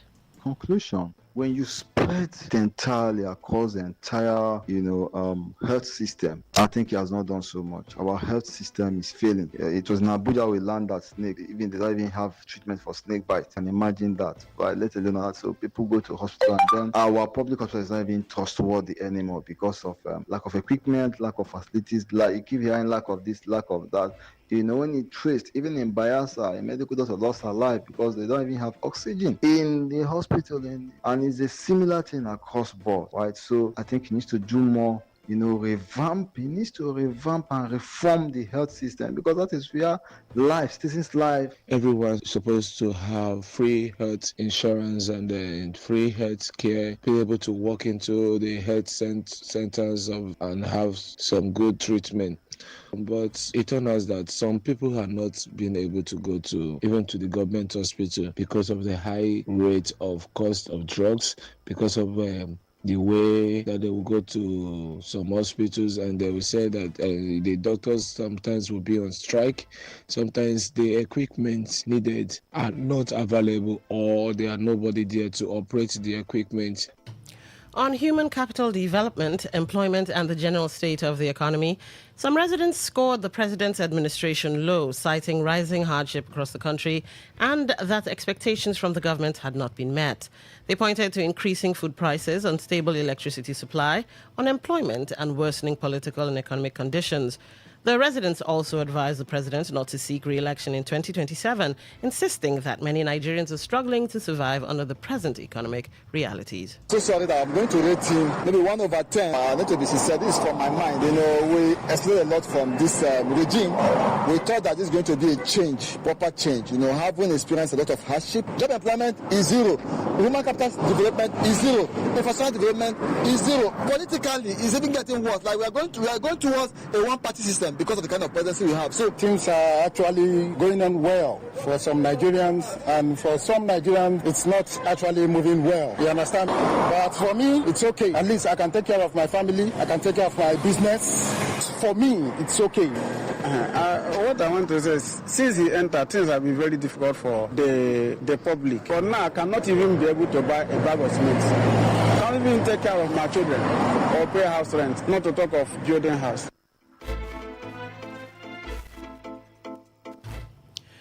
A Port Harcourt-based human rights activist, Mr. Charles Jaja, has urged the government at all levels to do everything possible to ensure the safety of children in the society. Jaja, in an interview with Today FM's correspondent, blamed the high level of out-of-school children to increase insecurity across the country. He called on authorities to ensure the secured environment for children and society at large. It's a situation where people are not brought into account. That's why society decays. So government must do the needful in making the society a safe one for our children. Because today we hardly find in most states of the federation children no longer go to school. And it's unfortunate that even in Nigeria too, we have a lot of out-of-school children. Reason being what? Security. And security for children cannot be guaranteed. Speaking during an event marking Children's Day celebration, the president of South Youth Initiative, Imiabe Savior Oscar, claimed that government had failed the children and society for allegedly not being able to ensure primary responsibility of a government to protect lives and property of the citizens. And to develop every year, we'll talk about protection and welfare of all children, and also talk about quality education, and as well health and nutrition. As we speak today, I want to sincerely say that our federal government and our state government has failed our children, and not only failing the children, they have also failed the society for not being able to meet up the actually primary responsibility of a responsible system of government. Every responsible system of government is actually saddled with the responsibility of taking care of our children. On the foreign scene, at least 16 students have died in a fire at a boarding school in the Kenyan town of Gilgil. It was reported that at least 79 others were injured in the overnight blaze at the Utumishi Girls' School in central Kenya. The cause of the fire has not yet been established, but the police say they're investigating whether safety regulations were followed. The fire started in the early hours of the morning in a dormitory building housing more than 200 students. The government-owned secondary school is managed and sponsored by the Kenya Police Service.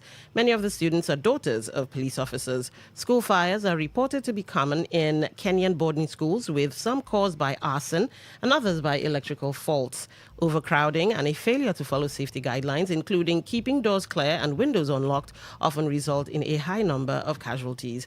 Kenya's deadliest school fire in recent history occurred in 2001, where 67 students died in a dormitory fire in Machakos County. In 2024, 21 students burned to death in a school fire in central Kenya, while 10 died in 2017.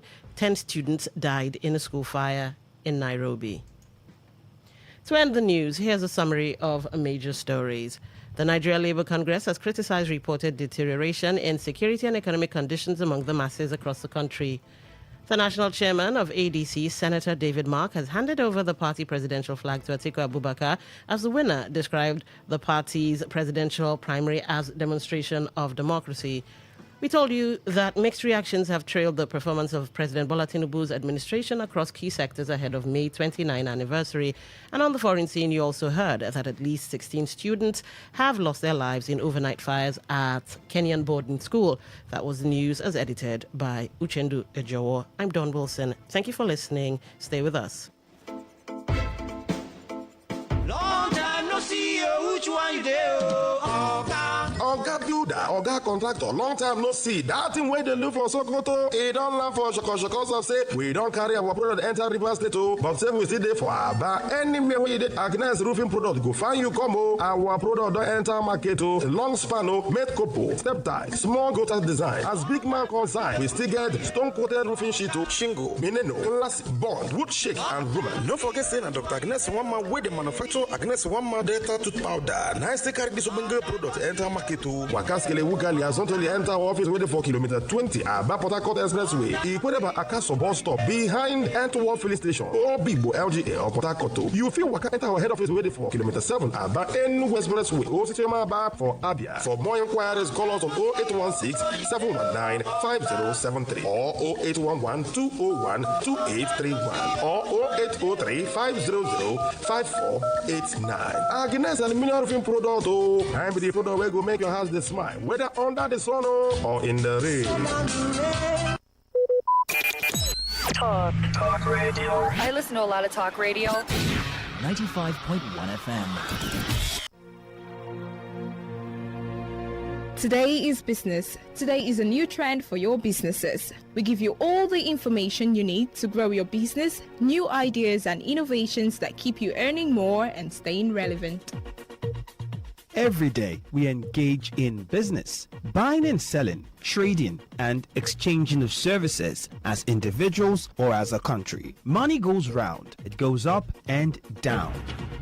But have you ever wondered what business is all about? And have you ever wondered how you can stand out in your business? Today FM has got you covered every Wednesday between the hours of 1 p.m. to 2 p.m. Learn all you need from professionals on how the country runs its business affairs and how you can be an outstanding entrepreneur and grow your business. Business Today.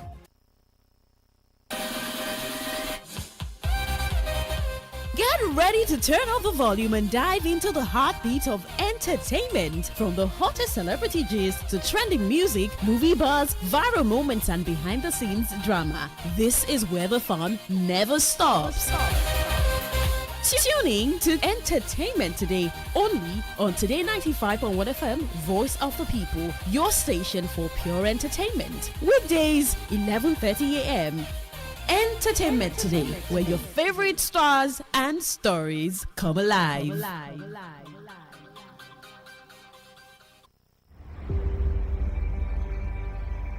Maybe home is somebody's smile when they look at you for the first time.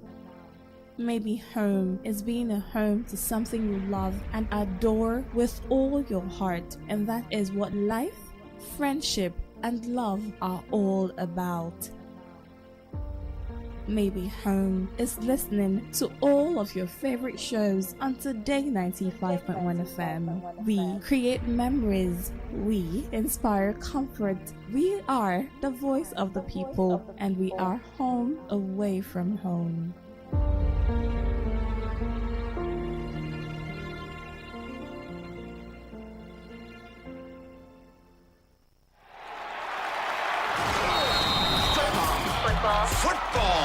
Football fans, the biggest football night of the season is here. This 30th May 2026. Get ready for the ultimate UEFA Champions League final experience with the unbeatable Today FM Sports crew and you, the real fans, live at Amora Resort.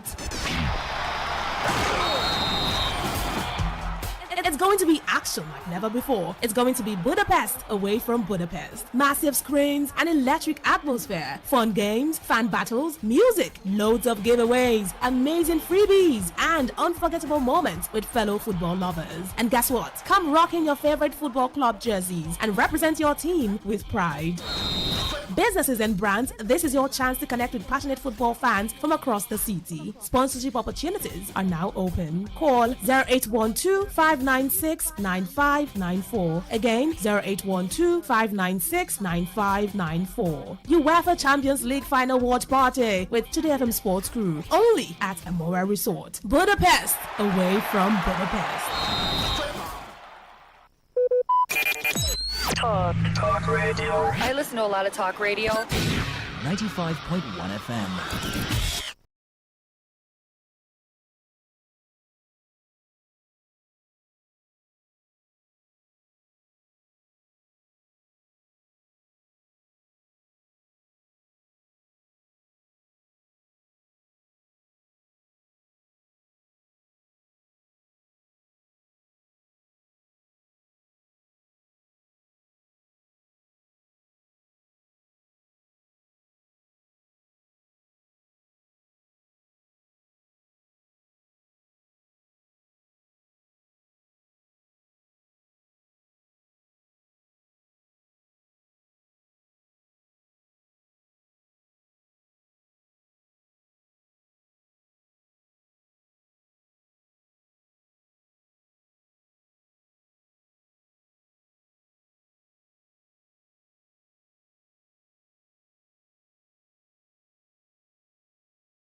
Talk radio. I listen to a lot of talk radio.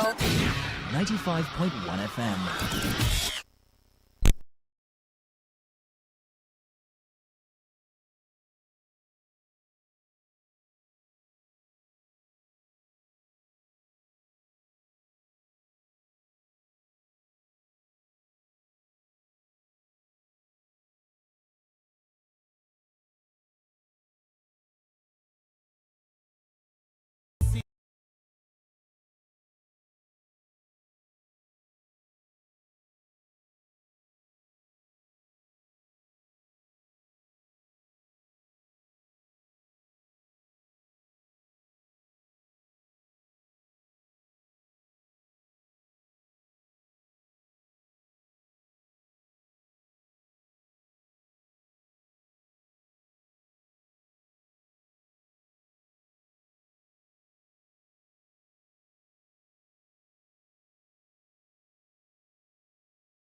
Welcome to People Fixing the World from the BBC World Service with me, Myra Anubi. On this program, we believe anyone can make a difference, and we're on a mission to prove it. Today, we're focusing on saving lands that are critical to our life on Earth: wetlands.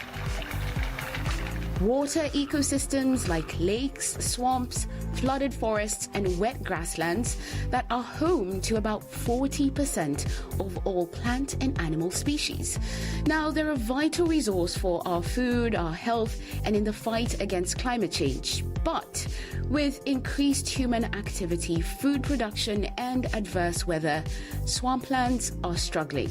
So grab your boots, because today we're heading to a wetland city in the South American country of Chile to meet resilient communities that are passionate about protecting their local wetlands.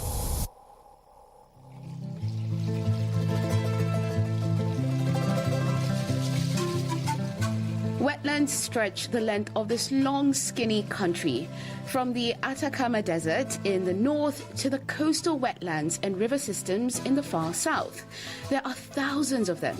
Some are recognized globally under the Ramsar Convention, an international agreement to protect wetlands because of their ability to clean water, support wildlife, and help protect communities from floods.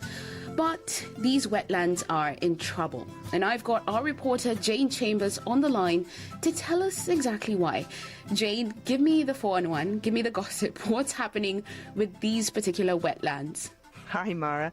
Well, many of the towns and cities in Chile are growing, and they need more houses if nature are threatened. And another big issue here is that instead of people looking after them, they're used as illegal rubbish dumps. Ugh, that sounds terrible. But Mara, do you know what? These spaces are still so beautiful. I've been in the south of Chile in a city called Valdivia, visiting some urban wetlands, which, as the name suggests, are in towns and cities.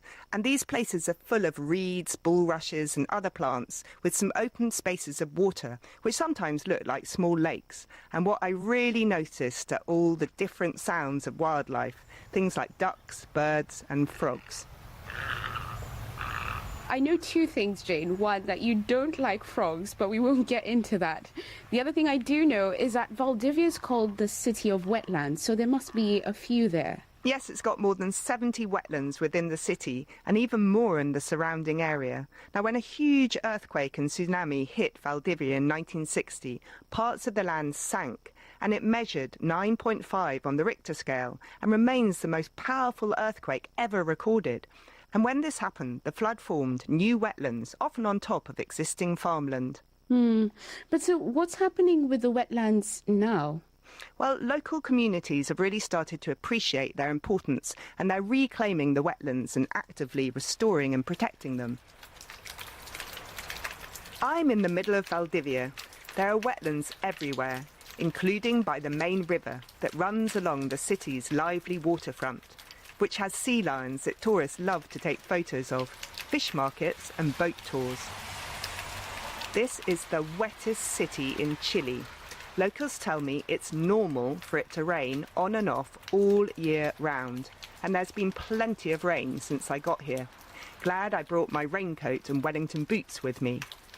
I'm off to visit Angachilla, a large urban wetland on the outskirts of the city. The rain stops and the sun comes out, and I'm surrounded by swampy marshland. I'm here to meet Jaime Rosales, the president of a local neighbourhood community.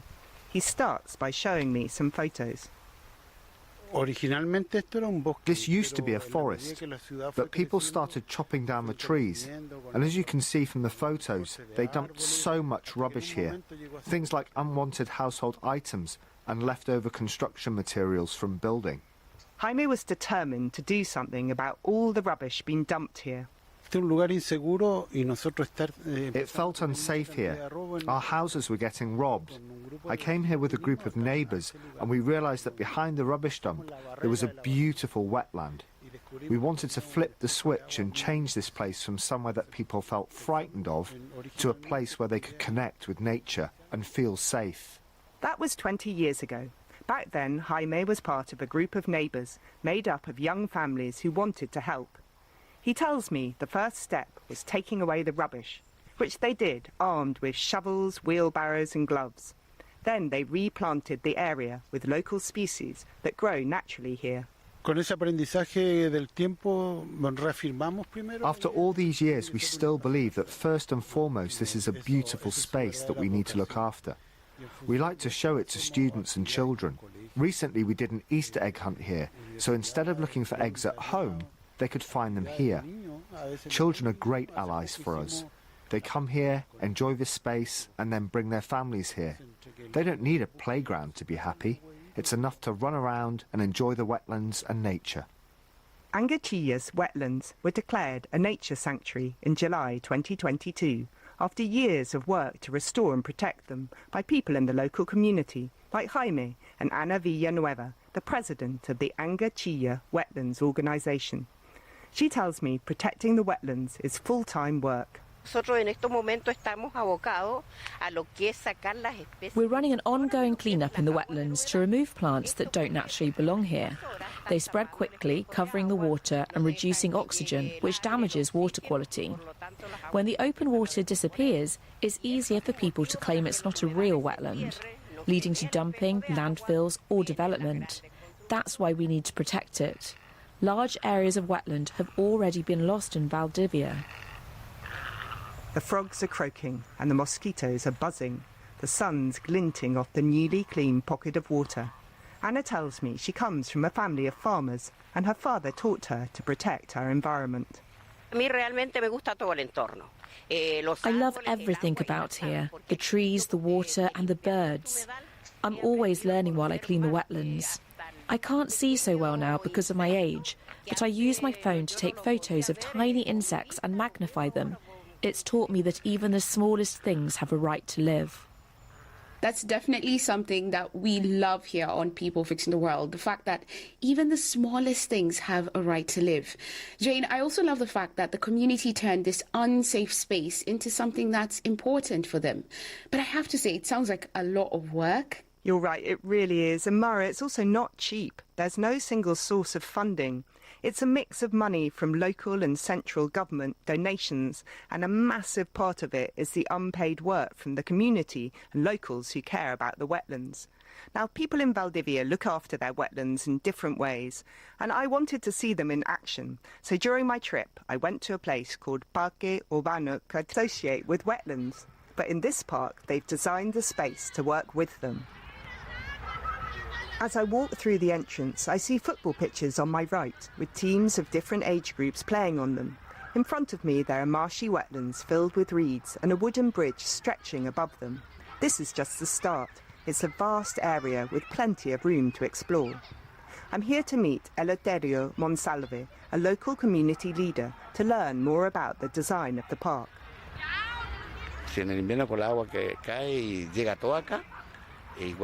In winter, when there's torrential rain, the water floods the football pitches. But that's normal. This is a wetland, and we accept it, and know that the water will find its way out to the river. Why was it so important for you to keep the wetlands intact? Because the wetlands absorb the rainwater and stop it flooding other places. We needed to build a bridge over the wetland, so we did. We don't want our infrastructure to interfere with them. Eleuterio is here with his friend Francisco Vazquez, a community leader, affectionately known as Pancho. They proudly tell me they're old-age pensioners, some of them missing a few teeth, who were part of a struggle which went on for years to turn these wetlands into a park. These days, especially during the weekends, it's full of families, joggers and people of all ages enjoying the space. But as Pancho explains, it wasn't always like that. Even though this was a wetland, there was so much rubbish being dumped here that it covered everything else. It was also dangerous. Bad things went on here, like people taking drugs, and it smelt because of the contamination from the rubbish. Eleuterio and Pancho were worried about their family's health and decided it was time to do something.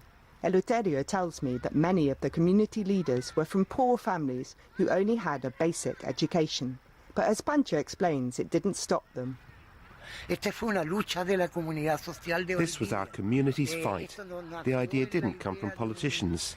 In the end, we convinced the national government to fund the clean-up and build the park. Around 30,000 families live near the park here in the south of Valdivia, so it meant a lot.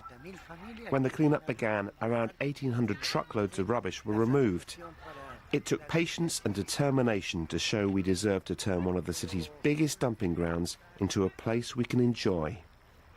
I'm Myra Anubian from the BBC World Service. This is People Fixing the World.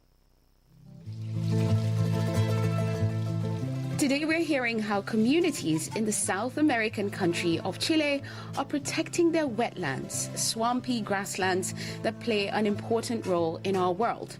And our reporter and wetland expert today, Jane Chambers, is still on the line. Now, Jane, you've told us how communities there are clearing rubbish and designing public spaces to work alongside wetlands. But I also know that wetlands themselves are also a bit of an attraction. They are. So ecotourism in this area is growing. And some locals I met told me that it's a way for them to make some money to help protect their wetlands. They get funded by the local government to get trained as guides and use the money they earn from tours of their wetlands to help maintain them.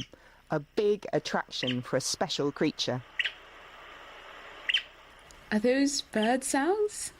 They are, but it's not any bird. That's the call of siete colores, which in English means 7 colours. It's a tiny bird that lives in the wetlands, reeds and marshes, and it looks a bit like a moving rainbow because of its brightly coloured plumage, which is made up of colours like bright yellow, green, blue and red. Wow, I love that description, a moving rainbow.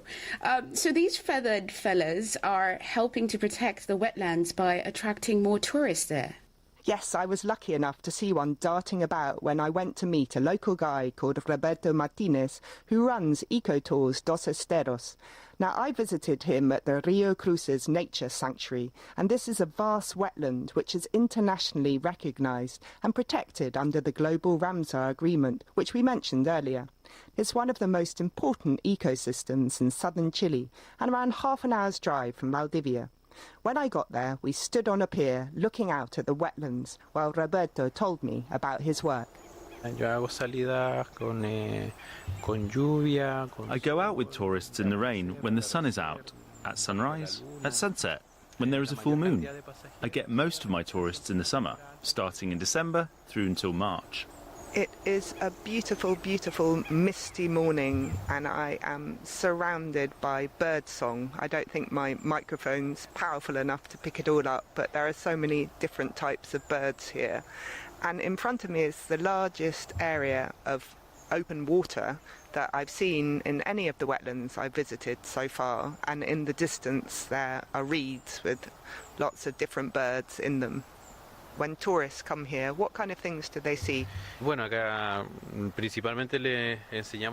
show them what birds and animals live here. They can see things like sea lions and the river otters. We also have black swans, which are famous here, the siete colours, and different types of ducks. And then there are ospreys, which are birds of prey that hunt fish. Tourists really enjoy coming to take photos of them in action. It's a migrant bird that only comes at certain times of year. And what's your favourite? For birds, it's the black-crowned night heron. They are shy and hard to spot amongst the reeds. I also like the river otters, which play and swim alongside us, keeping us company when I go out in the kayaks with the tourists. Even though they are wild, they are very friendly. And why are the wetlands so important for your business? Es un ecosistema único. This ecosystem is unique, so it's not just about earning money from it. As part of a community living in the sanctuary, it is our duty to cohabit with and protect this space. When I am out kayaking, I always clean up the rubbish that I see. And I work closely with authorities like CONAF, the government body that looks after protected natural areas in Chile.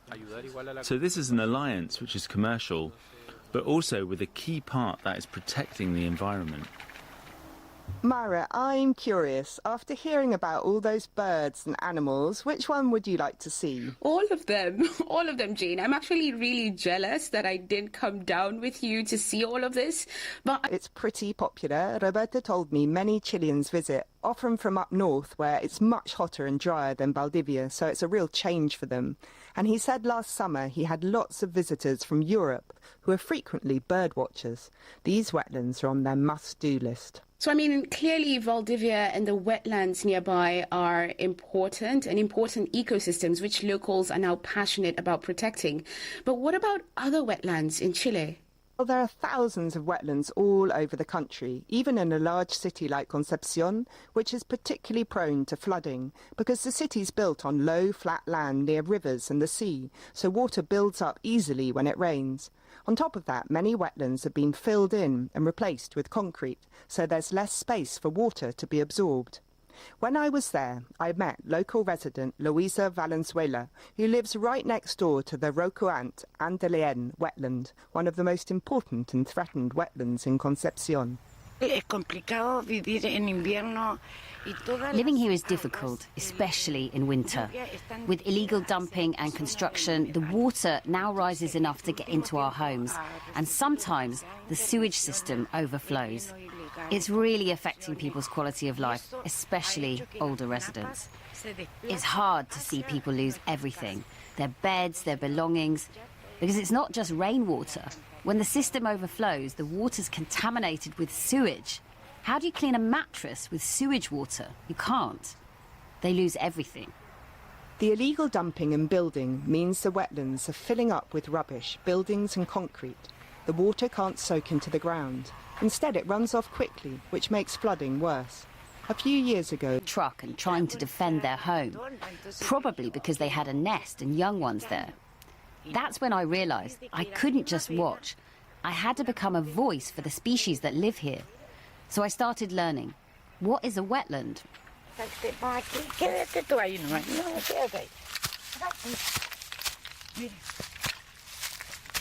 I'm in Louisa's local wetland, and she's jumping up and down, showing me how springy the ground is. She wants me to understand that wetlands are giant sponges. Beneath the surface, water flows through hidden channels, helping them soak up rain so it doesn't rush into streets and homes. The wetlands then release the water slowly, reducing the risk of flooding. And jumping with her is someone who has a plan to use wetlands as a solution. Nature-based solutions involve developing infrastructure that imitates nature in order to restore the riverbank and reconnect it with the floodplain. That's Loreto Arriagada, the local coordinator for Audubon, an international non-profit environmental organisation. She's working with them, BirdLife International, and the Development Bank of Latin America and the Caribbean on a project called the America's Flyways Initiative. This project is about restoring wetlands so they can actually work again. Right now, a lot of them are fragmented. They've been cut up by development, so they're not functioning as one system. But these wetlands are connected, and if you restore them, they can start working together to manage water. Loreto thinks government money could be better spent on this issue. At the moment, most money goes into dealing with floods after they happen from an emergency fund. This project is about prevention, fixing the wetlands so flooding doesn't happen in the first place. Once the funding's there, the project involves removing landfill sites and small illegal dumps. They'll create terraces with drainage so water can soak into the ground and flow naturally. It will also reconnect the wetlands water system and restore the riverbanks, so water can move between the river and the wetland, spread out and soak into the soil. This helps reduce flooding during heavy rain and protects nearby homes. Luisa wants Loreto's project to go ahead so that more of her beloved wetland is restored to its former glory. She's wearing a T-shirt which says, "Yo amo mi humedal," I love my wetland, and she wants to show me some of the things she loves about it, including a space in the heart of the wetland. Louisa says she's taking me to see the magic forest, and we're looking at all the different types of birds along the way, and she's telling me about one of her favourites, the picaflor, the hummingbird, which she says love the water around here. We're just entering the magic forest, and there's a sign, a brightly coloured sign with a dragonfly Tell me about it, cuéntame. Ese uno de los letreros que encuentre, ese lo pintó mi nieta cuando tenía... That sign over there, my granddaughter painted it when she was 5. It says, "I love the wetlands," because she's learnt so much here. She can recognise the plants and understand nature. If we don't take care of these places, the situation is going to get worse.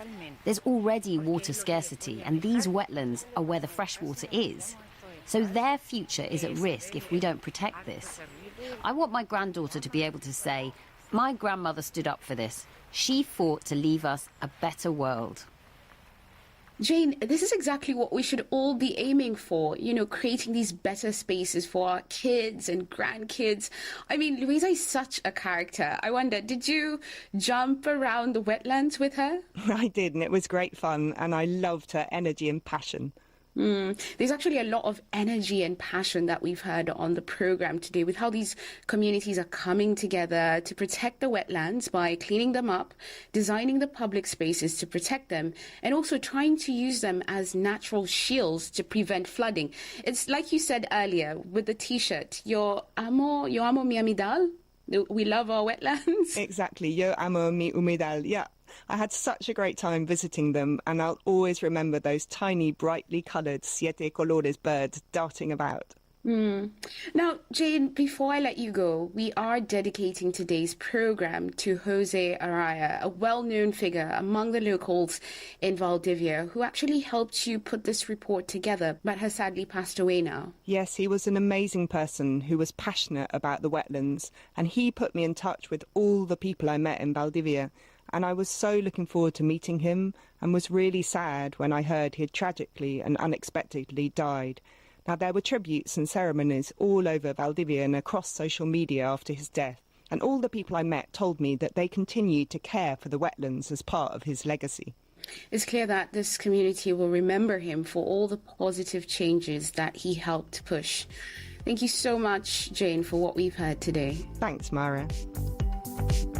And with that, we leave Chile with a lot of hope, knowing that communities can come together and make a difference. Now, I'll be back next week, taking you to an entirely different part of the world to find out about positive news. Until then, remember to subscribe to our podcast just by searching for People Fixing the World, wherever you listen to your podcasts. I'm Myra Anubi. Until next week, thanks for listening. Talk radio. I listen to a lot of talk radio. 95.1 FM.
Talk radio. I listen to a lot of talk radio. 95.1 FM.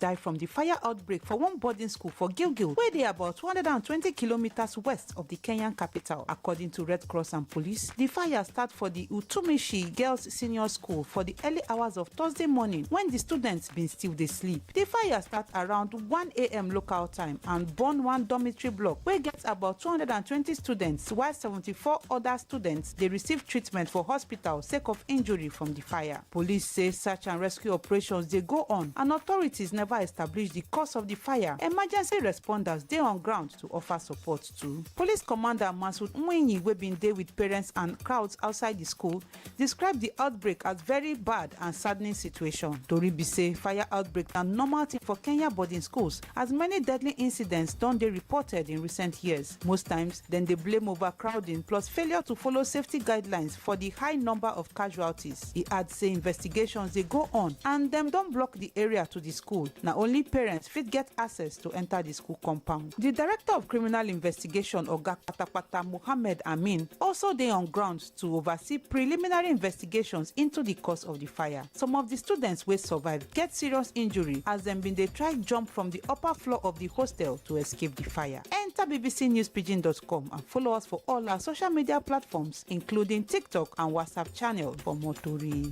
That's not the breakdown.